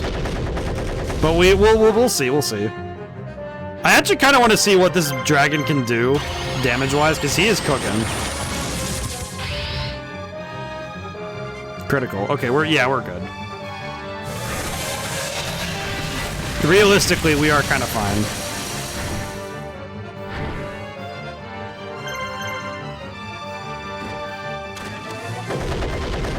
I am kind of surprised that Blue Eyes is... I don't know, it feels like Blue Eyes is actually quite easy to handle once you get rid of one of them. At least that's what it seems like. I don't know. Okay, now I could go for Flavor Win and just... You know what? No, I want out of here. It's 11:30. I need sleep. I need Eep. We take the victory, no matter how silly it is. And we defeated Kaiba, so it doesn't really matter. I've lost. Kaiba, neither of us wanted this fight. There's something else influencing you, isn't there? You could feel your pain as we fought. You could not hide it with your words. Never thought I'd be the one who lacked a cool head. Alright, I'll tell you everything. This guy's kidnapped my kid brother Mokuba. He's got him locked up somewhere. This guy has some kind of strange power in this world. He took Mokuba's soul and blackmailed me. Said that I had to defeat you if I ever wanted to get Mokuba back. Now that I've lost, Mokuba will be lost forever. Maybe not. Don't give up yet, Kaiba. Scott's been trying to make us suffer by creating a situation that would lead to extremely brutal battles. I'm not sure what his plan is yet, but as long as you're alive, he's bound to try and use you again. When he does, it should provide the chance I need to go and rescue Mokuba. Man hit the capital. Nice. Alright, well, we won. Banishment. Having defeated Kaiba, Yugi presses toward the capital Sigvarths. Without Kaiba, Scott is forced to take charge of his own forces and face Yugi on the battlefield. The current is rising on the battle that will determine everything. The second time. No less. Turn. Okay, we're gonna save. Save our game. Alright. We did good today. We did pretty good today, I will say. Alright. We might be able to finish... I don't know, how many more missions are there in Yugi's story? I guess that's a curiosity. Because if we're doing 4 missions a stream, essentially, then where are we at right now? Oh, I think I went too far. I saw a moth. What the heck was that? Let's see. Let's see. Mission. Let's see. 1, 2, 3. 1, 2, 3. Oh! Really? There's 4 missions left. There's this one and then 3 more. So we might finish Yugi's story next week. Maybe? I just realized an ad break got triggered. God dang it. Oh well. Alright, let me... Really quick, one moment.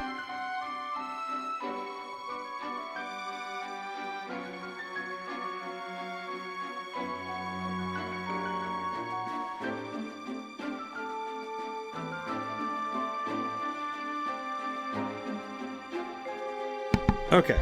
Alright, I'm back. Okay. So, let's see. Ad break is going. Honestly, today went pretty well. I'm actually quite pleased with everything, I think. I think this game is great. I think the only thing I can really consistently, like, I have, like, any issue with, really, is just sometimes... Some battles feel a lot longer than others, depending on the size of the map. But that's not really a big deal. Like, you know, it's one of those things that... It can be a little tiring, you know, if you're waiting. If you've already done the battle more than once, especially, I think it can be a little bit less manageable. But it's not that bad. It's one of those things where it's like, oh yeah, you know, it's not particularly bad when you're dealing with it on a first playthrough, because it's like, oh yeah, you know, especially if the fight is like, it's the first time and you're like, okay, I'm still figuring it out. Because you're not worried about how long it's taking. You're just worried about figuring out what's going on. But yeah, let's see. I'll talk schedule stuff in a minute here because of the ad break, but... apologies. Oh, man. A lot of stuff happening this year, man. It's been busy. I do feel bad for a lot of people who are, you know, having their issues. A lot of tumult, a lot of craziness, but hope everyone gets a chance to sit down and take a breath. Take a breather, you know? Get 5 minutes, get your sunshine. Just relax. I think that's something that we all kind of need nowadays. Because I think we make the best decisions we can when we have a chance to slow down. So, I hope everyone's able to take their time to slow down this week. Alrighty. Whew. I know I need to. I know tomorrow I'm going to check out I'm taking a little bit of time off work to go check out a bookstore. Because it's one I've never seen before, so... It's one of those little local hole-in-the-wall type places, so... Might have some new stuff to read. I know I have some new ones. I have some books I haven't gotten around to yet that I need to read, but... We're getting there, we're getting there. Alrighty. Oh, while the ad break is finishing, I'll go see about where to raid to. I can do that stuff while I'm thinking.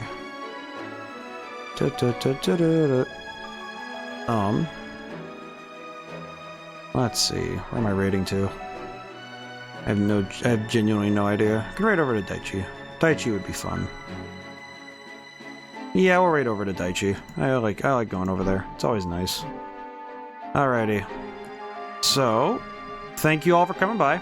Thank you to everyone who came by, couldn't stay to the end. So tomorrow we're finishing Final Fantasy IX, and Sunday we're playing 3 scary games. So we're doing Rat Shaker, we're doing Grandmother's Garden, and the Exit 8. And I'm pretty certain it'll be an excellent time no matter what happens. So, let's see. It's recommending me all of the people playing retro games right now. My god. Hit following.